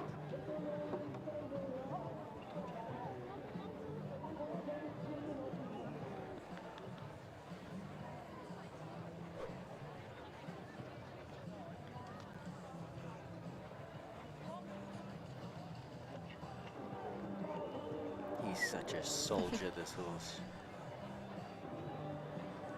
And he just move his body over the 8A and B. Goofy, as he's affectionately known.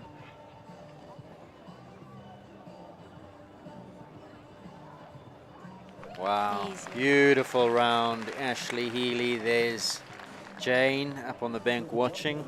18 years young he is now, evergreen.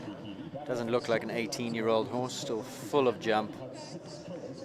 And looked like he made easy, light work today. Both of them did. 2 for time, 77.11.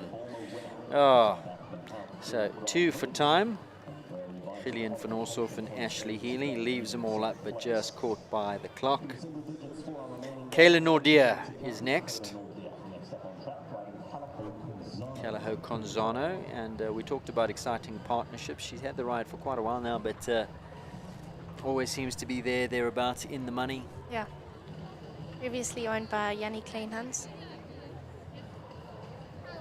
Suits her perfectly. Very competitive rider is Kayla. 14-year-old son of Con Coriano.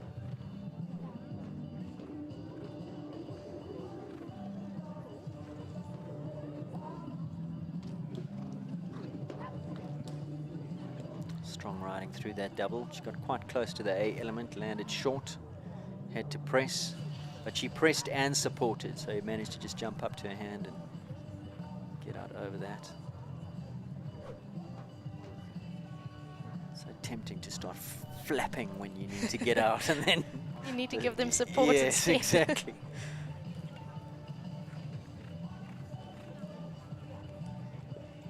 One of the many pupils of Gonda Beatrix. She's looking good. There we go. Another Super. clear. Clear round percentage goes up. Stops the clock in 73.54, and that is good enough for fifth. Nice points on offer for fifth.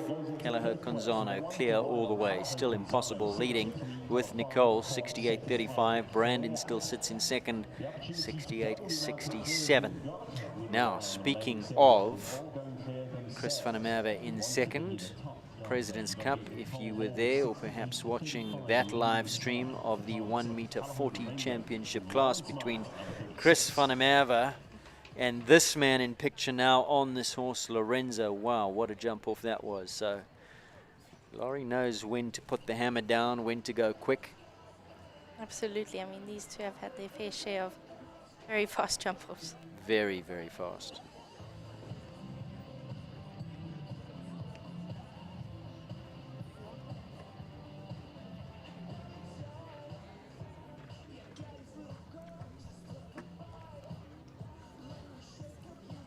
Also chosen to go around today, but they do cover a lot of ground at quite a pace.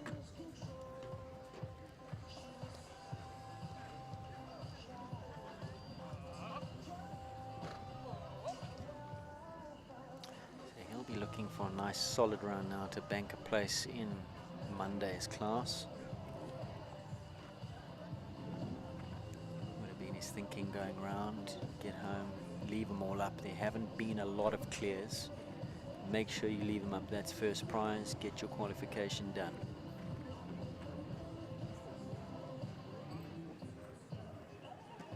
One more to come. Oh, back rail Almost there. in the Gave it a cups. touch. Last one. Yeah. Good job. Jumps it.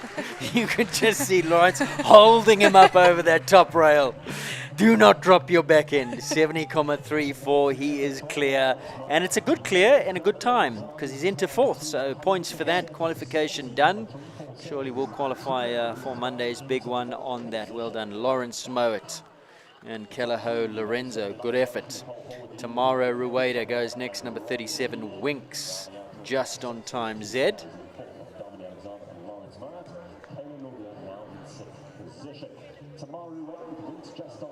Clear round rate up to 24% now. 8 horses clear. So the back end of the class has pushed the clear round percentages up. They were looking a little bit scarce midway through the class. Now, this horse has found some form once again. Yes. Went off for a little while, but great to see him back in the big classes.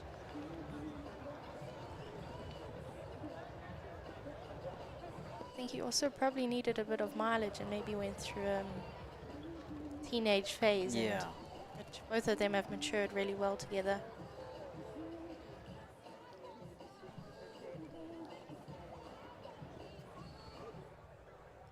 And is Liantos out at the moment? I'm not sure, I haven't seen him.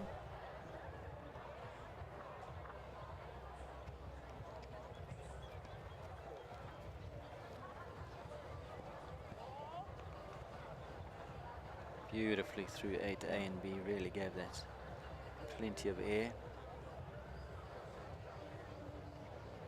Also has a very different way of going. The head is always up, but he really uses his body over the fences. There we go, well ridden to the last. Couple of time penalties, I'm afraid. 79.01, 4 for time. Clear for jumping, 4 for time for Winks. Just on time, I'm afraid not today. A few time penalties to add there.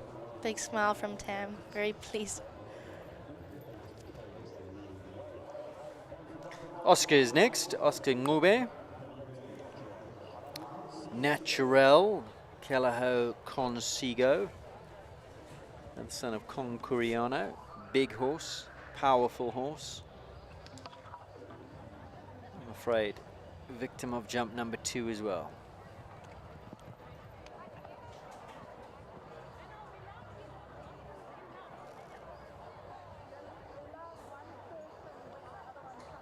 I think this may also be this horse's first 150 show.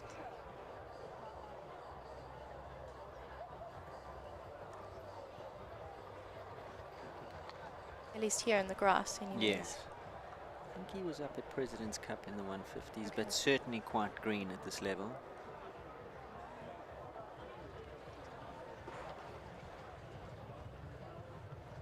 Oscar nice and positive and forward to that. Just want to APC go double. around to the start.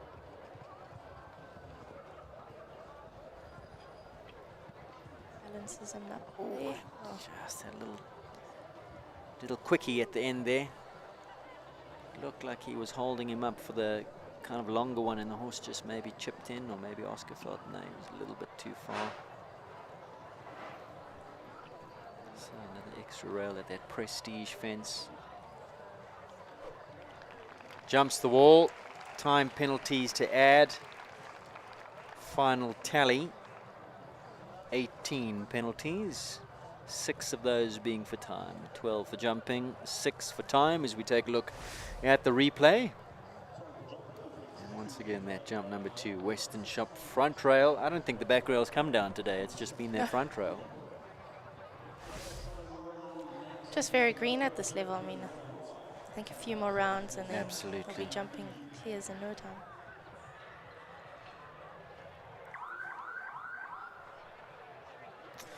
Bell's gone for Kaylee Pissarra. No, I think it's Nicholas Riley, her third. Yes, Insagi DB was subbed in, so we've got that substitution. Goes in Pollyanna's place. Nicholas Syme's third ride. Lamborghini had 8. Quintessence clear. Number 1 down. Insagi not clear. Number 1 has come down. And he was off for a while as well, this horse, and is on the rebuild.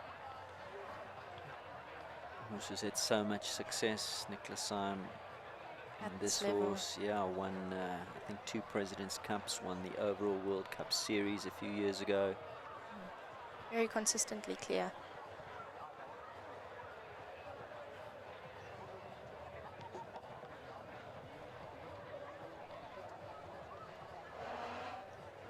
Amazing technique behind how he just kicks out.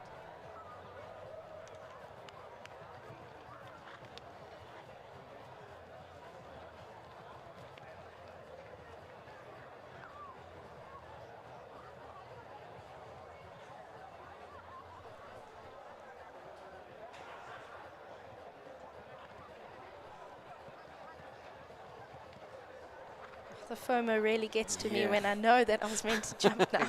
I was just about to ask you. Super round. So it could so easily have been a clear. Number 1 gone down. Just the fence at number 1. She's happy with that. Big pats for Insagi's efforts this afternoon. Next to go will be number 4334's entry. Epamine, Kaylee Pissarra, as we take a look at the replay quickly of number 1 going down with Insagi, just slightly too low. Yeah. Can so often happen over fence number 1, we're just quite not there. Epamine goes next, 16-year-old daughter of Choco Blue out of a Jus de Pomme dam. There's a lot of Jus de Pomme in this horse in the make and shape.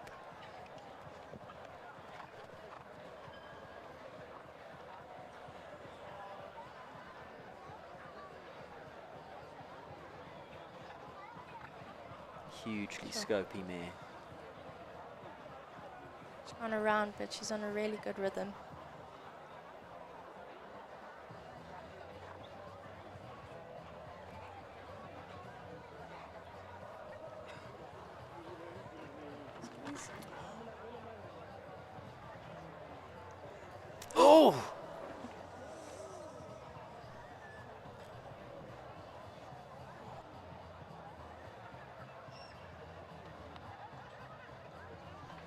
Oh, Ow. Kaylee's down. Oh no.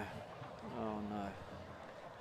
Dad Gubbett is there to check on Kaylee. Oh, and she's shaking. That's gonna. Hopefully Never nothing like to too see serious. that. Just on the turn, just lost the footing completely. We definitely do not want to see a replay of that again. No. She's up. Kaylee is shaken. I think she's just More in of a little fright bit, than exactly, anything. exactly.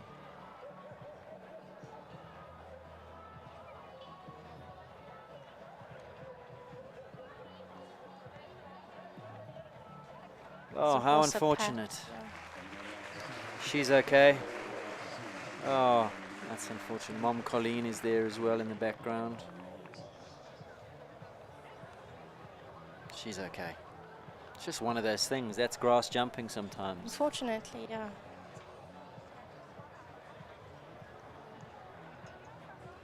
Very unlucky. I mean, they were jumping really well. Sweet mare just to get on her feet and stand there. Yeah. Didn't make any effort to run away, to gap it. Almost checking to see if Kaylee was okay. I'm Yeah. here for you, Mom. I'm waiting. I'm okay. I'm Are you okay? Are you okay? Yeah, oh, shame.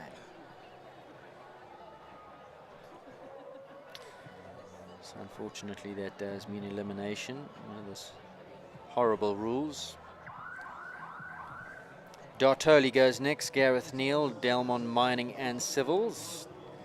Dartoli sitting on a score of 43 points from yesterday's qualifier, former winner of World Cup qualifier. 17 years young. My time flies by. The daughter of Van Gogh.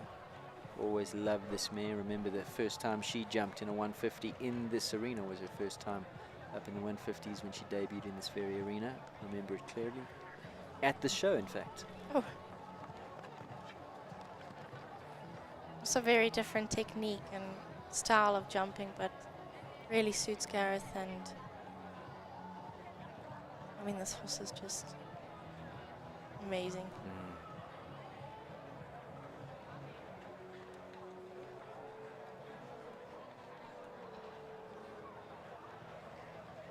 Not sure why. I always thought this horse was a gelding. I think it just lost a shoe. Lost some tack. Is it a shoe? Is it a boot? Something came off. Might have been a shoe.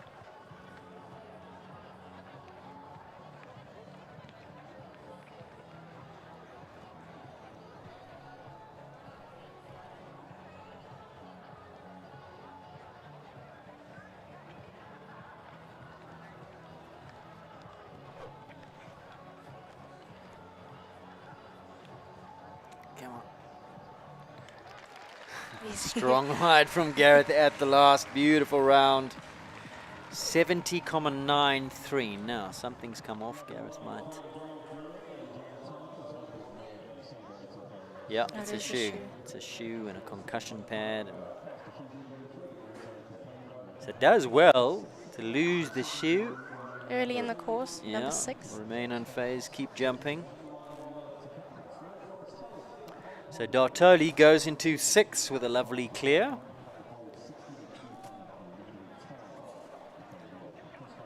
And last to go, Lorette, number 42, Orapode Emma. Lorette's not happy about something, asking them just to check. Oh, it's the land, it's the takeoff. The divot stampers are back at that takeoff to the wall, the final fence on track.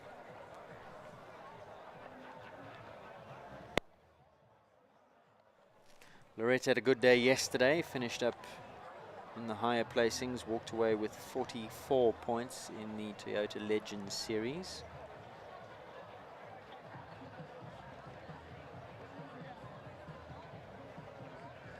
It's Fred the Pelican making sure his beach is Fred's okay. there, boy.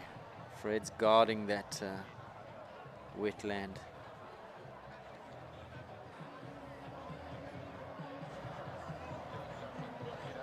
So, still leading with 1 left to go.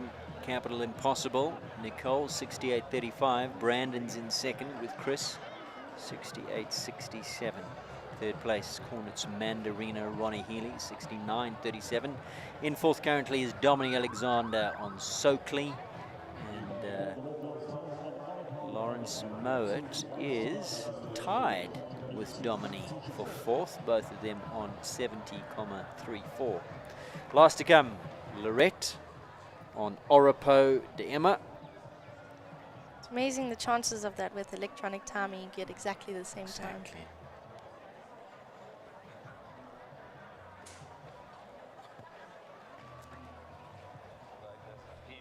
Brand ambassador for Equine Performance Products. See the number. And I was going to say, he looks like he's in good condition. Thank you. There's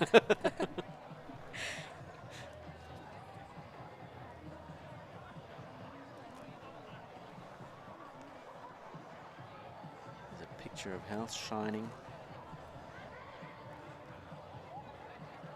They're talking to him through that double. Oh! A little slip off the turn. She needs to make a tighter turn somewhere else, as Gotta she get went quite far around to the water. Did well to jump through 8A and B. He got quite playful after the water. He enjoyed the extra leg in the run down to 8. It did well to get him balanced. Come on now, right up. Come on.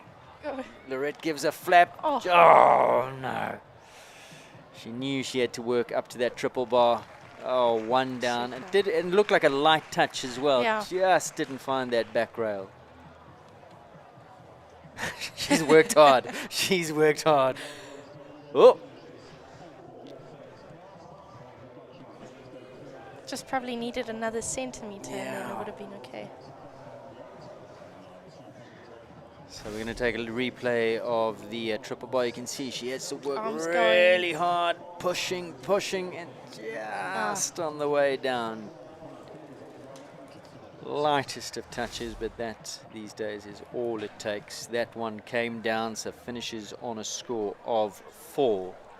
Oripo and Lorette. So Capital Impossible, Hannah Garton, the winner. Deceptive. Very deceptive. Yeah, led the whole way. 68.35 and made it look oh so easy. Brandon and Chris back in second. Ronnie and Mandarino in their fight for the 2025 series. Walked away, dominated 2024. 2025 is upon us. Legends series in Ronnie's there in the points. So Nicole wins this qualifier, 68.35. She'll now walk away with the 50-point haul. She wasn't in the points yesterday, so she now level pegging on 50 with Nicola Syme Riley, who was yesterday's winner on Lamborghini. Chris van der Merwe, Brandon finishes second, 68.67. Ronnie in third. Then it's a tie for fourth, Dominic Alexander, Soakley Zed, and Lorenzo and Lawrence Mowat. Those two tied for fourth on 70.34. And Gareth Neal, he lost a shoe, it didn't matter. Dartoli, this wonderful mare, jumped clear, 70.93, get the 6th position. That's the Toyota Adult 1 meter 50 A2 competition result. The prize giving will follow. There is your winner, also looking in fine form. Winter is just around the corner. We're in autumn here, and look at the coat. Sleek, shining, looking absolutely radiant. So looking in good form is impossible. Nicole Horwood. Your thoughts on the class? Very competitive class, I think. For me, the horses jumped a lot better today on the grass. And I think Monday's going to be a really competitive one, I think. May the rain stay away. What is the Yes. forecast? Are we clear skies all the way through to Tuesday? Just to Tuesday, come on. I hope so. I really hope so. Fingers crossed. It I mean, is. it looks like it's clearing up this afternoon. It's been a seriously wet summer, 2024 into 2025. Outdoor Grand Prix is upon us. We saw the class had to be moved, I think it was 2 or 3 years ago, from the Bob into the 5 arena in the Peter Mini for the main class when rain interrupted play. May it stay away in 2025. We've had enough rain. I can say that because we really have. You know, when I say it's enough rain, but it actually is. So well done, Nicole. She walks away with it. Thank you very much to you, Hannah. Thank Keep you your for phone having on me. because I may be phoning you to come and sit with me for another couple of classes, if Okay. you don't mind. Always good Of to have course. you in co-commentary. I'm sorry about Polly, but I suppose that's It's one of those things, unfortunately. the rub of the and, green. That's horses, yeah. Yeah, we're working towards the World Cups, and we'll give that a good go. Excellent. Hannah Garten with me for co-commentary. Big thank you to her. I'm going to let her go as we build up now to the 1m40, which will be the last purely jumping class for this afternoon in the Bob Charter. And thereafter, it's all about the Philip Smith. Before you go, Philip Smith, did you ride? I didn't. You never rode? No. Why not? I prefer show jumping, not equitation. But surely people must have said, come on, you're so stylish. And was I Ronnie think not on your Ronnie- case about it? No, he had he had a tight leash on me. He was my Philip Smith at home. So Oh, okay. Yeah. Okay. yeah. Right, thank you very much. Interesting. Ronnie Heaney coming in not on Mandarino, on a different horse. So Mandarino is probably in the ice, Very tucked away. excitable. Yeah, all very excitable, as you say.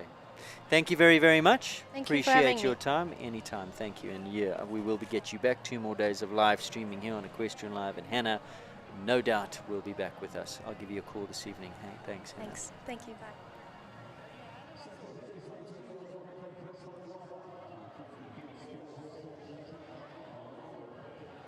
Mrs. Gillian Shaw going forward to present those lovely Toyota Easter Festival rosettes.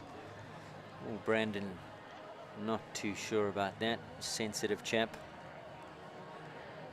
Chris just pipped for time by Nicole. Oh, hang on, Chris. Hang on, Chris. Sensitive type is Brandon. Ron Healy, Mandarino in third. 4th place was a tie.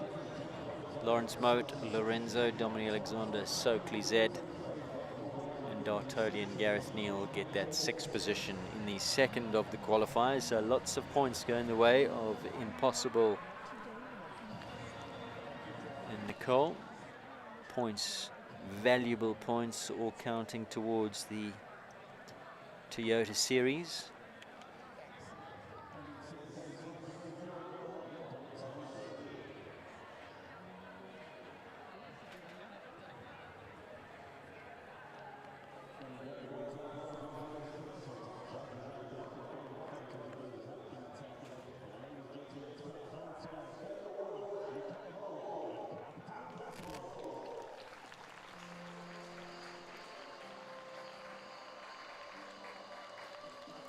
So there she is, the winner of this 1m50 A2, leading them all off on a well-deserved lap of honor, Nicole Horwood.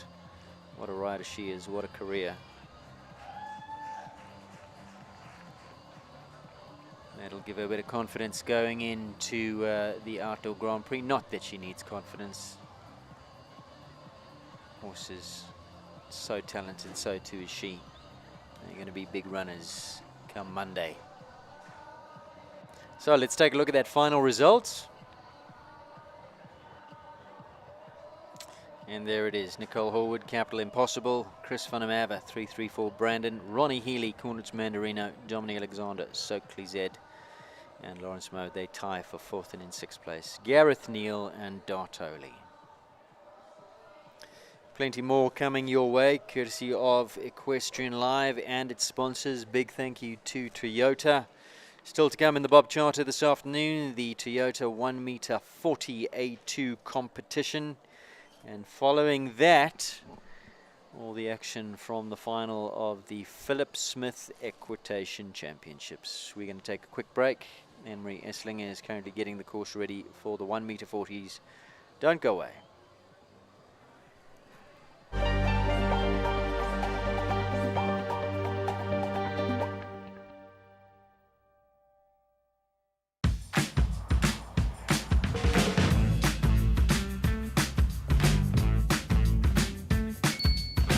Come on, whoa, chasing that feeling, baby, yeah, we got it all.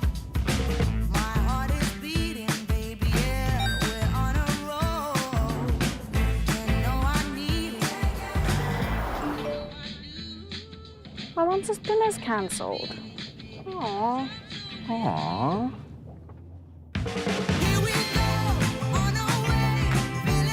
The all-new Toyota Starlet Cross. Own it.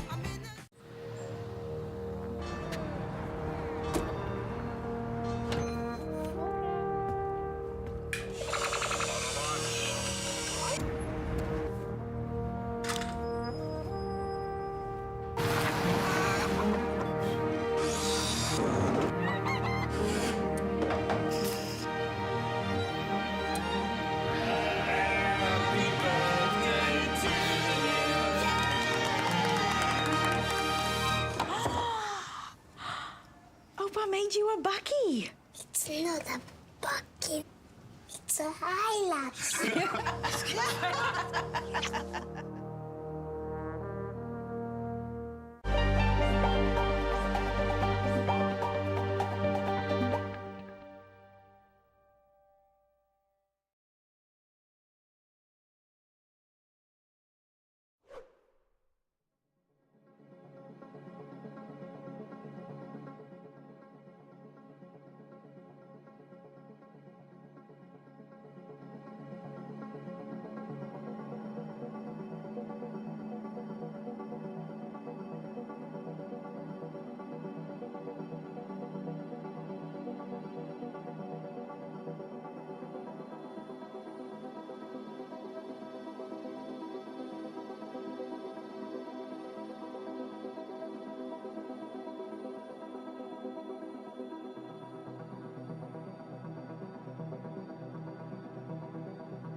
Welcome back to our little studio here in Equestrian Live overlooking the Bob Charter. We got a wonderful view where we've caught all the action of Nicole Horwood's win aboard her wonderful Capital Impossible.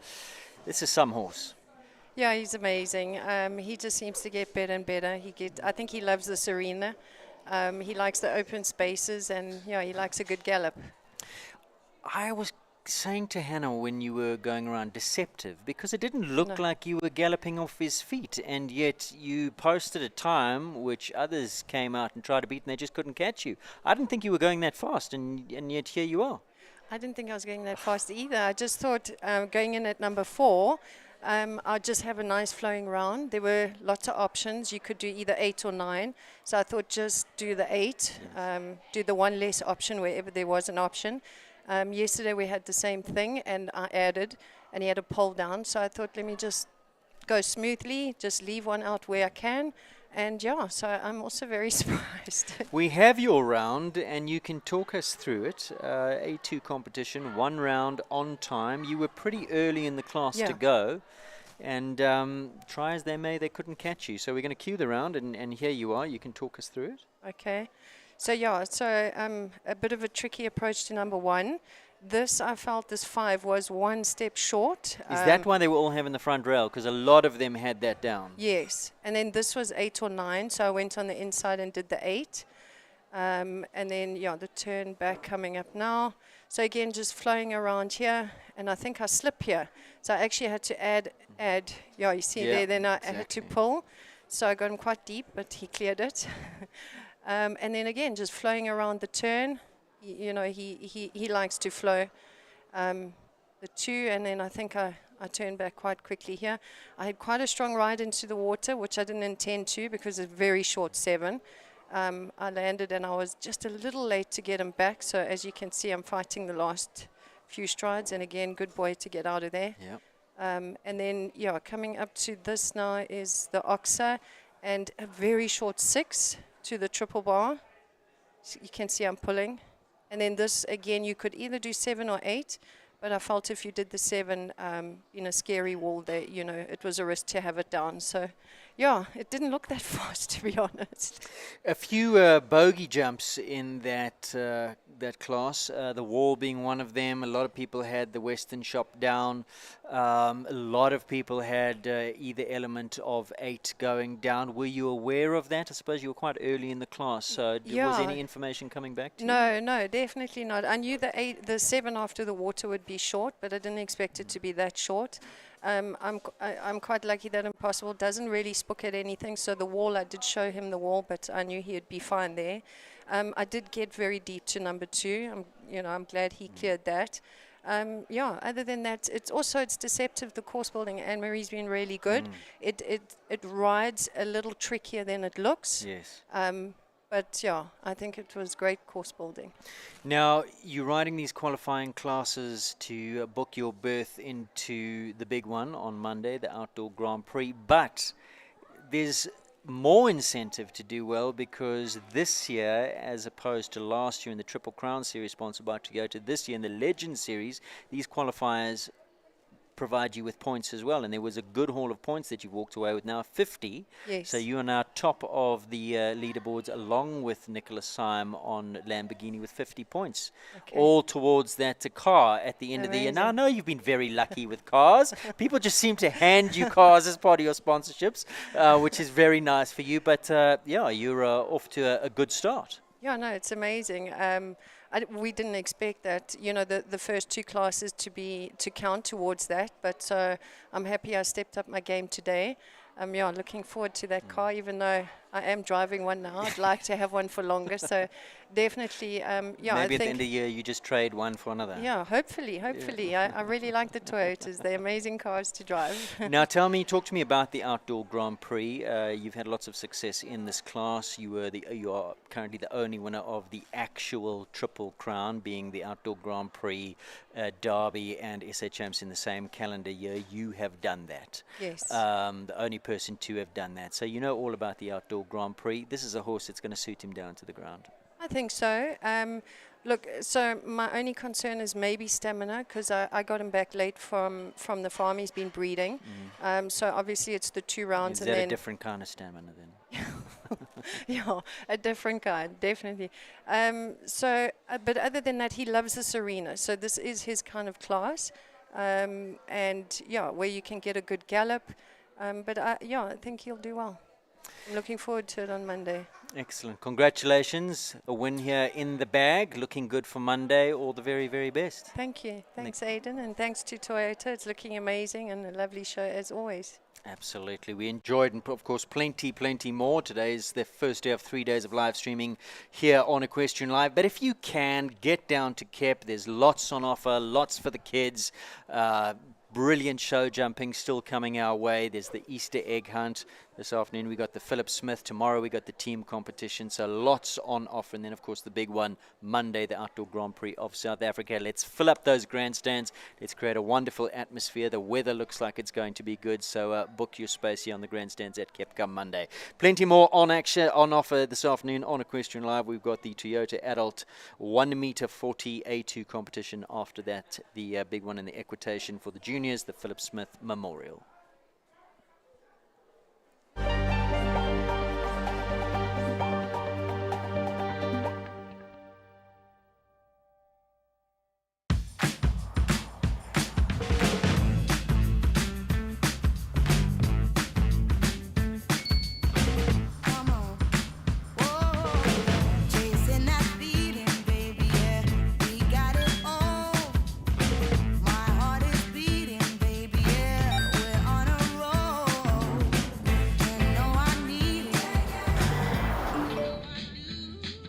My once dinner's cancelled.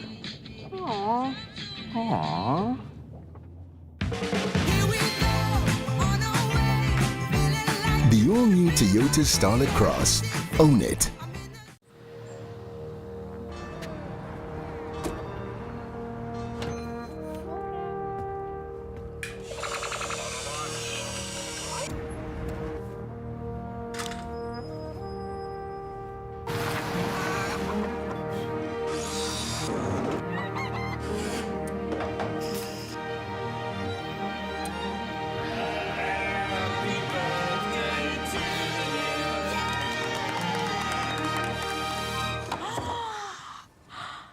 Opa made you a bucky. It's not a bucket. It's a Hilux.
And take a seat there. Just, we can come back to that.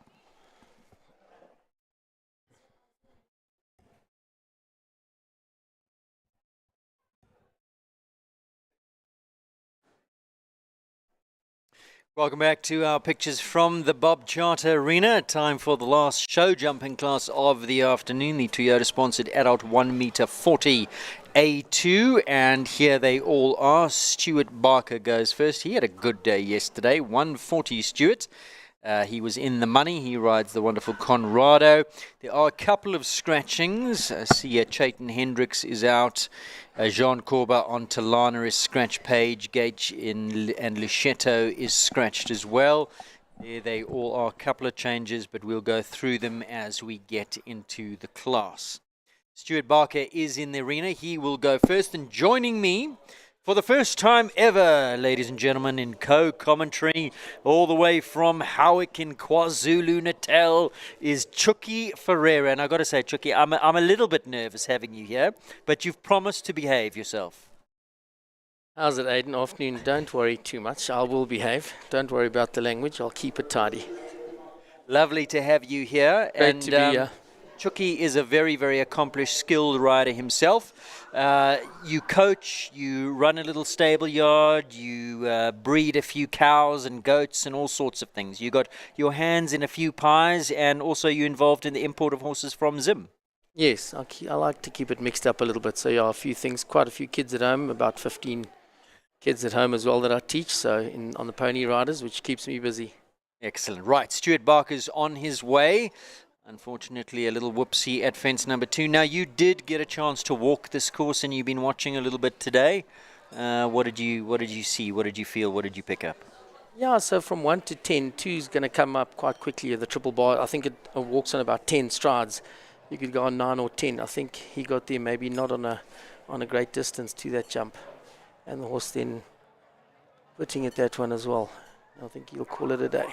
So second disobedience there, unfortunately elimination there for Stuart after a very, very good outing yesterday. Was in the money, in the points, in the 140s yesterday. Not his day today, but Stuart very new to the 140 ranks, and this is a wonderful horse, Conrado, owned by Stuart and I Farmer. Little confidence builder over fence number 1. Next to go should be Helen Criticus, joining us from KZN, Calaho, Liberia. A daughter of Lissamon out of an Argentina's Kidam's Reuben bloodline, dam line. And this horse, and Helen, doing good things now in the 150s, well established. We saw her perform incredibly well in the South African Championships at this venue, although in the Peter Mini last year. And from your neck of the woods, she's a KZN girl. Yeah, she's from KZN. Great rider, super rider. Lots of feel, competitive, brave. 7 down to the water there, looking a little bit steady.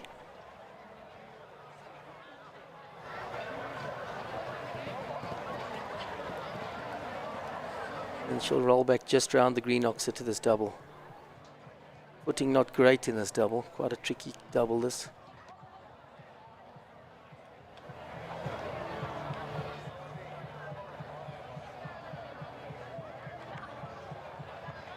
How does that play on riders' minds, Chucky, the footing in this arena? Because we've seen a few slips, and we've actually seen one rather nasty fall in the previous class as well. Does that play into your mind? Definitely, as a rider, it would play into my mind, and it should play into all of these guys' minds, because the footing is not great. It's very lumpy and not level, and also when you're in a speed class, and you've got to also try and find the correct footing. It doesn't really help the rider much. So a final score of 8-2 down for Liberia and Helen after a good day yesterday. Here she comes, the first of holes coming down that Western Shop fence, which we saw in the previous class. Plenty people on the distance from 1 to 2. That was positioned at number 2 in the previous class, but it's the same distance from the 1 insurance vertical to that Western Shop. Plenty were kicking out the front rail. What did you walk there?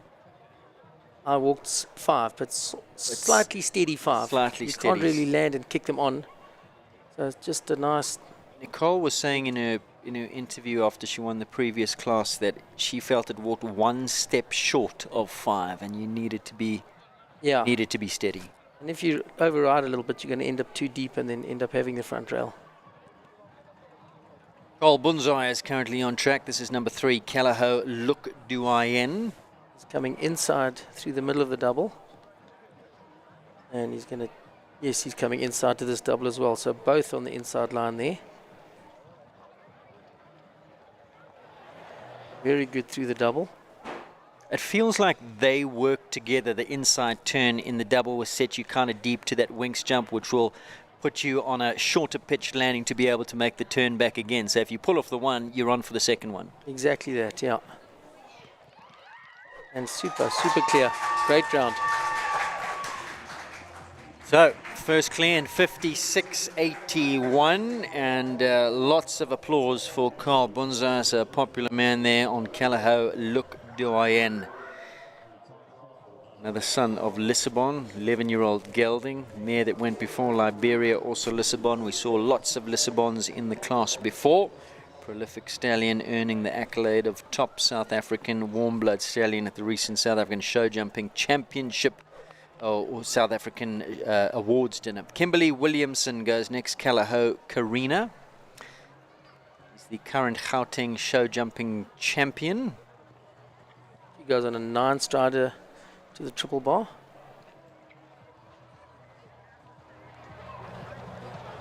Some horse information for you. Time allowed in this class, 74 seconds unless it's changed. It has been changed, in fact, been brought back from 74 to 69 seconds. So anything over 69, they're going to start getting time penalties.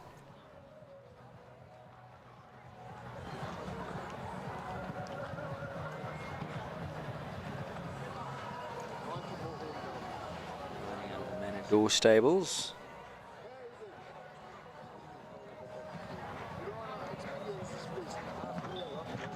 Just rubbing off the front rail there.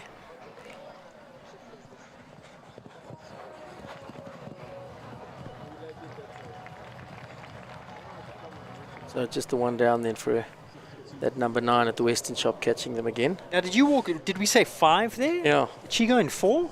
No. She would have gone in whatever distance it was in. Let's have a look. Oh, here we'll get a good replay. Okay, so then it's 4, not 5. 4. Yeah, waiting 4. Just had that one down. So it's a 4 penalty round there from Kimberly Williamson. So still just the one clear, Carl Bunzai. Look Duyen. Right, number 334, Capital Katori Leona. And how's this one bred, Aiden? This is a daughter of Katoki, okay. my Lord Katago dam line. She's a 9-year-old. Quality mare. She's going inside. Inside she comes. And round she goes. Give us a good gauge on just how much time Carl managed to make up, because he came inside of that Chevelle Liberté back to that KPC double. See how she goes in the foyer. Oh, super ride.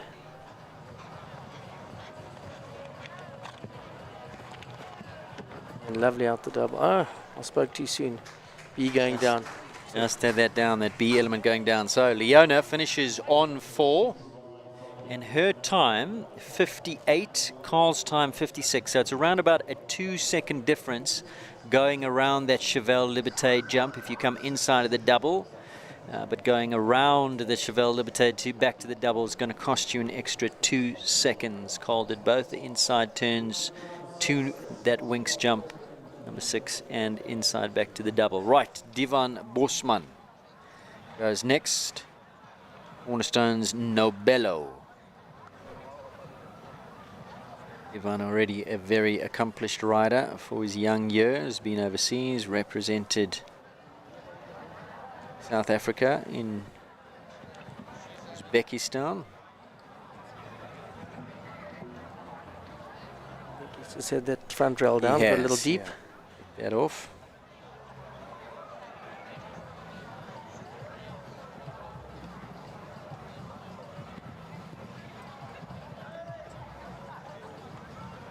For pedigree of this horse as well, Action Breaker, Chin Chin.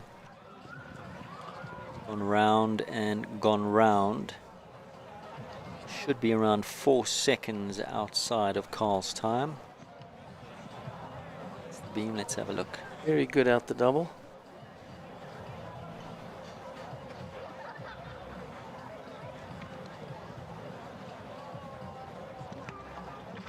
Just breathes on that 9A, 9 top rail, and off it goes. And good out the last. Set up in that double of verticals, cuts the beam in 60. 3:16. Look Doyen 56:81. So quite a ways outside of Carl's time, but of course matters not the time as he had 2 down and Carl was clear. There's the first mistake. Big square oxer, that prestige jump.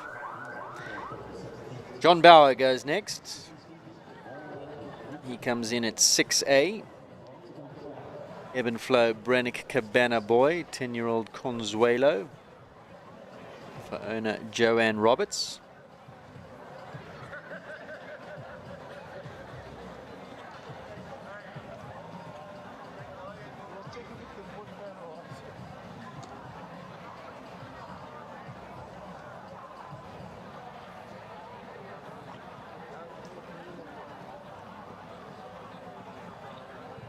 Makes everything look rather easy. Yeah, nice and relaxed.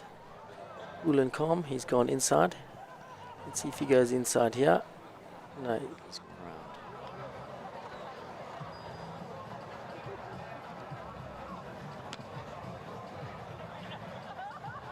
Good out the double.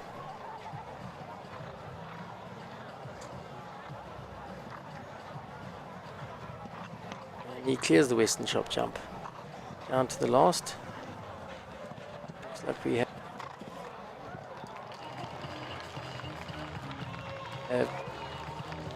And the time is, Aidan? John's time is 58:44, 2 seconds off of Carl's time. Of course, Carl came inside of that Cheval Liberté jump to the Kyalami double, so managed to buy that 2 seconds right there. So that pretty much is what that outside ride is going to cost you, around about 2 seconds, if you decide to go round Cheval Liberté back to the Kyalami double. Which John did. He managed to get the inside turn to the Winx jump inside of the double, or in between them, but then went round on landing round Cheval Liberté. Tessa Joseph. She's up next. Big Smile, Indigo from the middle steer. This is number 7. This horse owned by Stephen Flax. 17 years old now by Lord Z. Good turn back to the Toyota jump. 7 down to the water. I think Devon did 6. She's gone inside. Inside. No, she's gone round. Round the Cheval Liberté. But would you say her ground speed is up on Carl? I don't think so, no.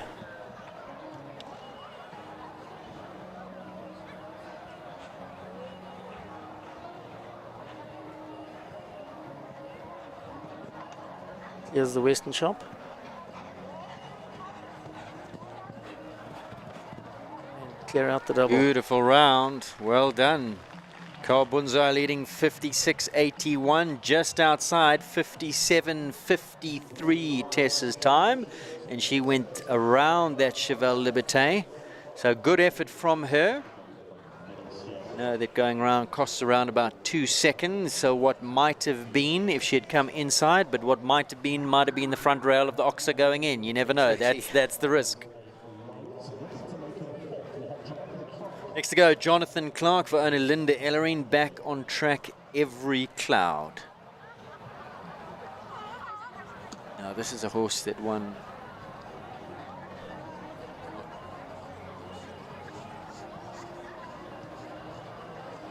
Year-old Kevin.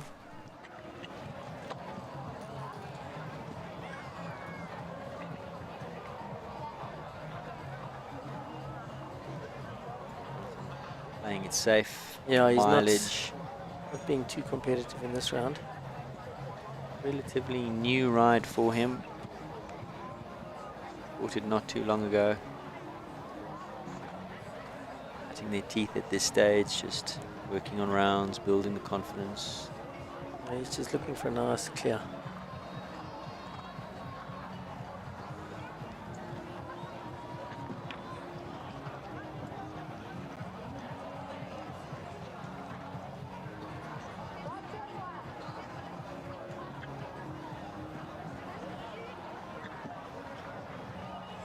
Here over the Western shop. Do the last now. Double of verticals. That's our 5th clear. Jumps clean, yeah. So the clear rounds coming thick and fast now. 4 are clear, 44%. Previous class, different story in the 150s. They were looking, the percentage were a lot lower, so maybe a little bit friendlier this track. Could be. I didn't see the 150 track, but maybe this is friendlier than the last. So Chris van der Merwe was second in our previous class on Brandon. Here he goes on 334 Bakure. 334 Sport Horse Stud. This is a young stallion, Chucky, 8 years old, by Bransau Cassini. Yep.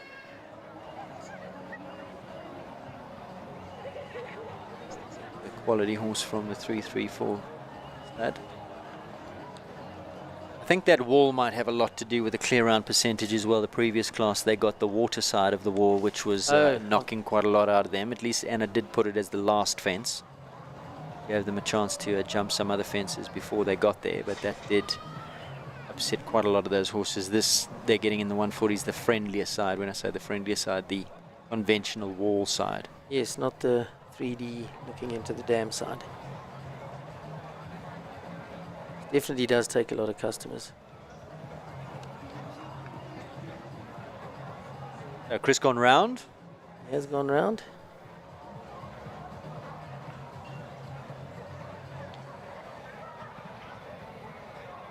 Beautiful ride through that double, nice and balanced. Super, super ride. 8's gone down. We saw that go down quite a lot earlier on in the day. Now you live up in the Hilton area. 334 just come online. Waterwoods as a show venue. How's that changed your life? No, beautiful. Now you can drive up the hill a little bit more to the stud rather than down the hill to Shongweni every time you go and compete. All day long, rather go to Waterworks or Maxwell's than drive down to Shongweni with that traffic. Things are happening in KZN as we take a look at the replay here. That one fence coming down, otherwise an absolutely super, super round. Yeah. 150 horse all day long. Next to go, Hannah Gerber, CDE Laura Locke Picasso. This combination been around in junior rankings for a long time and now up into the adults, well established. Be super fast on their day as well. Let's see where Hannah's head is at.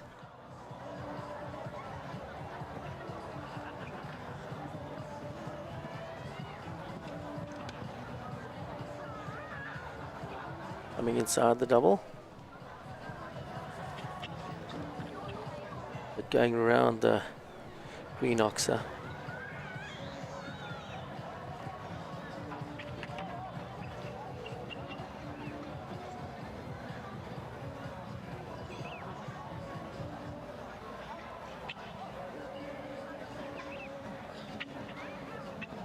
Leaves the Western chop up.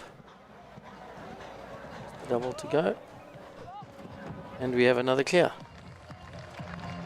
I don't think it's so as it's quick all as really about the times. 59.54.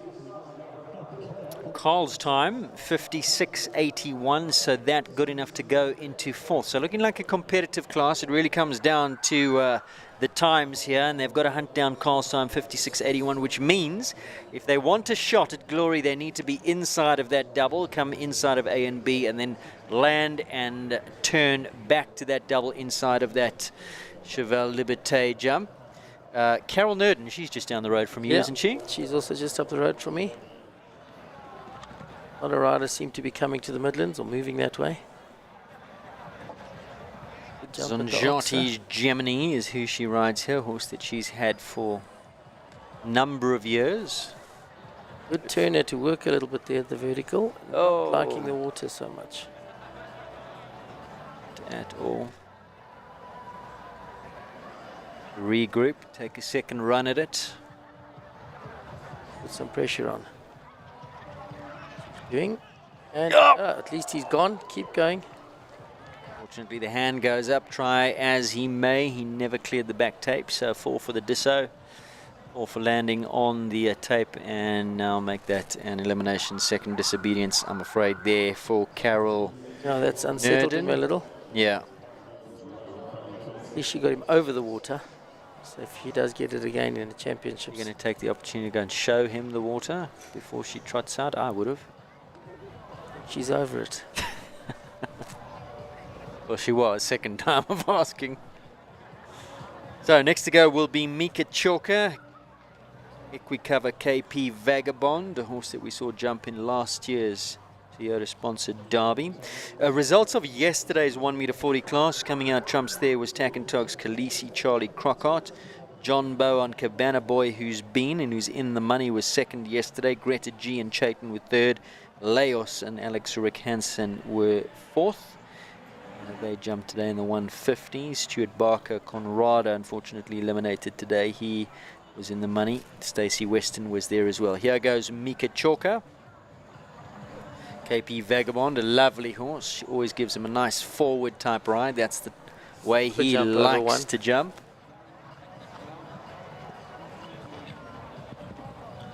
Beautiful back-end technique, this horse. You can see how she rides up to the fence. He almost likes to be dead at the base of the fence. Yeah, no, he's super horses.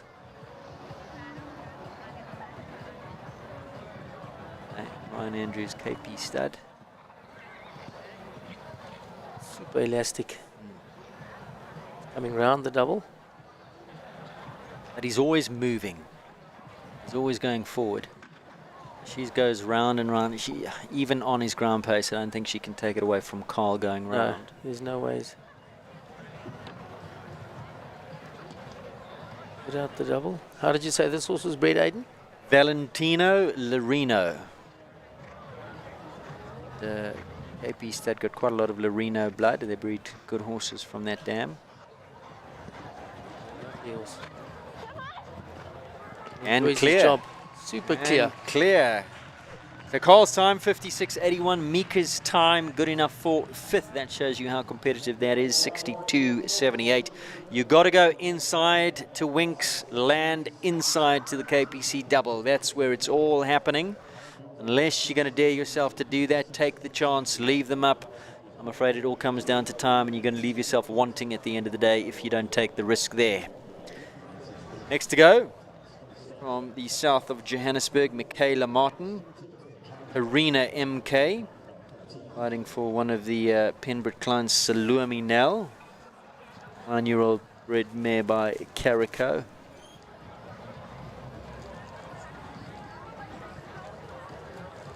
He's also coming inside to the Toyota jump. Michaela is super competitive.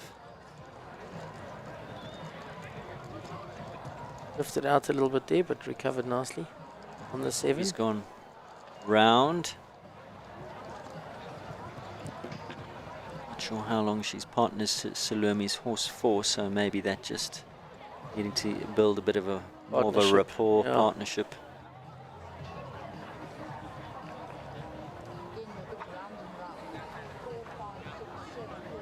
Oh, bolster a bit there. Saw the long one off the turn, and it almost looked like she second-guessed herself and said, okay, no, I'm going. Yeah, and then it falls to. Yeah. And on this going, I don't think that long one was feeling too great for the horse. So I decided to chip in one. Come on. Well recovered at 9. And again, that's the kind of mistake that happens when there's a lack of partnership, when you don't quite know each other. She's elected to retire.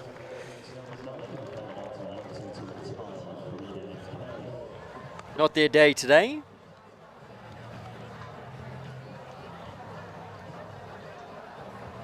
Sandy Manasseh due to go next. There is Sandy on her old faithful, her old soldier, Carinius.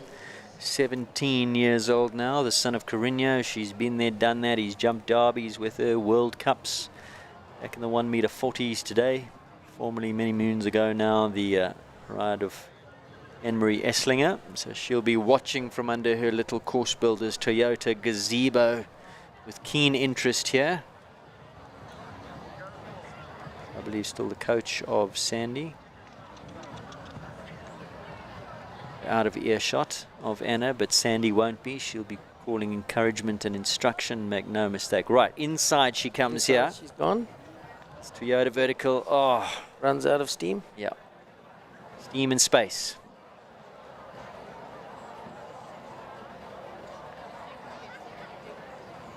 And that again is the risk, but if you want to have a shot, I think Cole came inside there to that. Can't remember. It's just a lazy step over the water, but gets away with it. No, it's clear.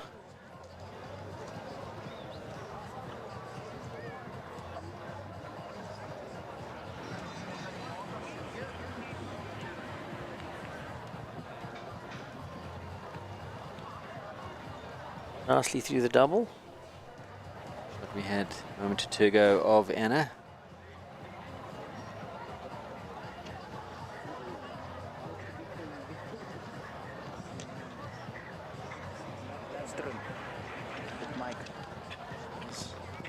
You Paul.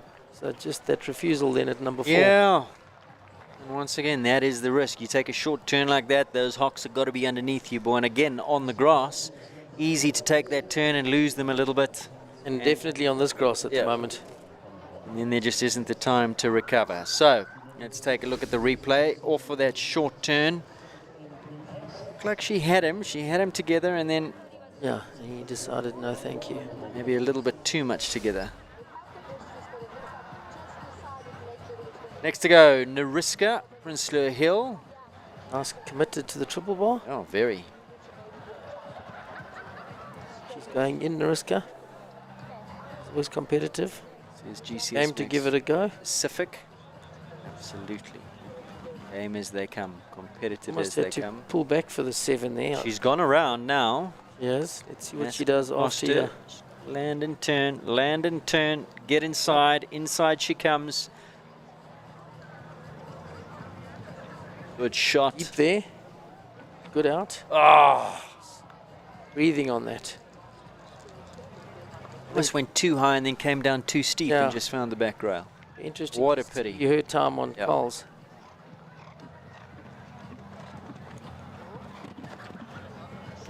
That's the beam she does in 54.89, 2 seconds up on Carl, and she went round to the winks jump. Yeah. Just shows you her ground speed. Yesterday's winner is next to go, Charlie Crockart. Tackentog's Khaleesi, still a relatively young man, 9-year-old, daughter of Talano. As we, before we go to Charlie, we're going to take a look at the replay. This is Sandy. We've seen this replay, Mr. Director. Seen that one? That was the horse before. Sorry about that. So let's go to Khaleesi, who's on track now. Absolutely love this blood horse. As I said, daughter of Talano from the Rituva, sadly deceased Calaho warm blood stallion. Talano, sire of the wonderful Voyeur that Kent Farrington made his name on, won the Spruce Meadows Grand Prix. Super turn back there. The Rolex Grand Slam. Hunting the water a little. Was she on? Did she drop one? Must have. Must have. But she got him Inside over. she comes. Remember, this is yesterday's winner. Inside she goes. In Charlie's on a roll. Would have bought herself some time riding up to that water. Good shot into this double. She's on. This is on.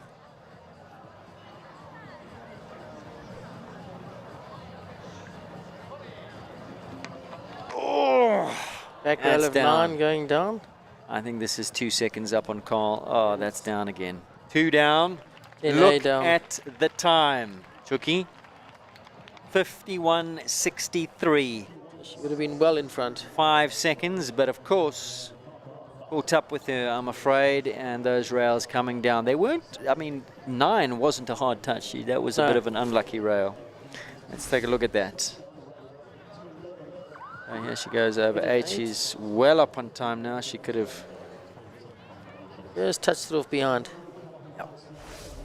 Then 10A she had as well. But it shows you cast time can be beaten and well beaten. But of course you got to leave them up. Mr. Hendry's in the arena now. Simon Hendry. Gallagher Caspiano. For the Dawsons. Steady for the 6. He's gone. He is coming inside. Well done. Easily executed. Made it look easy. Gives a big kick up to the water fence. On around that B element. So he comes inside to the Toyota vertical, and now these two turns he goes. He's gone round. He's Yeah. gone round. He's gone round and found the front rail. He may as well have come inside and found the front rail. Yeah, exactly.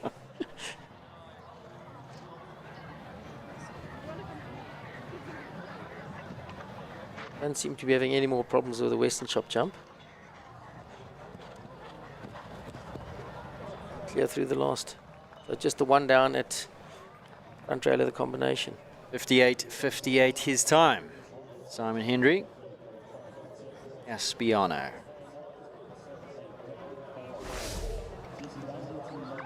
Taking a look at the replay of that rail that came down, front rail of that KPC double.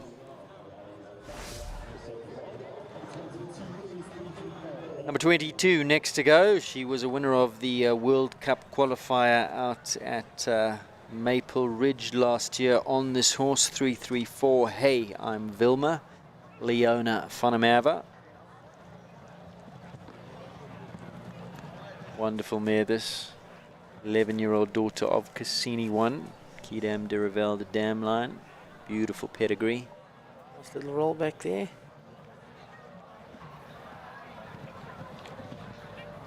Easing up for the water. She's going. She is committing to the inside. See what she does when she lands. The angle over that one. It's No, wide to go round that Cheval Liberté.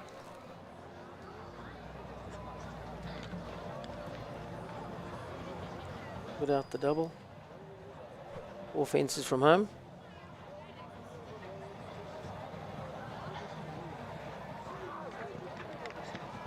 Touches front rail, 9A, little but tap, it hasn't didn't she? gone Yeah. down. Ah, last fence. 10B. NB 59.21 with that rail dropping Leon and Hayam Vilma down to 10th position. Costly rail, I'm afraid. Take a look at the replay of that rail that came down, this double. Just laying its knees on that front rail.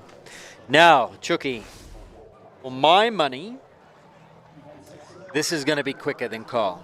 The question is he going to leave them up? I think he is.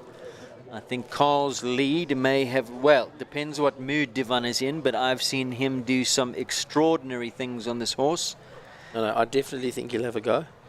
And he's definitely capable of beating Carl's time. Carl's time, 56.81. I think Divan's going to pull off all the turns. He's going to come inside here. Yes. This horse can get to the base of a fence and jump them clear easily. Right back there. Definitely going in here. He's going to land and come inside. Might be a little bit underpaced, but he has taken all the turns. Super turn in there. Oh, touch that front rail. Jumps it clean. I think he's tighter to 8 than Carl. Now, leave them all up. Time to beat 56.81. He's up on the time. And he's clear. well up on the time. Great round. Comes home in 52.39. Doesn't just beat him. Gives him a hiding. New leader. Cornerstone's mid-guard Zakiro. Now he has really set the rest to target. 52.39. And a round ridden so casually, but just look calm and been very effective. That guy can ride. And unbelievable, the partnership that they have. If you watch the horse over that Winks jump, setting up for that turn, it's almost like he swung his quarters in the air to land on the angle, turning back. And they're a very good partnership, those two. Unbelievable. There he is, Devon Bosman, another big winner at the South African Show Jumping Awards that happened on Monday night. Absolutely outstanding rider, and just so cool. Cool under pressure. Tess Joseph goes again. She's already had a go earlier on. Rides Big Smile Lunedi. Again for owner Stephen Flax.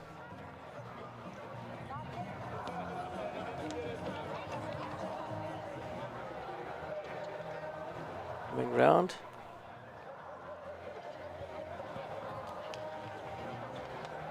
Both options round. Looking for a lazy clear.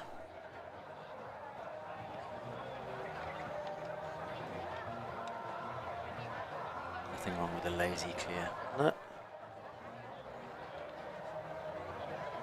Devon's ride from the double to 8 was also brilliant. And smoothly done. Western Shop taking another customer. Rolling B, but it's staying up. So, total score of just the 4 in 61.87 drops Tess into 12th. So, Devon in a commanding lead here in 52.39 over Carl, who set a target of 56. We saw a couple of horses beat that time, but have rails. Not so with Devon. Let's take a look at Western Shop going down. I just got through that distance a little flat and forward. Jonathan Clark returns. Another Linda Ellerine horse back on track. Kazan Z, his second ride in this class.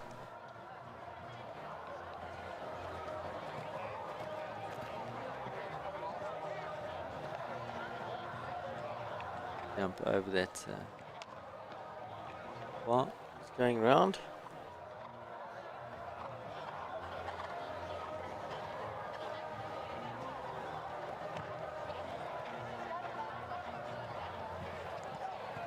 Squeeze up at the end there for the 7. How were the horse's knees over that I water? did see that.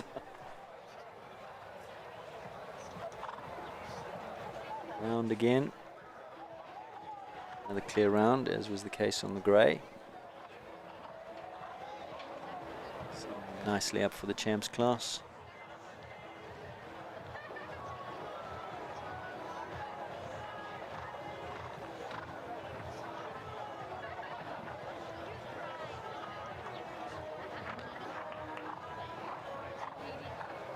Zane, son of Balubay de Rouet, out of a heartbreaker dam line. Probably why he's got the hood on. That'll bring some blood and fizz. Yeah, lots of blood. NB goes down again. MB's down, so 4 penalty round for Kazan and Jonathan Clark in 65.90. Tamara Rueda, we saw her on Just on Time Z in the big class, the 150 A2. Here she is on La Adorado in the 140s for her sponsor Regenesis Vet. 13 years old now is La Adorado, who's jumped in the big classes, derbies, World Cups, been there, done that, back to the 140s today. He's come off a little layoff.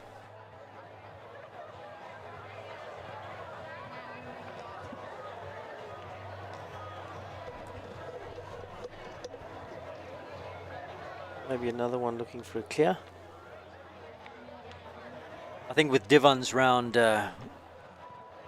information coming back there saying, well, to beat that you're going to have to, they're probably all riding for seconds now. Yeah, no, definitely not going for time.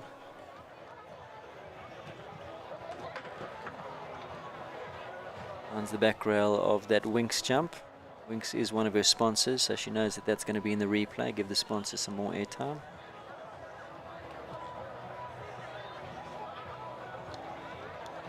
Riding under that Winks number, as you see. You're going to hit one, hit your sponsor's fence. Put it in the replay. Oh. Starting to circle there or drop the rein, I'm not sure. He dropped the rein. Looked like the horse actually jumped right. Definitely. And then pulled the rein out of her hand.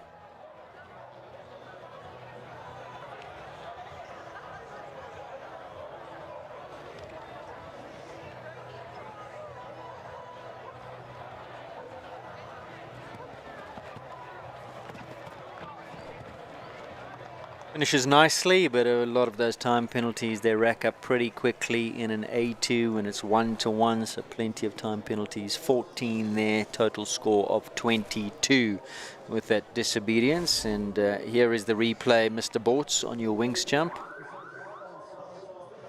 Just finding the back rail. Just touching it off behind.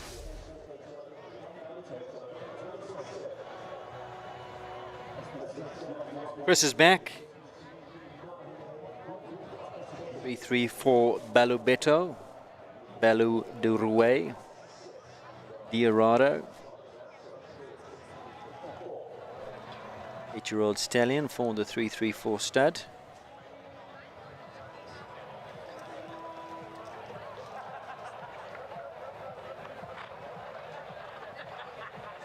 Lots of power and scope here.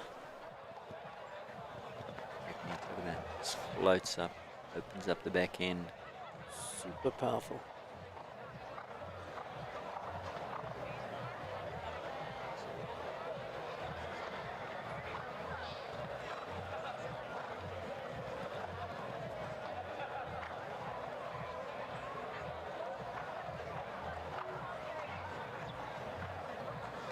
I think Chrissy Kent also just going for a nice clear.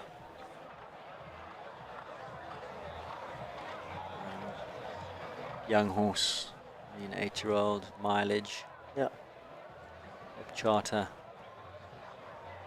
Look at horse looking like in a really good frame of mind, nice and relaxed. Super frame of mind, canting around here like it's a meter.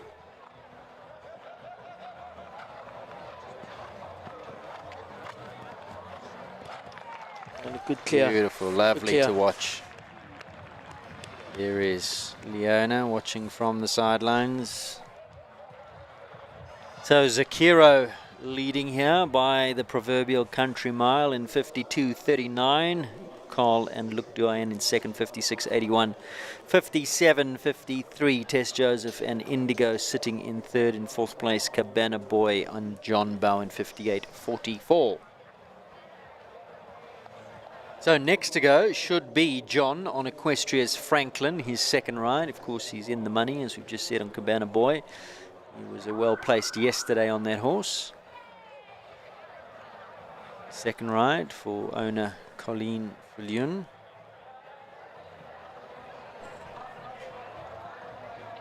"17 years old, this very, very big son of Ford Joy.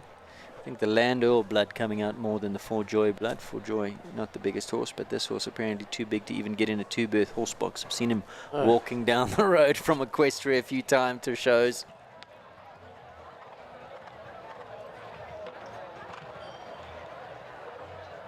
One round to that Toyota vertical.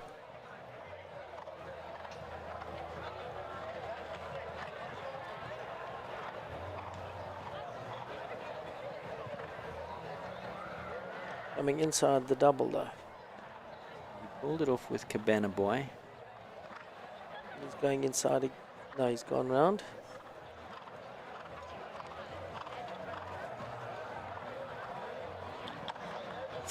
Oh, lucky rub.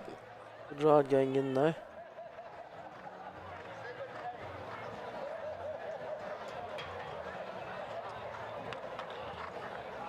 Just the last double.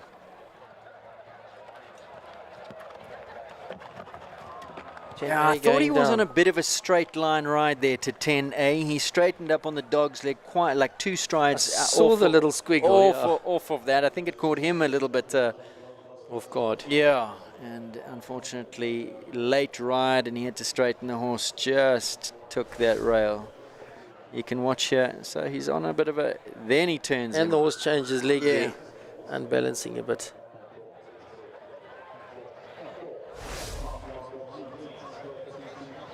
There's Mr. Wynn.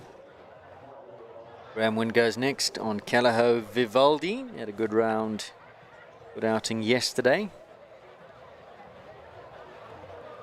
Ivan's the youngest guy in the class. I think Graham must be the oldest.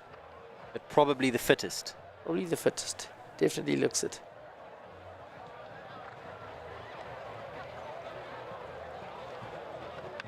Takes one less stride to the triple bar.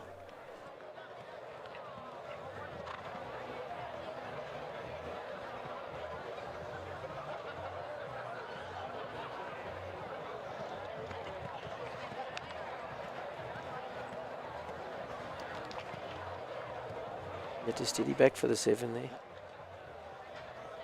Going around here as well. The Valentinos in the class. Definitely not the easiest horse to ride. I'm doing a superb job.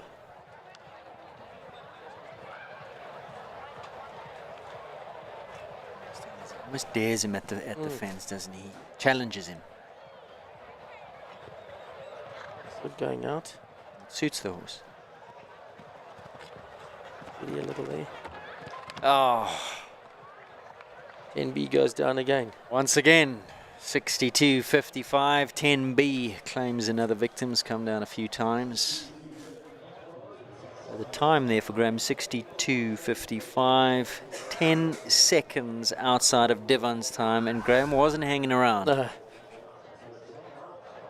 Take a look at the replay. Just clips it off.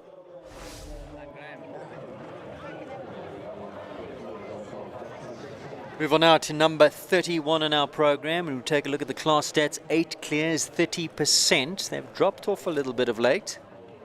We're coming thick and fast in the earlier part of the class, but have definitely slowed down. This from the Burlington stable of Anne-Marie is Imogen Hilterman. She rides the lovely Elbericht 10. 13 years young he is now. He's a lovely, solid campaigner.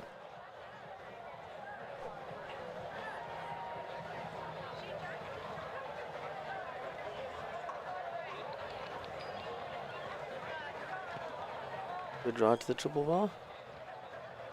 He's up for the 6 a little. Very well ridden that line. Gave that number 3 plenty of air. Inside she's come now. Good turn back. Yeah, kept rolling off that turn, didn't she? Come on. Here's a good look. That was a yes, no, yes, no, yes, no right to that. He near, it was like he almost, like he wanted to go, and then just at the last minute, no. Come on now. Come on now. Come on. Good boy. And he clears it. Good boy. Well done, Imogen.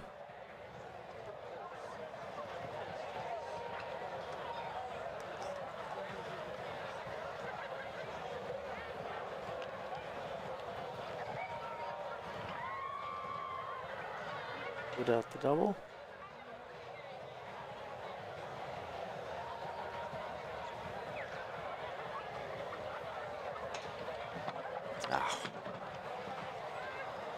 Almost got a little bit deep to 8 and landed short, had to get the leg on, and then it was almost like it was too much that he stepped too big down that distance, found that front rail. 8 slightly underpaced maybe, and then paid for it at 9. So a final score of 23, but 11 of those being for time as we take a look at the replay of the Western Shop front rail. Come down a few times today. Stacey Lee Weston going. Had a good day yesterday. As we see Imogen just showing Elbericht that water jump, saying, champs class, you better jump that. Lua Demel, homebred. Consuelo, I'm great.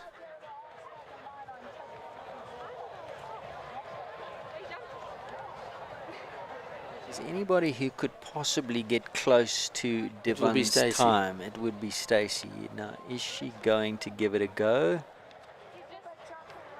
A little slower there than he was.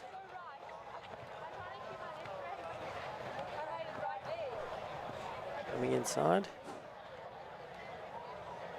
See her right up to the water and then sit back and slow for the turn. At the moment she's slower than Devon, and she's gone round there. So she's not going to pull off the win. Give herself a nice qualification draw. Certainly that's come down, and there are plenty of clears already, so not going to be in the money today. Comes the Western shop well.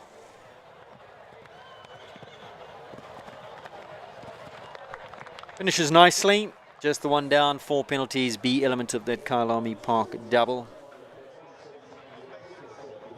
Lua Demel for Stacey Weston.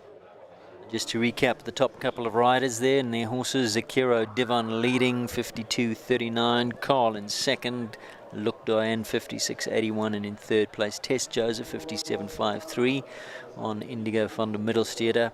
Cabana Boy in fourth, Picasso in fifth, Vagabond in sixth place. Those are your top 6. On track now is Danielle Smith.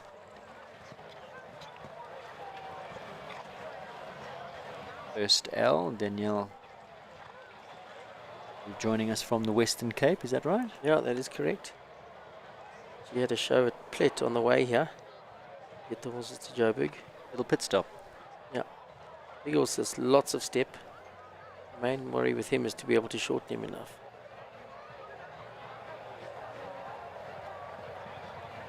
And lots of ability. One round the Oxa. Just overshooting her turn to the water. Still manages to jump that easily. Big.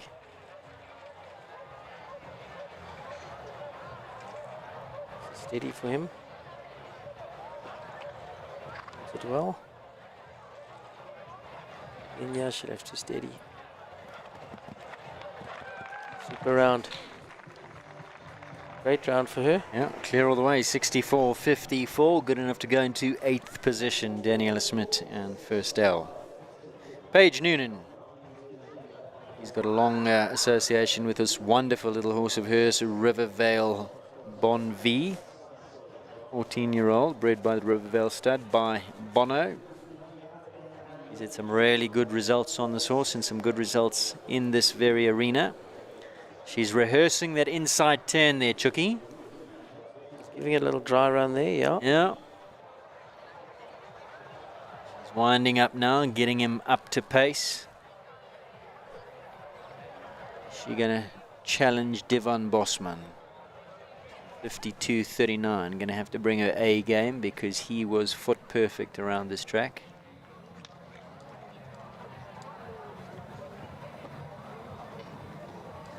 Got to come inside. She does. Turn back as good. Adds Maybe one there. one extra, yeah. Oh! Adds one there and pays Foot for in it. water, Foot yeah. in the water, I'm afraid. It has gone up. Not quite travelling forward there. Keeps it clear.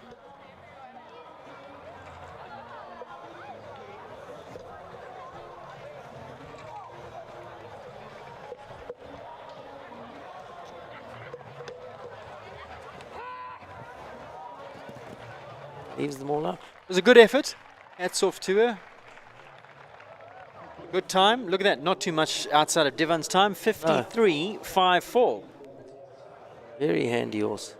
So she chipped in one extra to the Toyota vertical. She chipped in one extra to the water jump. That's cost her. As we take a look at the replay here, she said, "Come on!"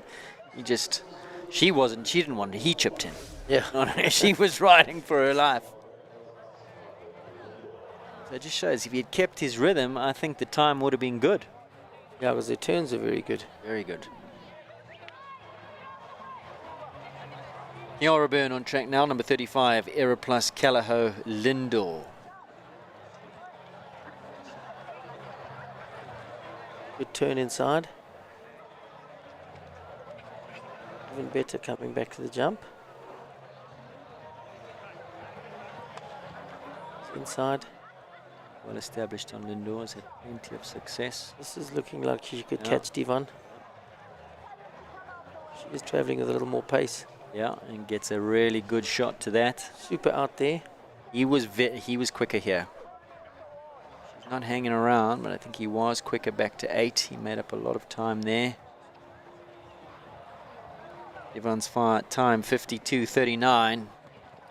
Kiara comes home in. Is it good enough? I think it is. I think not quite. 53.52, and I think on the ride from the double back to 8 is where Devon just was 1 or 2 strides less. He really went on the angle there to 8. But a really, really good effort from Kiara Byrne puts herself into second, 53.52. Well done, Kiara. That was a very good round. Charlie Crockart, she's in on Tack and Tog's Legend, number 36. He looks full of beans, full of the joys of spring, even though it's autumn, was bucking and carrying on.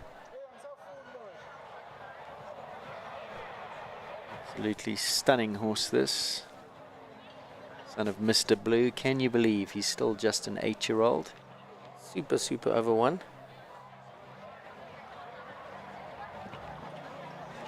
And full of energy. On inside the boxer.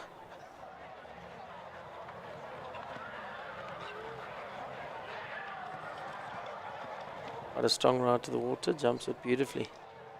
Side she comes through the double. And turn. He's got all the scope to clear these off of a short turn. Good ride. Good ride into the oxer. It's up in the double.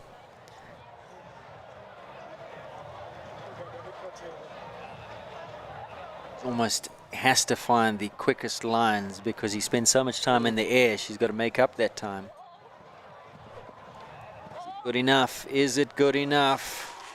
Devon 52.39. Charlie, roll back the clock there, 57 on the nose. Pulled off all the turns, just shows you how much time he does spend in the air, not only over the fence, but also that elevated canter of his. Lovely horse. Super, lovely super horse. Tack and Tog's Legend, Charlie Crockart, goes into 4th position. So, rankings have changed. Carla Bunzai has been knocked down a peg or 2 into 3rd. So, Lindor in 2nd, Carl now in 3rd, Legend in 4th, Indigo van der Middelstede, and Tess in 5th.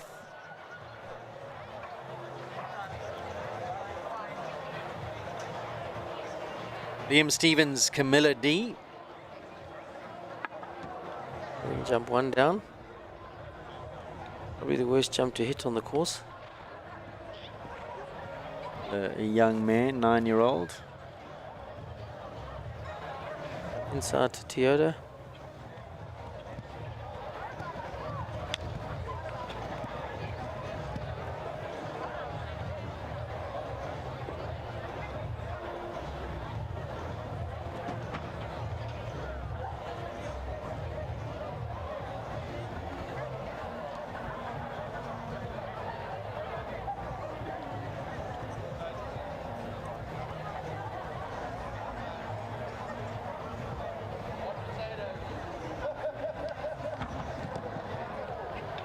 Pushing off properly there to 8.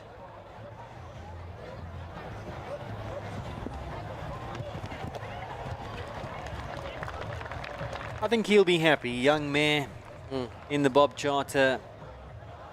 School fees. Yeah, and both the jumps he hit sort of same position, 1 and 8. Finishes on an 8 penalty score there, Liam Stevens, with the up-and-coming Camilla D. As we take a look at the replay of the first pole, this was at fence number 1, that wall.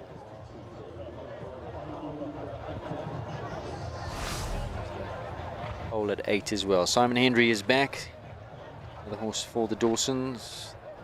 This is Goofy van het Koterhof. 12-year-old by Nabub. You can see the Nabub stamps them.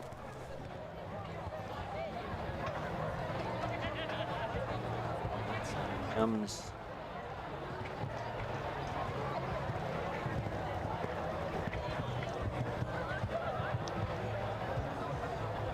Going round now.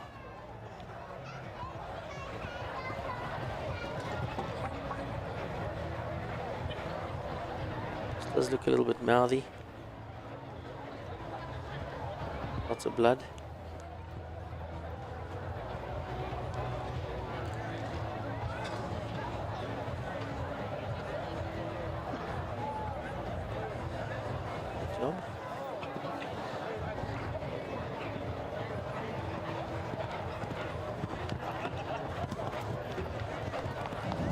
Finishes well. Simon looks back over the last double. 61.02.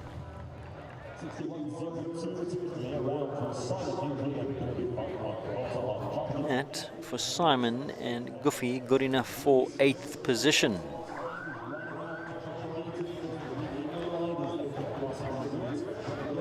This is Cat Weasel, Jenna Gilchrist. 40 on the program as we come towards the last couple.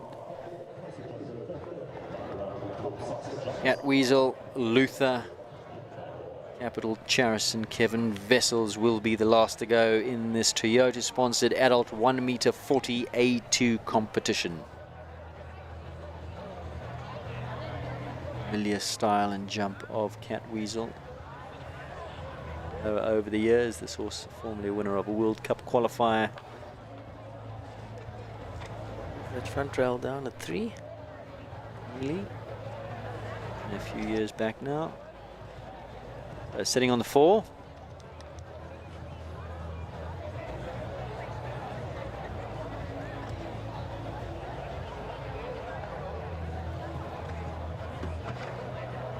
On inside and inside.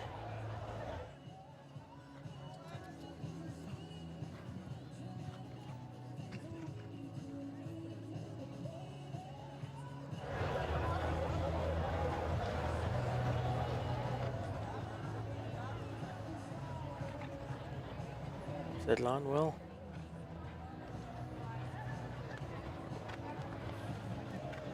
Straight a line from 9 to 10. Got away with it, left it up, but the one down, just 4 penalties for Cat Weasel and Jenna Gilchrist. Time 62.40. On the 4, drop down into 21st position. Sean West goes next. Air Holidays, Callao Luther. The penultimate competitor. Last to go will be Kevin Vessels. Zakiro Divon Bosman still leads 52.39. A couple have come close, but not quite there in terms of the time. Not the start that Sean would have wanted. Early rail at fence number 1 for Luther.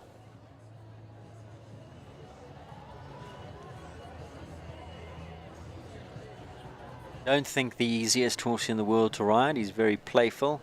Kicks out behind.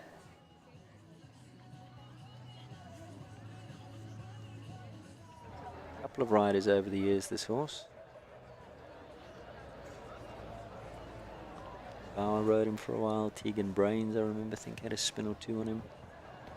So he's had a couple. That's Sean doing a very, very good job. Nice relationship that he is forming with him. Double well. All from home. Number 1 down.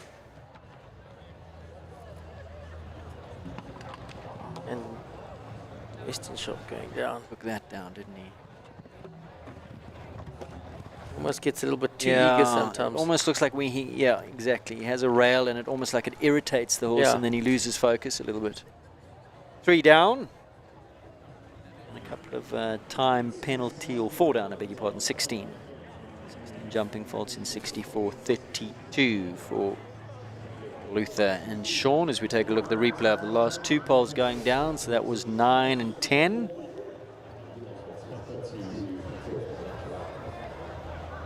Oh, he picked on landing.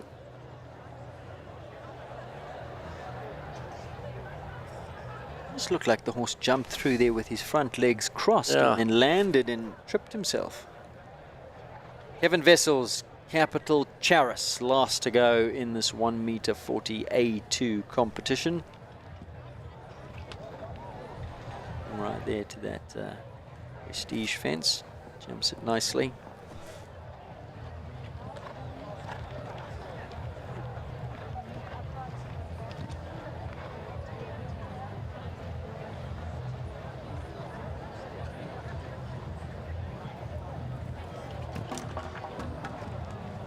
Goes down.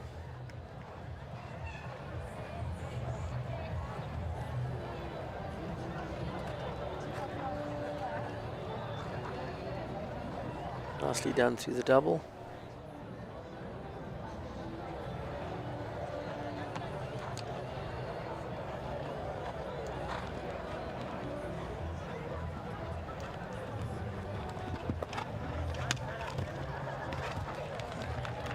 just the one down at 6. Just the one down at 6. That wings jump coming down for Kevin Vessels and Capital Charis to conclude this adult 1 meter 40 A2 competition, the second of their 2 qualifiers before they go into their champs class. As we take a look at the replay of that wings jump coming down. Just on the way up, slightly deep. Horse tried. Yeah, definitely just a little deep. Rest of the round was good. And that, I believe, is the class as the arena party starts to make their way in to make things ready for the Philip Smith Memorial competition. Were you ever an equitation rider? I did do a bit of equitation in juniors, yes, but it was by force from Gonda, so not that I wanted to. Let's take a look at the provisional result of this class. And there it is, Divan Bosman. Great performance once again from the young man on his wonderful horse, Midgard Zakira 52.39. Kiara Byrne, well, she gave it a really good go. 53.52 finishes in second. Third place to Carl Bunzaya, 56.81. Charlie Crockhart and Legend, 57 on the nose. Tess Joseph in fifth. And in sixth place, John Bauer on Cabana Boy. Provisional result is up. That's the way I'm sure it will stay. That concludes the class. Joining me in co-commentary was Chucky Ferreira. Thank you very much. Tell me about your show. Thanks for having me here, Aidan. It was great. My horse did arrive here with a bit of an abscess, so there was a small issue. So I took him out of the 135s and we put him in the 130s. So he jumped one class today, had 2 down, was all over the place and over the top and fresh like he can be. And then tomorrow, or I think the following day, I will jump him in the 130 That's champs. the grey that you've got. Lovely. Grey horse, yeah, Kolinski. Super horse, yeah. Also still a little inexperienced, also an 8-year-old, but he's in the 135s now, and then he'll be going, knocking on the door for 140s. Well, great having you along, Chucky. Thank you. Enjoy the rest of your show and all the very best to you, and I'm sure we'll see you around and keep your phone on. Matt be calling you. You were a hit. I don't know about that.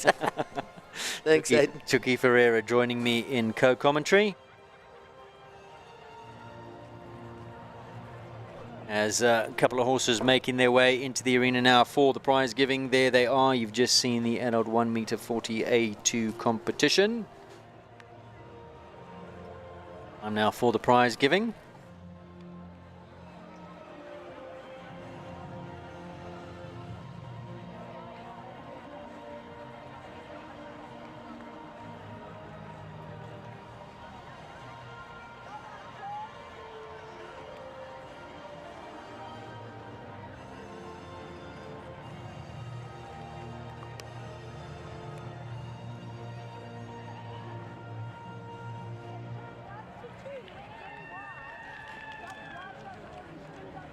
So once again, a great performance by young Divan Bosman on that wonderful horse of his. What a partnership they are. Seen these two, as I said earlier, do some absolutely, well, almost unbelievable performances in the competition arena. Take big titles. Divan, a recipient of his South African colours, has represented South Africa in Uzbekistan.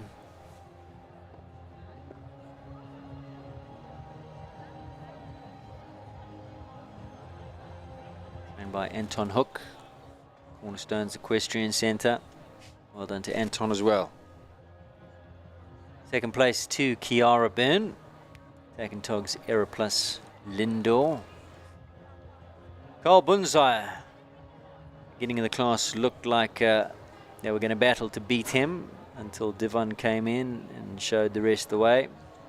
In a few seconds quicker than Carl, but a great performance by him this afternoon on Chart Kruger's Look Doyen. Jean-Michel Turlot going forward to present Divan with the winner's rosette.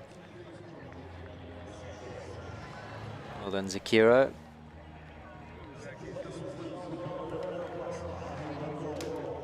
Lindor in second, Kiara Byrne. Carl Bunzaya, who recently celebrated a birthday, I see. So happy belated birthday to Carl. Nice little birthday present to you. 46 years young, I believe, just a day or so ago. Charlie Crockhart Mr. Jean-Michel being a little bit intimidated by the mighty legend there. One legend to another. Well done, Tess. Indigo, van der Middelstede, and John Bauer there, Cabana boy. Cabana's gone back. I'm pinning that on his show jumping jacket. Well done to all of those riders in the adult 140s. Big thank you once again to our sponsor Toyota for bringing us this wonderful show, this Easter festival. One of the biggest shows of the year, certainly in terms of entries, the biggest by far. Horses and riders come from all over the country to be with us at KPC over Easter time to compete in this wonderful, wonderful show, which really is a festival of equestrian sport. Not only equestrian sport, but lots of other activities on the go as well for the family. Really is a family show. That's what makes it so special. So if you are in the area, Monday is the big day. Of course, Sunday as well. Tomorrow there's the kids' Easter egg hunt. I've got a 3-year-old who can't wait for that Easter egg hunt. We say hunt, but it's more of a pick up as many Easter eggs on the floor as you can. They just litter this arena with Easter eggs, and the kids have an absolute feast running in. It's like the sardine run, but with 3- and 4-year-olds and Easter eggs. And some adults too, There is the final result. Well done, Devon. Won't go through it again. Up on your screen, winner's time 52.39. So that's all from the show jumping here in the Bob Charter, but equitation time, that's up next. The Philip Smith, final day of the Philip Smith Memorial Equitation Championship. That happens next here in the Bob Charter Arena, only on Equestrian Live. Don't go away.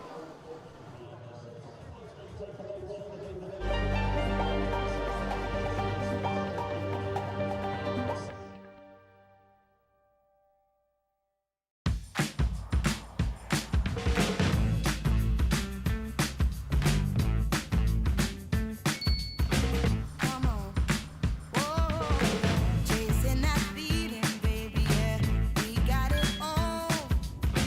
My heart is beating, baby, yeah, we're on a roll. You know I need it. My mum's dinner's cancelled. Aww. Aww.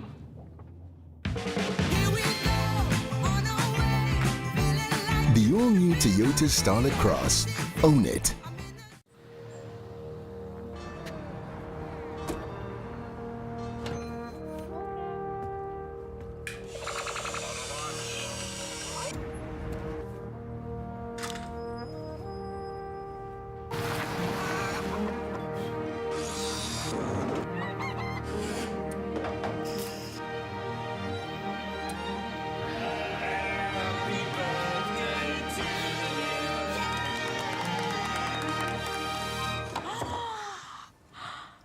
Opa made you a bucky. It's not a bucket.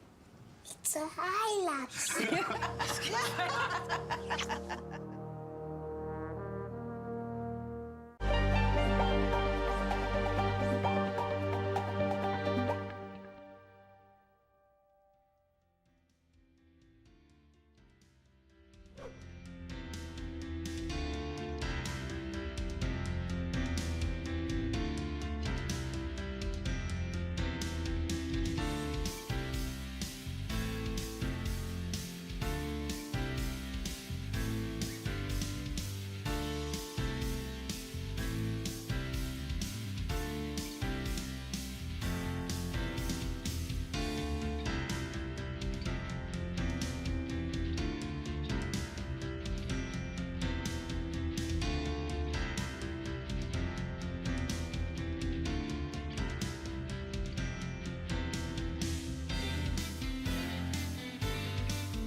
And I don't really know what comes next. I'm just doing my best, even though I'm so stressed out. Everything just feels like a test that I fail, so depressed when I can't seem to get out. But something deep inside won't let me quit. I swear that I'm inspired by all this shit. Tell me that I can and I won't. That's what guides me the most. Fuck your lies, I'll do what I want.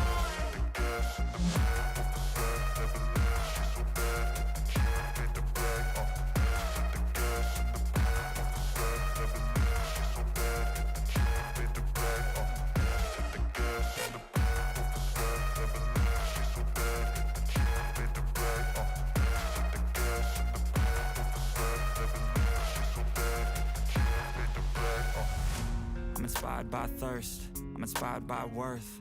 I desire your worst, so you can just hide while I work. I ain't tired, you first. I'll write a second, third verse about the lies you go disperse. You never did shit, I know it hurts. Something deep inside won't let me quit. I swear that I'm inspired by all this shit. Tell me that I can and I won't. That's what guides me the most. Fuck your lies, I'll do what I want.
Stand by.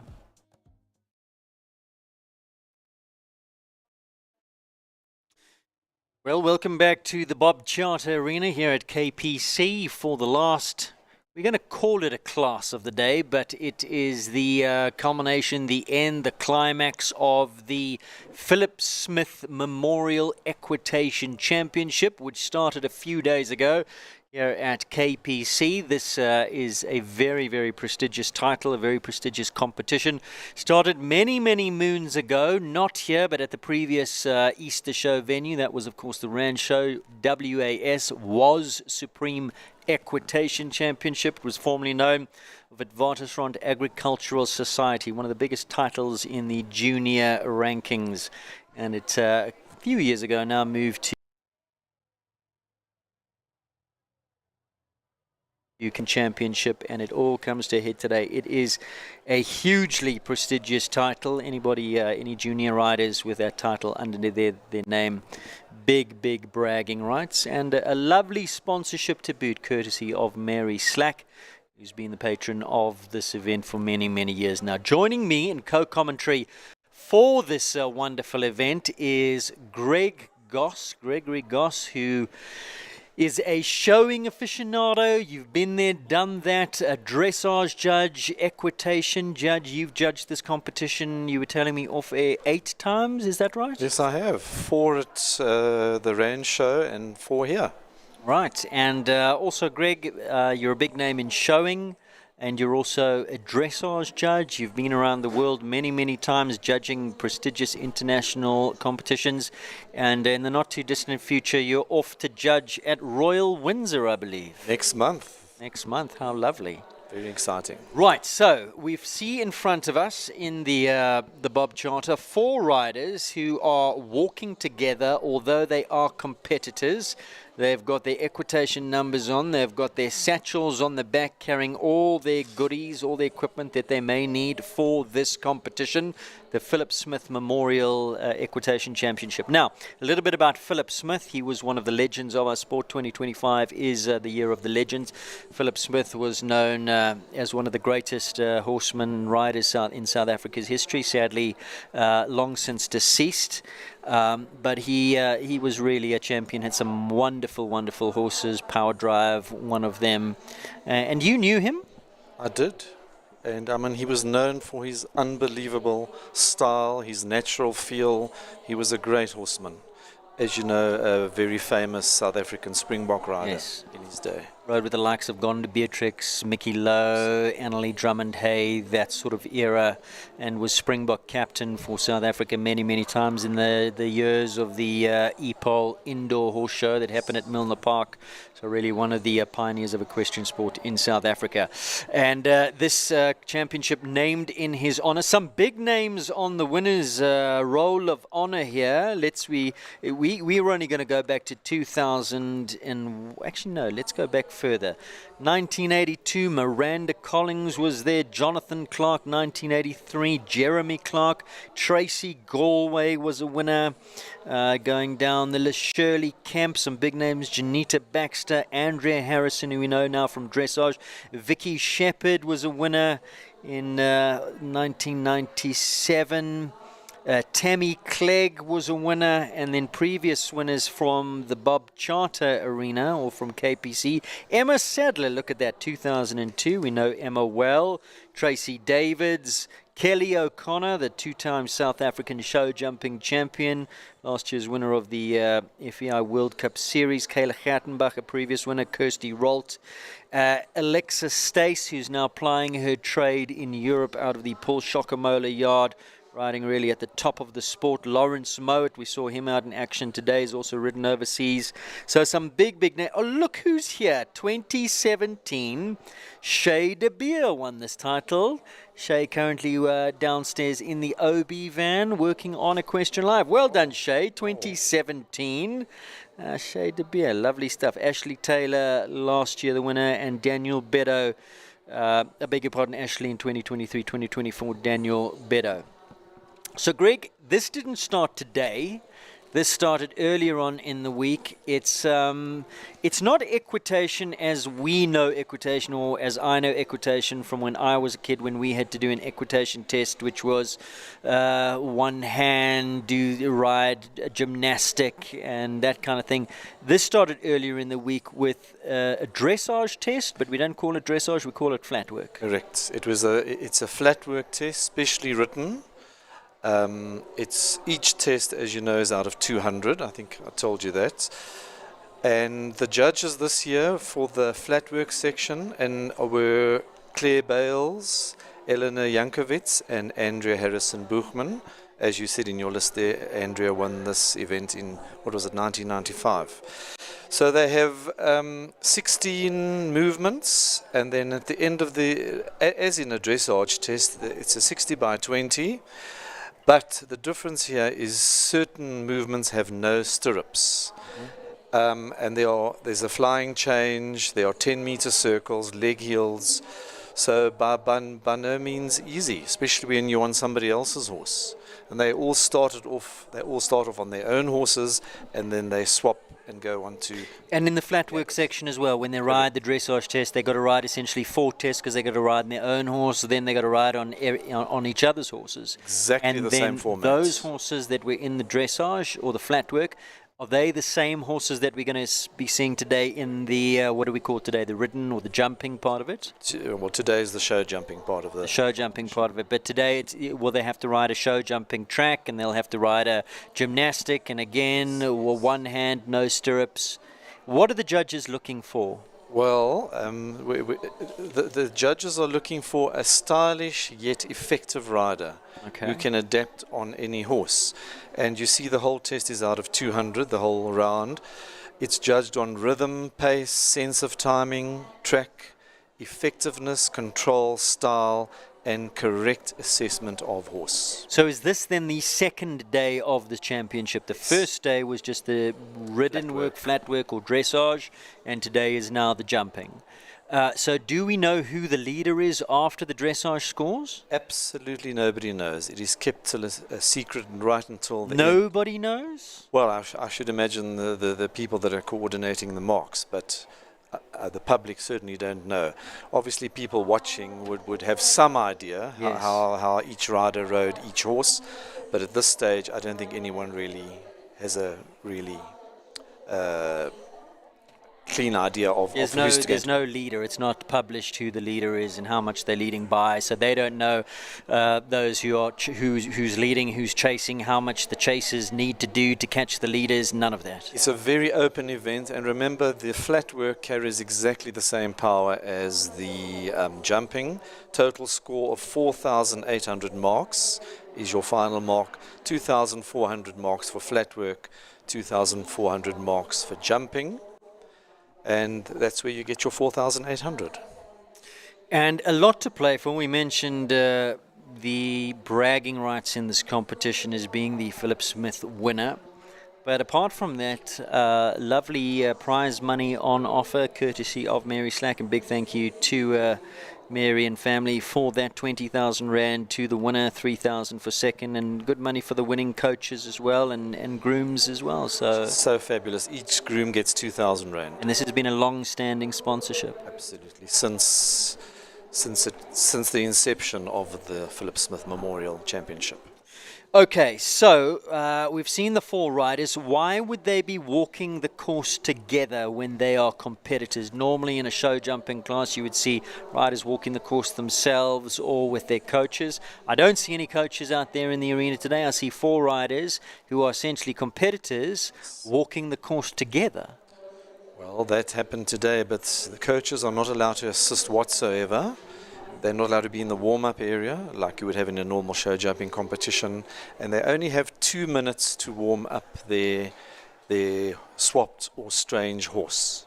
So as of the beginning of today's competition, they're not allowed to speak to their coaches, not between horses, nothing.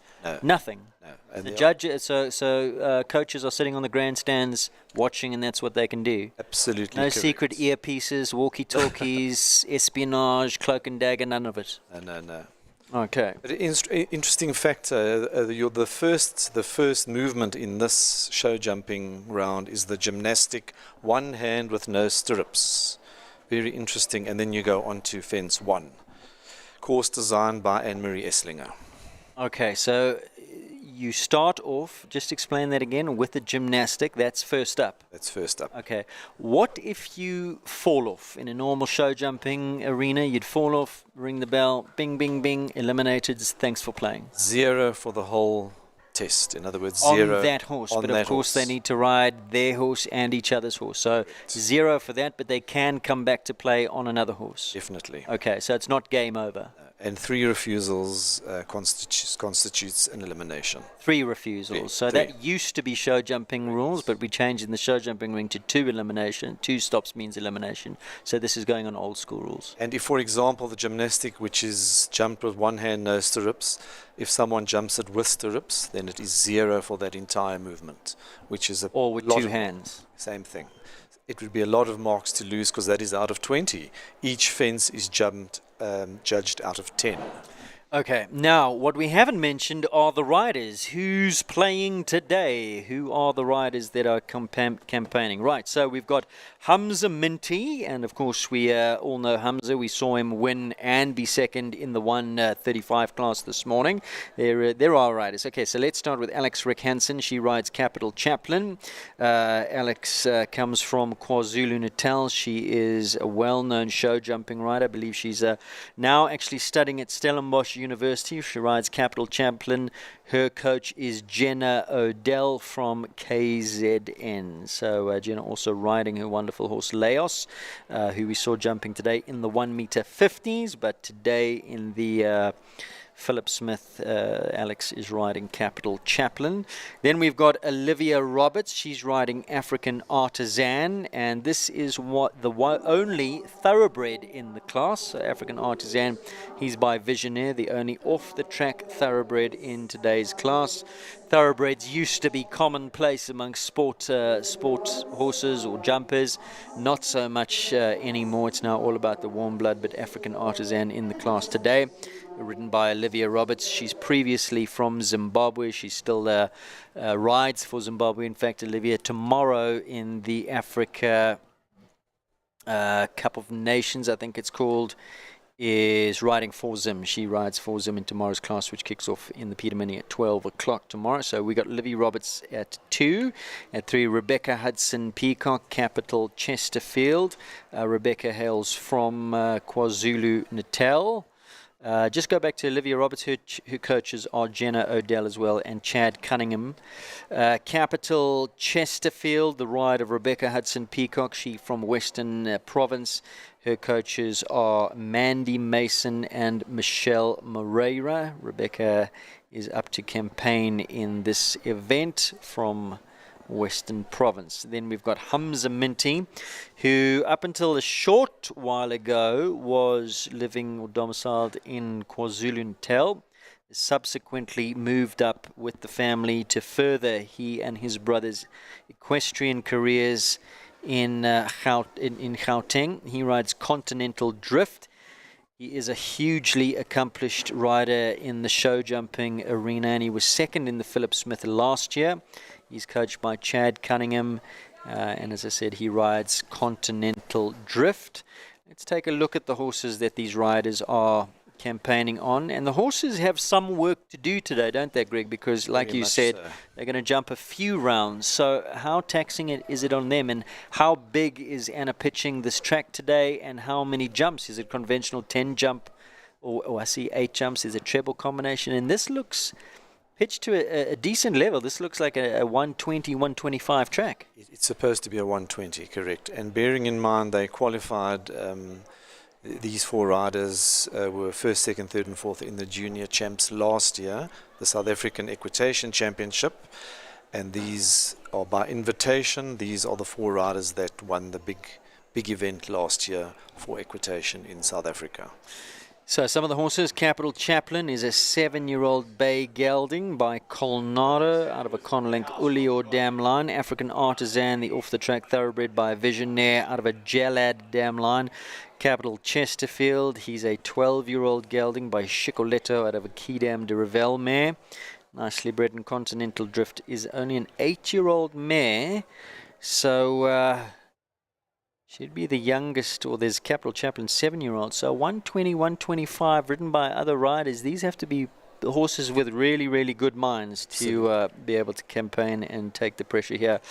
Continental Drift by Contendro out of a Calato Dam Line. Who are the judges for this afternoon? All three judges have won the South African Grand Prix numerous times. Barry Taylor, Nicola Zyme Riley and Nicole Horwood. Those are our three prestigious, highly sought after judges. Okay, so Barry Taylor, Nicola Zyme Riley and Nicole Horwood, and of course Barry Taylor's daughter Ashley Taylor won it not last year but in 2023. So they are judges for this afternoon. So the riders currently warming up. Now, how does it work? They go first on their own horse? Yes, and here's the order. You've got it right over here. First on their own horses and then swap. And it's all written in a format. 4 rounds. After the second round, we'll have a break. And we'll continue with round 3 and 4. So just to recap, this afternoon we're going to see them do how many tests? Come in on their own horse, do the gymnastic jumper course, go out, and we're going to see 4 riders. Correct. And they're going to swap their horse, do it again, do it. So they're each going to ride the same track 4 times. Is that what you're saying? Each rider will ride the track 4 times. And each round is worth 200. Correct. Okay. 200 marks and 3 judges. Each judge will award a mark out of 200. Okay, got you. For each round is worth 600, is that what you're saying? And that's why we come to the overall total of 4,800 marks. Okay. Highest mark is the winner. Okay, so I hear the announcer over the PA. Are we getting ready for action? Who should be in first? Alex Rick Hansen. Now, this is over 120 course, but a lot of these riders... Alex Rick Hansen we saw today jump in the adult 1 meter 50s. Olivia Roberts we saw in the junior 1 meter 35s. Rebecca Hudson Peacock from Western Province, highly experienced junior rider. And Hamza Minty, I mean, he's just almost a freak of nature. He was first and second today in the 135s, first and second yesterday in the 135s. 2 weeks ago, he won the Junior President's Cup title for the second time. Conda Rebel, Callagho Conray, his 2 horses. He was just in absolutely devastating, dominating form. He really is quite special. Second last year. If you were a betting man, Greg... I was saying earlier on, it's such a wide open championship. It's very hard to even, because you can imagine riding someone else's horse, anything can happen, etc., etc. So it's always very wide open. Let's have these riders once again. We do have a little write-up on each one of these riders. So should I just read through them quickly, just so you have more information? Let's start with Alex Rick Hansen. I have loved riding since the bright and early days of 2 years old. I started competing in show jumping at 9 and equitation at 10, slowly working my way up from pony rider novice classes to junior open equitation. It's always been a dream of mine to compete in the Philip Smith, and last year my last chance to qualify, ultimately giving me the only shot at this prestigious event. Thankfully, under Jenna Odell, my nose stirrup and flatwork sessions have been extensive. The Philip Smith is a privilege and honor to be involved in, and I'm grateful for this opportunity. Achievements: 2019 Open Pony Rider President's Cup winner, 2019 Open Pony Rider South African Championship winner, 2019 Open Equitation Pony Rider winner, 2019 Open Pony Rider Derby winner, 2021 Junior Open Derby winner, 22 Junior Outdoor Grand Prix winner, 22 Junior Open Derby winner, Junior Open South African Championship winner, Open Equitation SA Championship winner in 24. Also in 24 competed in first World Cup class and received received South African Junior Protea colours. I remember she and, it'll come to me now, went overseas to compete in the FEI finals, World Challenge finals. So Alex Rick-Hansen certainly very, very accomplished. Amazing achievements. Olivia Roberts, should we go through, do we have a moment or two? Yes, we do. She qualified last year to ride, but she couldn't make it. Olivia Roberts? She did. So she's back this year. So my name is Olivia Roberts. I'm 17-year-old open show jumper based in KZN, originally from Harare, Zimbabwe. That's Olivia Roberts is in the picture there. My riding career started with a dressage-based foundation, following in the footsteps of my mother, Sasha Roberts, a retired Grand Prix dressage rider who showed me the importance of good quality flat work. Large part of my riding ability is owed to her and the countless hours she has dedicated towards teaching me what she knows. Because of this, I am knowledgeable on the correct way in which a horse should be schooled, the correct technique and position to hold my body, as well as the general care and well-being for my horses. During my years on ponies, I competed through all three disciplines, each of which have taught me the different aspects of the sport as a whole. 2021, I moved to KZN to further my riding career, as well as receiving a better education from St. Anne's Dyson's College. The same year, I began riding with my coach, Jenna Odell, who has had one of the biggest influences on my riding career thus far. Not only has she been the most incredible guide for when things don't go to plan, she has also supported me throughout my show jumping career, relentlessly encouraged me to be on the top of my game regardless of circumstance. Similarly, I owe a large amount of my riding capability to Chad Cunningham, who has coached me from the age of 10 and cemented discipline into my everyday riding routine. Without these two exceptional coaches, my riding would be nowhere near the standard it is now, and for that I am hugely grateful. Coming in is our first rider, and that is Rebecca, is it? No, that's Alex. That is Alex. So Alex, has she started her test? Does she get a bell? So she's got 30 seconds, I hear, to get into gear. So she's on her own horse, which is horse D. So Capital Chaplin is who she is riding. Livy Roberts' achievement, selected to represent Zimbabwe at the 2025 Inter-Africa Show Jumping Competition, represented and earned team bronze for Zimbabwe at the African Nations Cup in Oran, Algeria. So these are highly qualified, decorated riders competing today. We'll have a little bit about Hamza Minty and Rebecca Hudson-Peacock as Alex start. Oh! Now what happens? She's had a run out there. First refusal minus 5. First refusal minus 5. So what is the total possible score for the gymnastic part? It's 20. 20 from each judge. The overall for the whole track is 200, as we said. She has to start again, and this is now correct on her own horse. One hand, no stirrups. So she's through, second time of asking. Now she keeps the canter, does she? She doesn't stop, she keeps the canter. Straight into the first Straight fence. into the first fence, keeps her stirrups. Now what if she didn't gather her stirrups and she went, would that be a minus? No.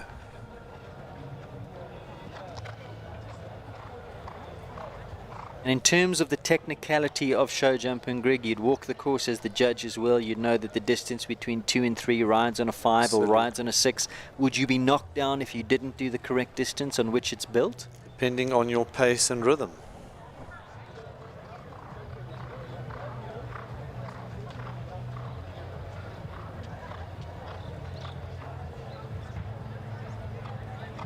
That's 4 from 6 to 7.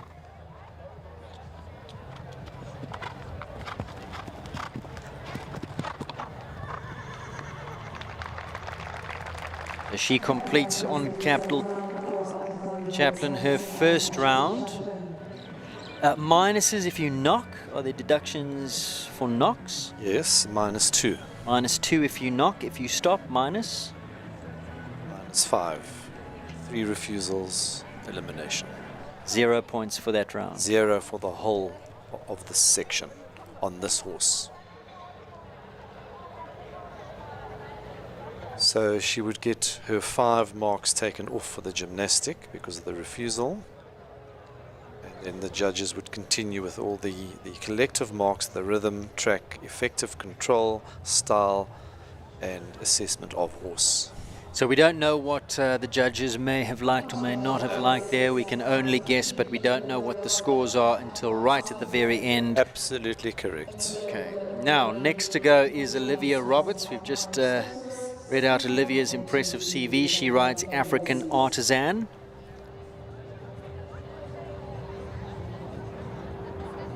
African Artisan, as we said earlier, the only thoroughbred in the class. The previous horse was a 7-year-old bay, and as a 7-year-old, maybe you can forgive the run out in the gymnastic. The horse still in its formative years, coming along. It was by Colnado out of a Conlank Ulia dam line. African Artisan, a 9-year-old gelding by Visionaire out of a Jalad dam line, and this is now Olivia Roberts. Livy's sister as well, also an accomplished rider. Right, so she's coming in, no stirrups, one-handed. Oh, and the 9-year-old stopping at the gymnastics. That's not good. You said a deduction of? -5. -5. It's going away from the entrance.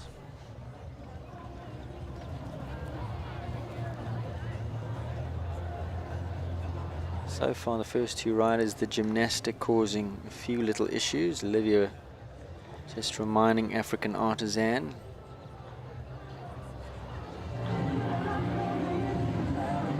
Nine strides from the wall to the triple.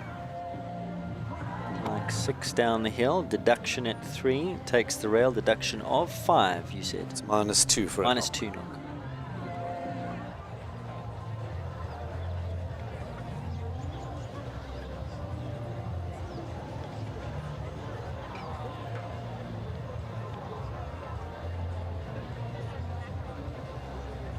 Now that horse, okay, it's corrected the canter. Would the cross canter off the turn play any role? Depending how she dealt with it, I should imagine.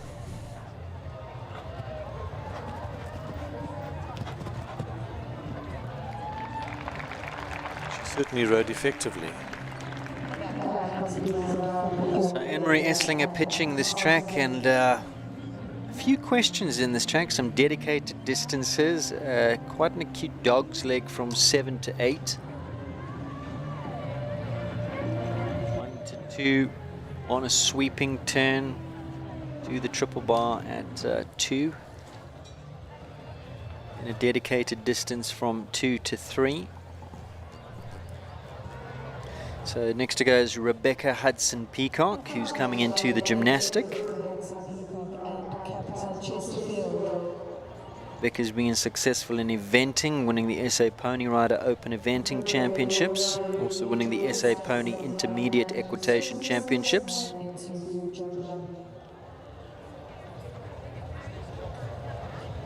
She's been the South African Junior Intermediate Equitation Champion, as well as the Reserve Open Children's Show Jumping Champion. He's represented Western Cape at Open Equitation level.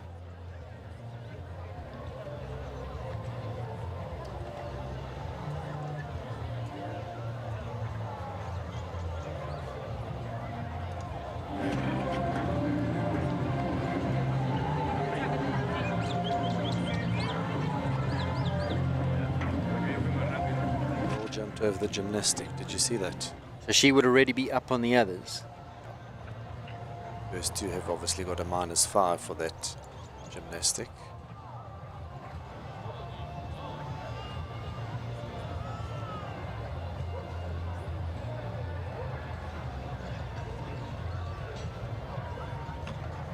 There is a spotter checking that these things happen, somebody on the side.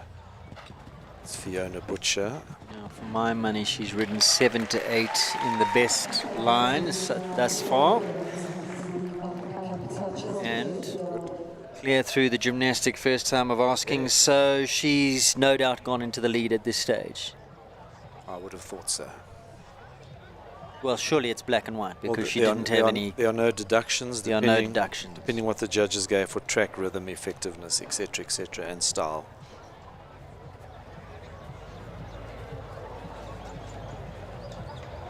That's Rebecca, and she was riding her own horse this time around. Capital Chesterfield.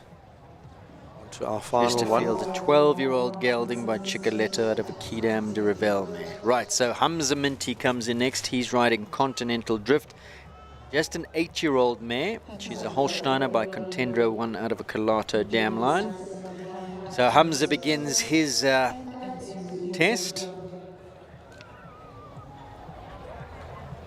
He's ridden for South Africa in the Tri-Nations, secured gold as a team, overall winner at the President's Cup 2024 and 2025, second place in the Easter Festival Outdoor Grand Prix last year, second place in the South African Championships in the 135 category in 2024, first place in the 135 Indoor Grand Prix 2024.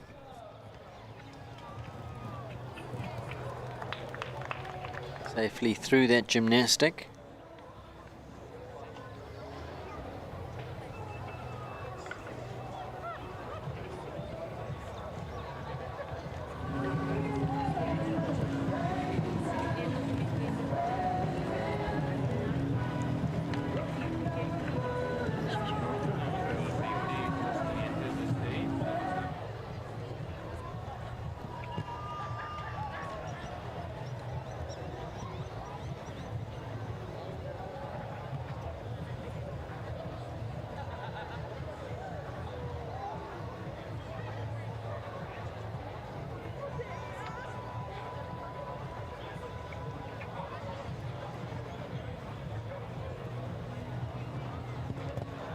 Ride from 7 to 8, nice and smooth. Good line that he took. Outstanding. So for you as a judge, it's currently between Rebecca and Hamza. His rhythm, his control, his effectiveness were all outstanding. Okay, so faultless performance from Hamza Minty. Right, so now they all swap horses, do they? Yes, so now that concludes round 1. We go on to round 2, and Olivia will be riding Capital Chaplain. They have 2 minutes only, as I mentioned previously, to get used to their new mount. And how many jumps are they allowed to take in the warm-up? Surely there's a limit. 6. 6. 6 efforts. Does that include a cross? If you just want to warm up over a cross, that's one of them. Upright and oxer, yes. Or maybe don't go to the cross. So the horses are going to come in their same order. So first will be Capital Chaplain, Olivia Roberts. Then African Artisan, Rebecca Hudson Peacock. Capital Chesterfield, Hamza Minty, and last to go will be Alex Rick Hansen and Continental Drift. So now the two young ladies who had issues with the gymnastic really need to make sure that they get that right. Absolutely. You think about it, it's quite demanding on a horse to jump 4 rounds, would you have thought?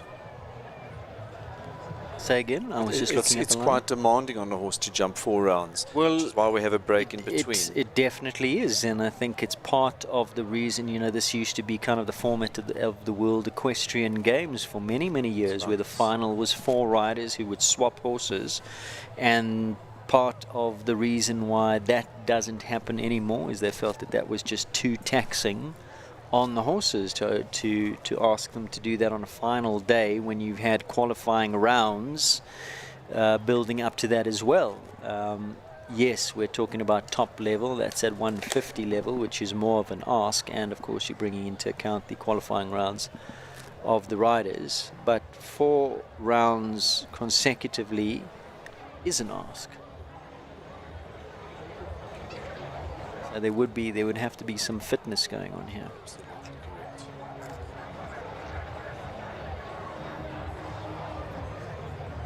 Beautiful afternoon. But of course, this is over a shortened course, 8 jumps, 11 efforts. We're lucky with the weather, as I was saying. Look at this wonderful afternoon. Is this course given a time limit or time allowed? Can you incur time penalties? No. No time penalty. See by the rules here, error of course from each judge. No stopwatches. So Capital Chaplain is coming in now with Olivia Roberts. So Olivia on her own horse, who was first to, on her own horse was second to go, African Artisan, had a little whoopsie, a deduction at the gymnastic, where the horse ran out first time of asking. When you're ready, your gymnastic with one hand, no stirrups, and then into the jump out portion of this test.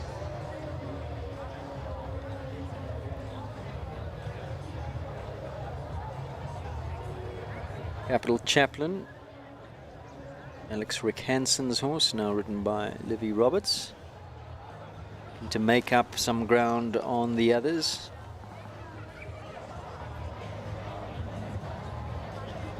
I've just been given some information, thanks very much to Amelia. Once they are given the go-ahead by the announcer, they have 30 seconds to start, otherwise no time limit or time allowed. So what if they exceed the 30 seconds, Amelia? Are there then time penalties?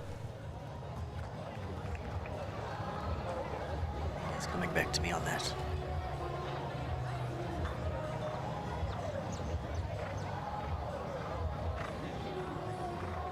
So the fact that she hasn't ridden straight to number one and she's circled, is there any deduction there? She was still gathering herself, gathering her stirrups? No. Right, so she's put in 8 on that, was a little bit far off of that front rail, that triple bar, so I'm sure maybe one of the two judges thought that that could possibly be a little bit tidier.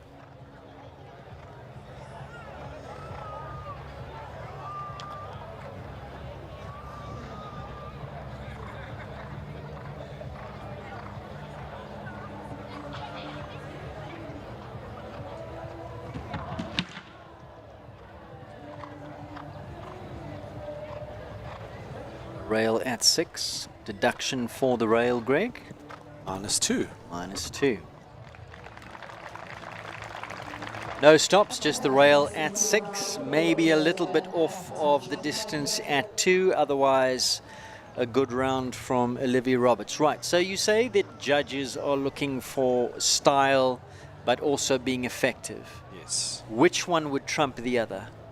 Effective. So would you rather have an effective rider and less stylish, or a stylish rider, less effective? Effectiveness must come first.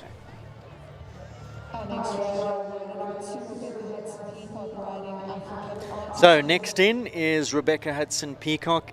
She rides African Artisan, Olivia Roberts' horse, the thoroughbred. This horse had a little swerve at the gymnastic, as did the previous horse in the first round. But with Livy Roberts went clear in the second round. Let's hope the same for Rebecca and Artisan.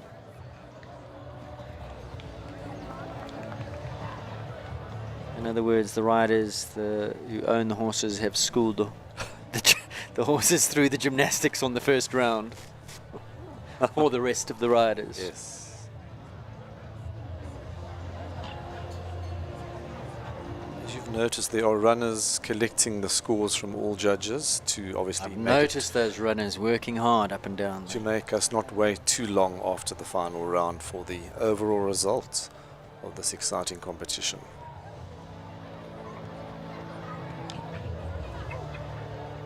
Seen some riders ride that on 9 and on 10.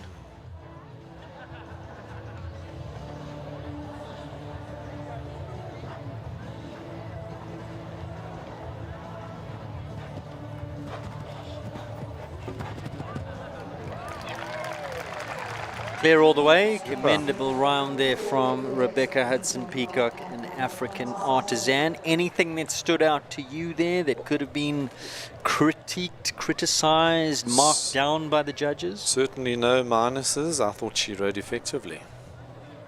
Next to go will be Hamza Minty. He rides Capital Chesterfield. Chesterfield, Rebecca Hudson Peacock's horse. Rebecca in your picture leaving. Hamza comes in. Rebecca and Hamza in the first rounds were the two that stood out, while didn't have any deductions. Still lots to play for. So, no stirrups. One hand. One hand. Yes. Blindfolded. They should up the ante in every round. Now we'll give you the blindfold.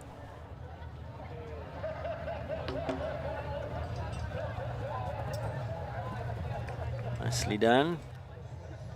He's going to get his stirrups. He's going to go straight to number one. No circle. You say there's no deductions, or judges don't mind if you circle. Well, one shouldn't. But if you circle multiple times. Then certainly. As we said, there are no stopwatches as well, except the 30-second before start. We're still waiting for Amelia to come back to us on.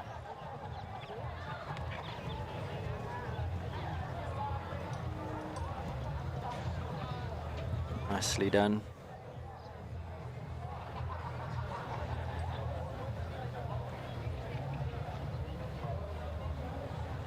Nicely done. Oh! Swerving right down that line.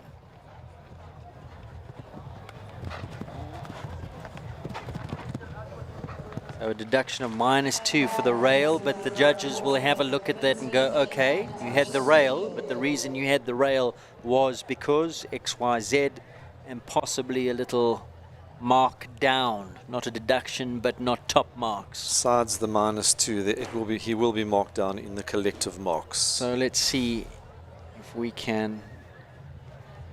Final one before our break. The horse just ran to the right, looked like it's had a look at something. Very much so. And it's now gone 4:15 on an autumn.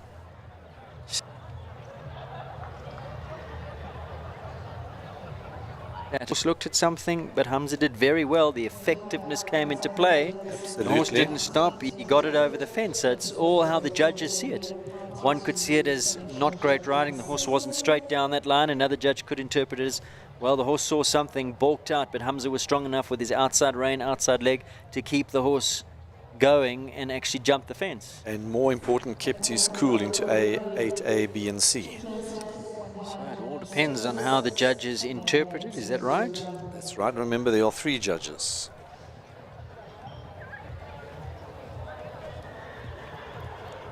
So a previous winner of the Philip Smith Memorial Equitation Championship, who's working for Equestrian Live, says that Chesterfield does jump horrendously to the right, even with Rebecca. You can see on screen it's over every single jump. Not easy to keep them straight with one hand, no stirrups over the gymnastic.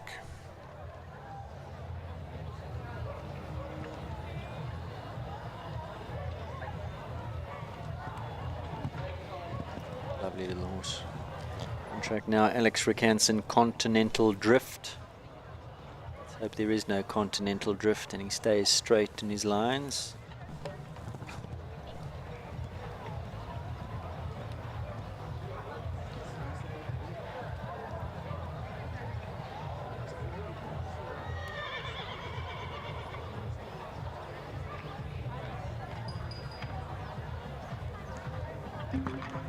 Oh.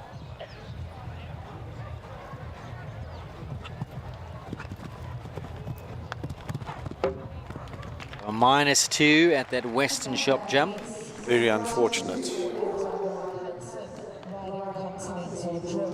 So unfortunately, Alex Rickanson had a deduction on her first round on Chaplin at the gymnastic. Second round deduction for a pole down. Remember, it's -2 from each judges, from each judge, so that's -6.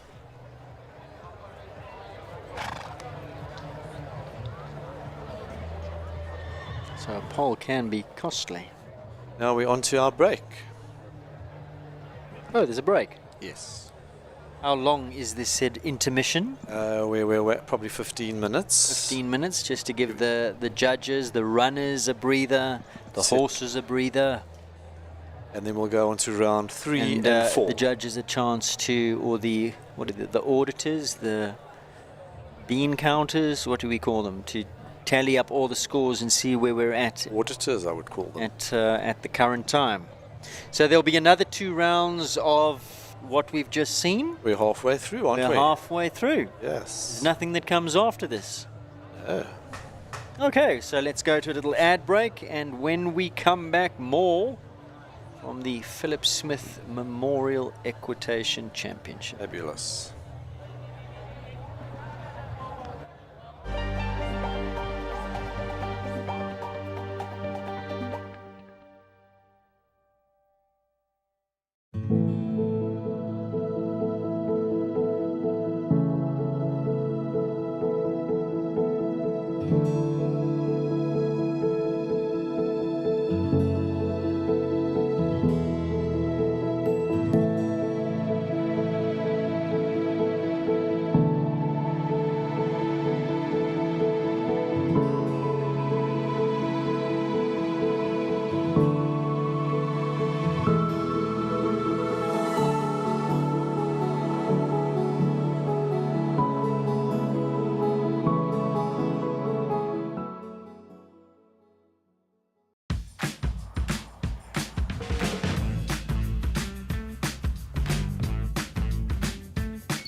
My once's dinner's cancelled. Aww. Aww.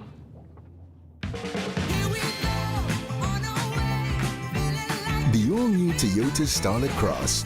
Own it.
Opa made you a bucky.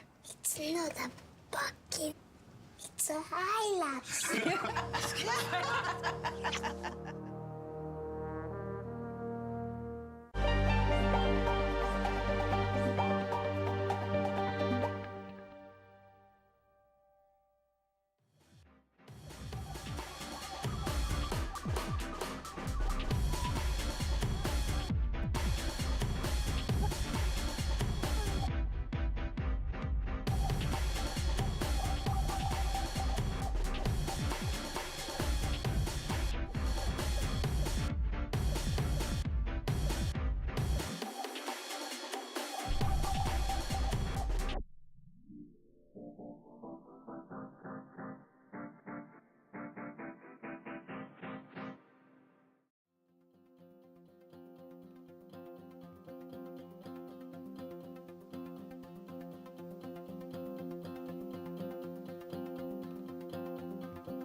Right, welcome back. After a little respite, a little break, we are back in action for the second part of the jumping phase of the Philip Smith Memorial Equitation Championship, coming in now to the gymnastic. With a deduction there, a pole down in the gymnastic is Rebecca Hudson-Peacock Capital Chaplin. That's exactly what the doctor did not order, because Rebecca coming into this round was the only rider thus far without any deductions, without any poles. Unfortunately now does have a deduction. She rides Capital Chaplin, Alex Rick Hansen's horse.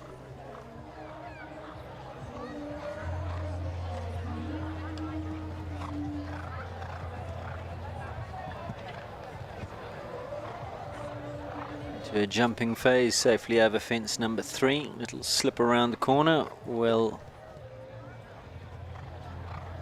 gathered. A little bit deep to that Kyalami Park Oxa. Supports the horse in front. Gets its front end out of the way.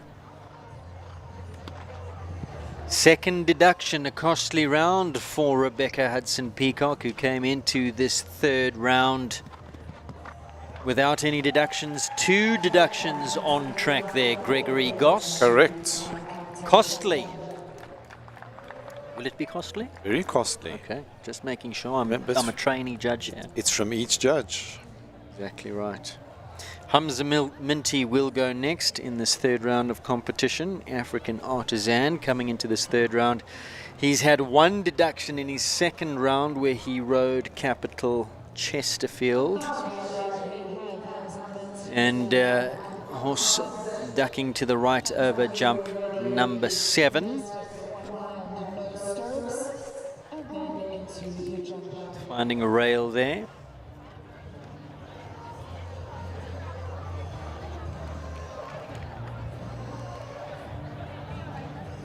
Hamza Minty riding African Artisan, the thoroughbred.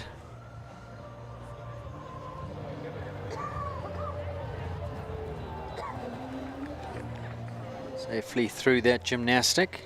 Keep the horse straight.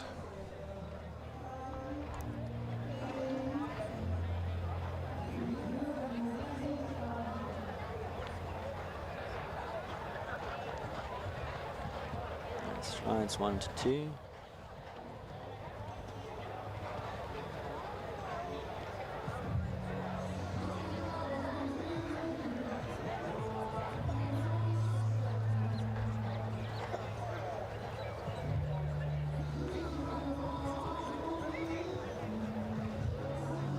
From 4 to 5.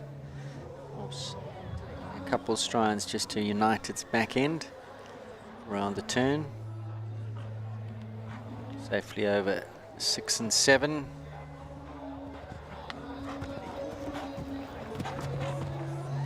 Nicely done through 8A, B and C. So well negotiated, well navigated, well ridden by Hamza Minty. Super round, exceptionally well ridden. So all of them have had deductions on track. So really we're almost level pegging again. We've brought the field back together. Can you see how wide open it is? And who knows what happened in the flat work on Thursday? Correct.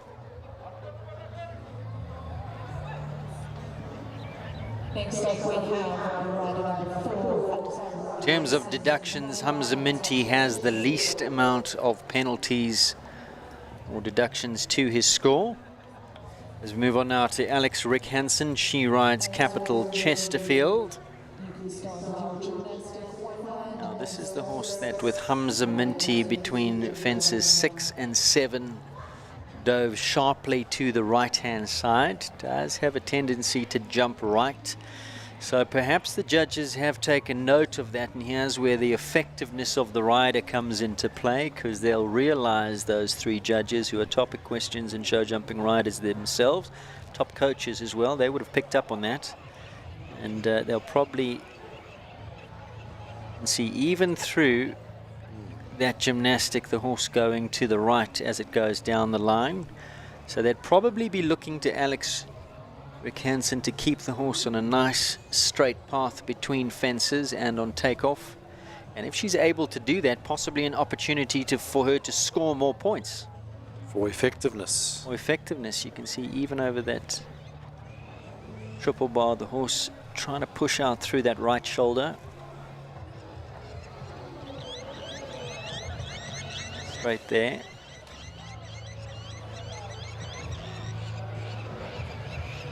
Slightly right on takeoff over that KPC oxer.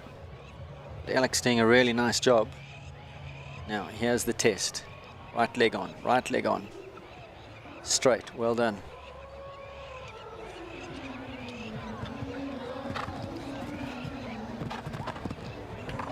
Nicely done. I think she'll score a bit for that. I would have thought her effectiveness 10 times 2 would be a very high mark. Well done. Well done, Alex. And stylish at the same time.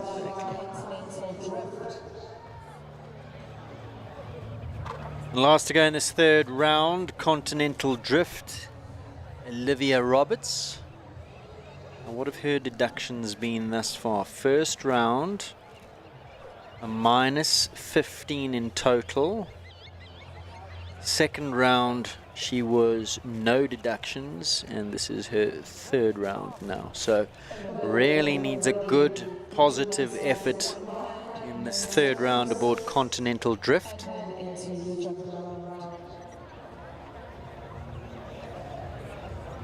Continental Drift Hamza Minty's horse.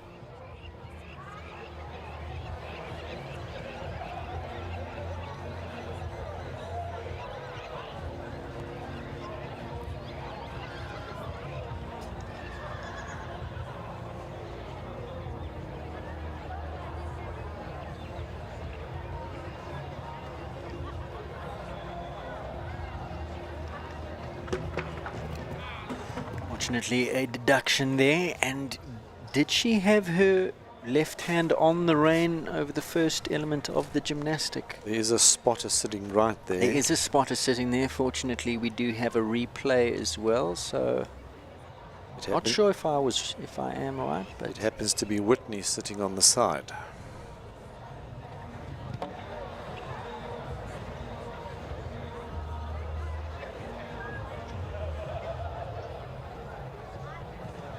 looked like it was quite keen over the first two elements, the gymnastic.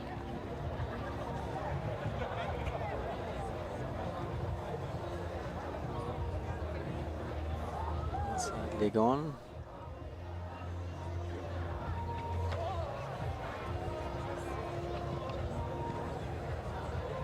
Nicely ridden through that line.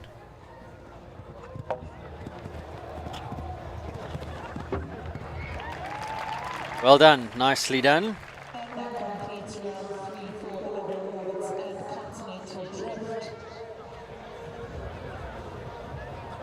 Let's take a look at the replay of the gymnastic. The horse, to me, and I ain't no equitation judge, looked just a little bit keen. Have a look at her. There she drops her hand. There she grabs the rein, Greg, over the first two elements. Then she realizes, oh, and drops her hand once again. So what happens now? Well, if she actually did grab the rein, then it certainly is a zero for the movement. Zero for the movement. But how, I mean, did she really grab the rein? Can you see? Here's our next one on track. I don't know, we'd have to. Anyway, let's move on. And don't forget, there's a mark out of 20, correct assessment of the horse. So here comes Hamza Minty Capital Chaplin. Fourth and final round. Beautifully ridden. I can ride a bit.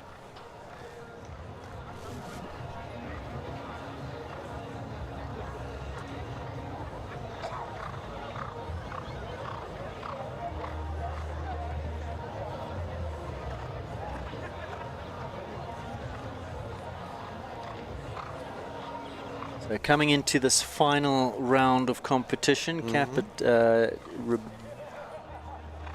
Fourth last round. Hamza Minty has a score of 6, -6. His total deductions over the 3 rounds moving into this final round.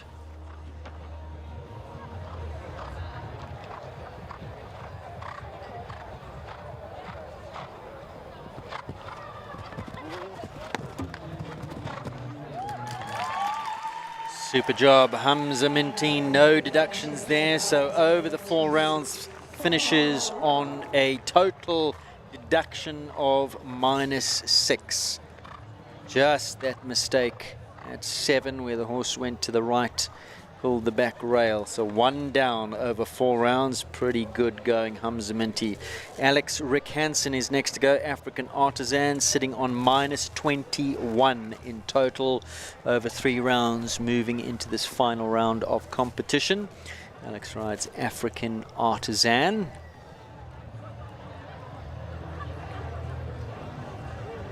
Our next rider, round 4, Hansen riding African Artisan.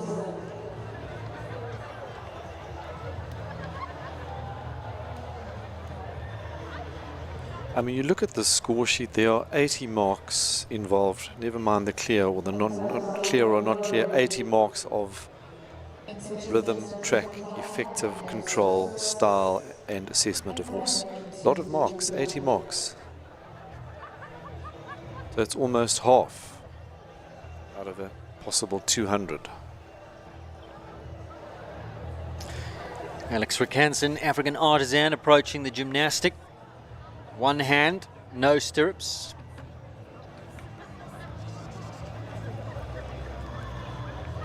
Horse goes slightly to the left. But definitely 1 hand throughout. Yes, exactly right. And bearing in mind these horses now 4th round of competition, or what would you say, 4th phase? Probably fatigue starting to set in a little bit. Final phase. Here's where the leg-to-hand connection comes into play. Keep them the spring in the jump.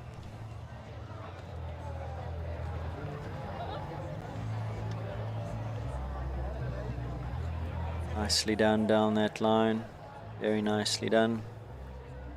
Keep the rhythm through the turn. Move on up to fence number 6. Set up in the distance. Away from that front rail, nicely done. Inside leg on, straighten up to this last.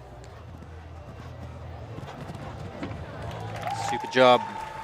I would have thought a high mark for rhythm, pace and sense of timing, don't you Very think? nicely done. Finishes on -21 total deductions over 4 rounds of jumping. And horse well assessed.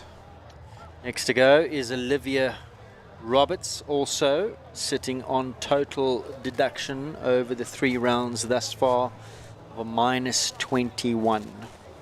Those are the objective scores that we can see. We know certain things will be deducted. What we can't factor in is what the judges are seeing and the subjective element. 3 judges. 3 judges. 80 marks times 3.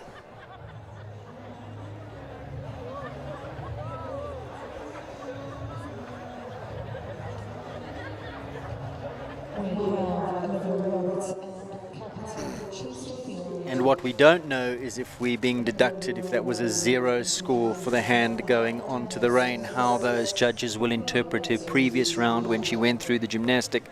She definitely, her hand was by her side and went for the rein. But did it touch the rein? It looked to me like it did, but then I'm not there. Of course, Whitney was the spotter. Correct. You never know. Maybe the judges are going to call upon Equitation Live to come and have a look at the replays in action, slow-mo, close-up replay. Maybe our directors in the OB van can cue that up once again, because we don't know if those deductions are going to come into play for Olivia.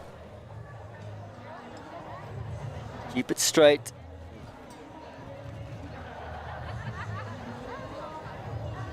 Chesterfield. This is the horse that can go right in the air. Olivia once again just composing herself on the circle, taking her time before she starts her show jumping round. Watch this horse's right shoulder.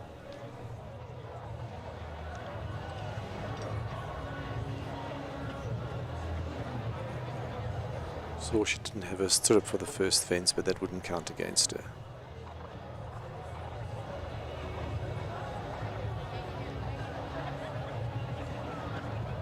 Settling on the 10.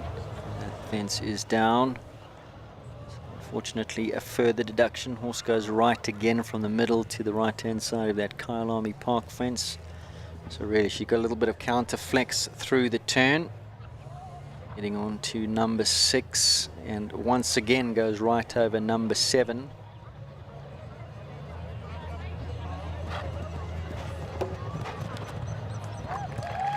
Really protect that right-hand side on this Capital Chesterfield. So a further deduction, 1 down. So total that we know, bearing in mind there might be a further deduction for the hand on the rein, depending on how those judges see that in the 3rd round. If that isn't the case, if she didn't touch the rein, a minus 27 in total. Let's take a look once again at this replay on the gymnastic, Greg. If we can see, this is from her 3rd round. So here, watch this left hand. She drops it, and she grabs it. For my money, she grabbed it. Looked like the horse was just running through the gymnastic slightly, and she needed to go to that rein, Greg. Did she grab the rein or the mane or the neck? To me, it looked like... To me, it looked like the rein, unfortunately. Unfortunately, you can see the horse, the same horse now, getting a little bit... And that's why she would have grabbed it. You saw there Rebecca riding through there, the horse getting a little bit keen. It's a young horse, and that's what she was trying to protect against. Right. So unfortunately, as riders, that's what your instinct, that's what your training tells you to do. Absolutely. That you need to sit up and just close your hand on the rein. You're going through a gymnastic. That's years of imprint training. So it's not easy to get out of that. Certainly not. Good habit. You know what I mean? And we saw Rebecca, she resisted, she didn't go for the rein, and as a result the horse had the rail. So the last thing you want them to do is run through a gymnastic.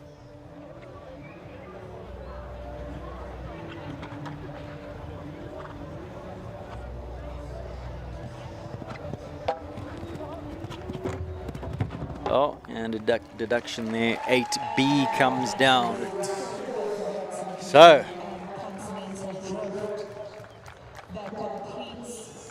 total deduction minus 24 for Rebecca Hudson Peacock.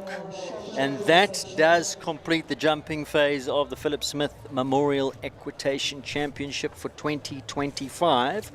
All that's left to do now is to wait and see how the judges interpret what they've seen, and to submit those scores, and for the auditors to tally them all up and give us a winner. We wait in anticipation. Which we will wait, but we will not wait on air, I'm afraid, Greg, because how sad I is believe that? it could take up to an hour for that. I don't think so. And the result of the equitation will be on the South African Equitation Facebook page, Equitation SA Facebook page. That's where you can get the result. Sorry about that, viewers. If you want the result, you will have to go there, because this could take quite a while to tally up, to ratify. Maybe they're going to call on Equestrian Live to have a look at some replays of a few things that might come into play. You never know. Are they allowed to? Of course they are. Oh. Do catch all those results later on Equitation SA's Facebook page. Greg? Is that the end of your day as well? Not quite. I've got a little bit of a wrap to do, but first of all, I thank you for your time. And yeah, how do you see this playing out? For your money, out of the 4 riders, Hamza? Actually, I really don't know. I haven't really been taking notes, but I think it's still fairly wide open. For me, I'm going Hamza Minty for the win. Last year's runner-up. I think he's done possibly the best. I think Hamza or... Listen, they all had a few deductions that brought them closer together, but I think Hamza had the fewest, and I think he rode exceptionally well. I think on some difficult horses, he made the adjustments that he needed to bring out the best in him. And I think from an effectiveness as well as a stylish point of view, I think Hamza, for my money, will be the winner, but maybe you see things differently, viewers. They all rode well. They were all effective. They all did. And They some were of the some horses not the easiest. That Chesterfield, correct, not the easiest, but I think Hamza making the adjustments the best out of those riders to get the best out of that horse, to counteract that habit that he has. He had the least amount of adjustments, but I'm not an equitation judge. I'm a mere lonely commentator. We had a fabulous four fabulous riders. Yeah, absolutely. And 4 fabulous horses. Absolutely. Greg, thank you for your time. Thank you so much. Appreciate it. That's Greg Goss. We're going to take a little break, and when we come back, a wrap of the day's action here on Equestrian Live, and a look forward to tomorrow, what you can expect to find here in the Bob Charter on Equestrian Live.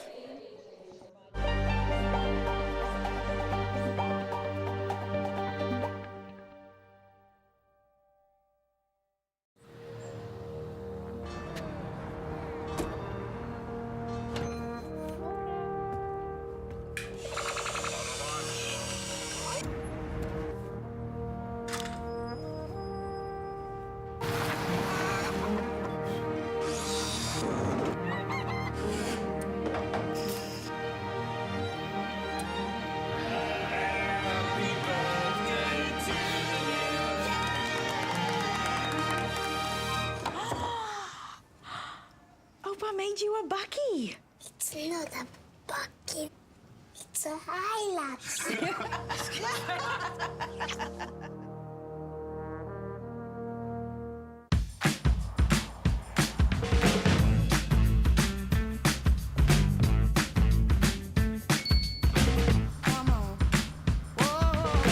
Chasing that beating, baby, yeah, we got it all. My heart is beating, baby, yeah, we're on a roll. You know I need it. My mom's dinner's cancelled. Aww. Aww.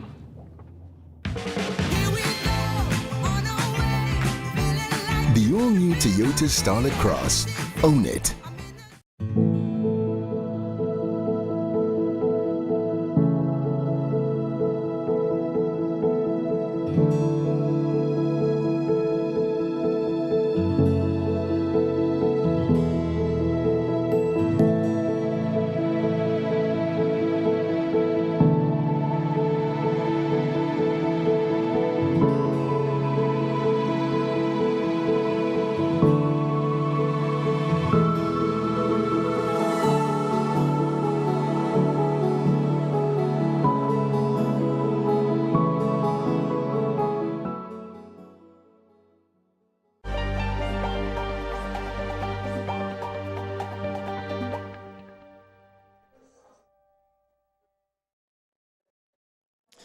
Welcome back to the Bob Charter.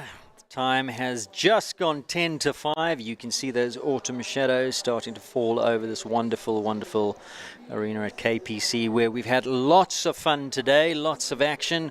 We started off this morning with the Pony Rider 1 meter accumulator. That was won by High Over Maria and Blake Wright. We then moved into the junior 1 meter 30 A2 class. Georgia Scribanti dominating that class on Callagho Casey. Then it was the turn of the 1 meter 35s and Hamza Minty, who we've just seen in the Philip Smith Memorial. He absolutely dominated that class, was first and second. Conray taking the second win from as many qualifiers, and Calahoka Rita Rebel in second from as many qualifiers, just 2. So first and second in both the qualifiers for Hamza Minty.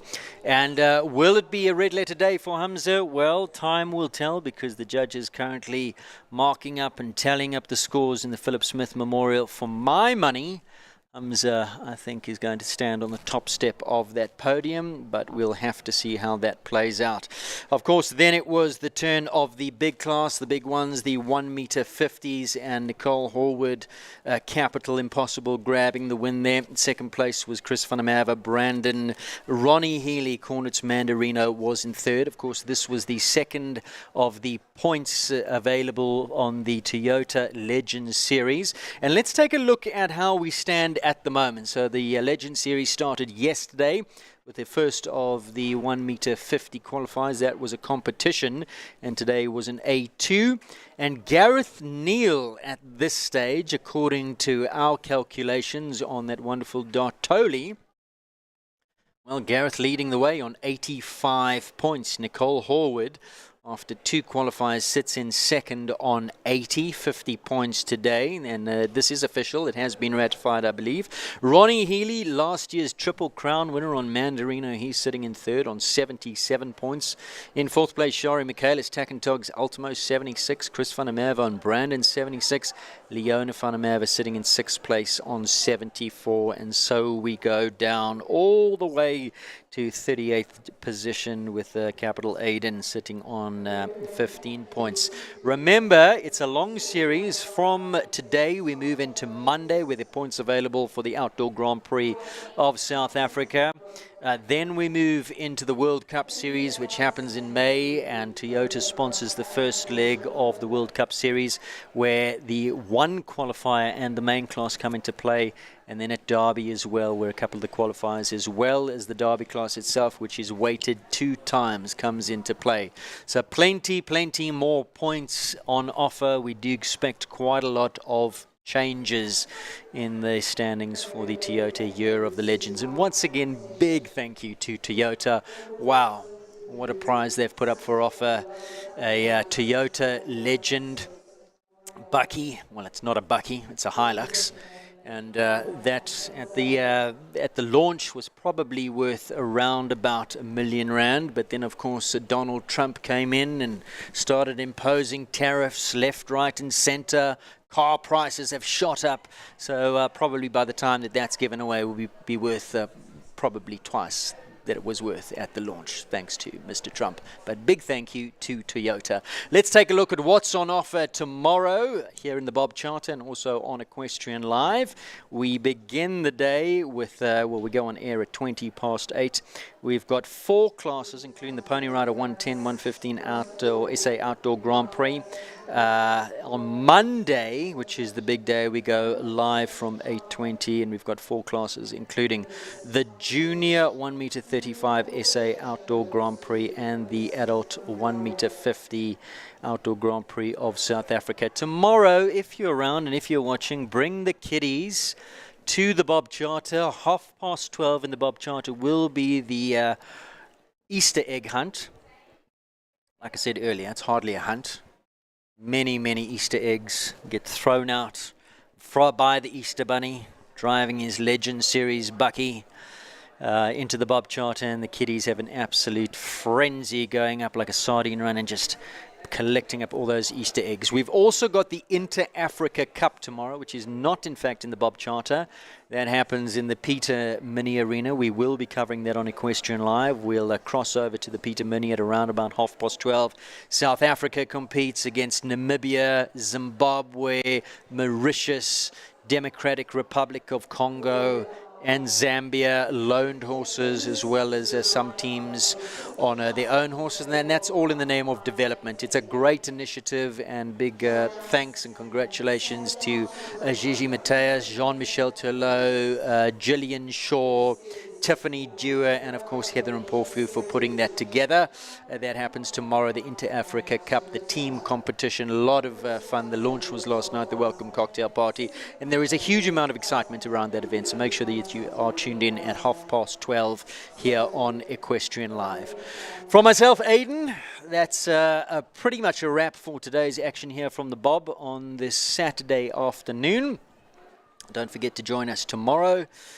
To Carmen, big thank you to you, to all my co-commentators, big thanks to them, to the guys in the OB van, to Donovan Orange, Atlantis Video, to Scott Seaward, to Shay De Beer, former winner of the Philip Smith Memorial, who was giving me lovely notes. Thank you so much. Job well done to all of you other guys, to the cameramen, to everybody who makes the productions. possible. Big thanks, and we'll see you tomorrow. Get some rest, guys. Job well done today. We'll catch you bright and early tomorrow. From myself, Aidan, from all of us. Don't forget to go onto Equitation SA's Facebook page for the full result of the Philip Smith Memorial, where, as I said earlier, my money's on Hamza Minty, but we'll have to see. From all of us here at Equestrian Live, take care until tomorrow morning. Goodbye.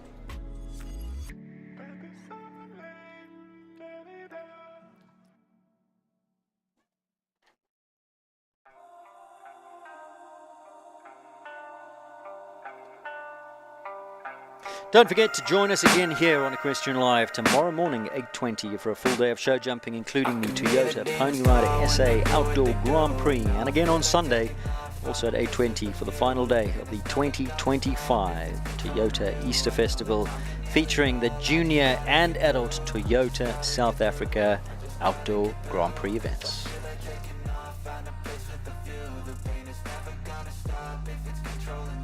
The 2025 Toyota Easter Festival, proudly brought to you by Toyota South Africa. It's not true, I wanna put up all my walls cause I'm not in the mood, but then I cut myself off from the rest of the room. I know that time can heal it.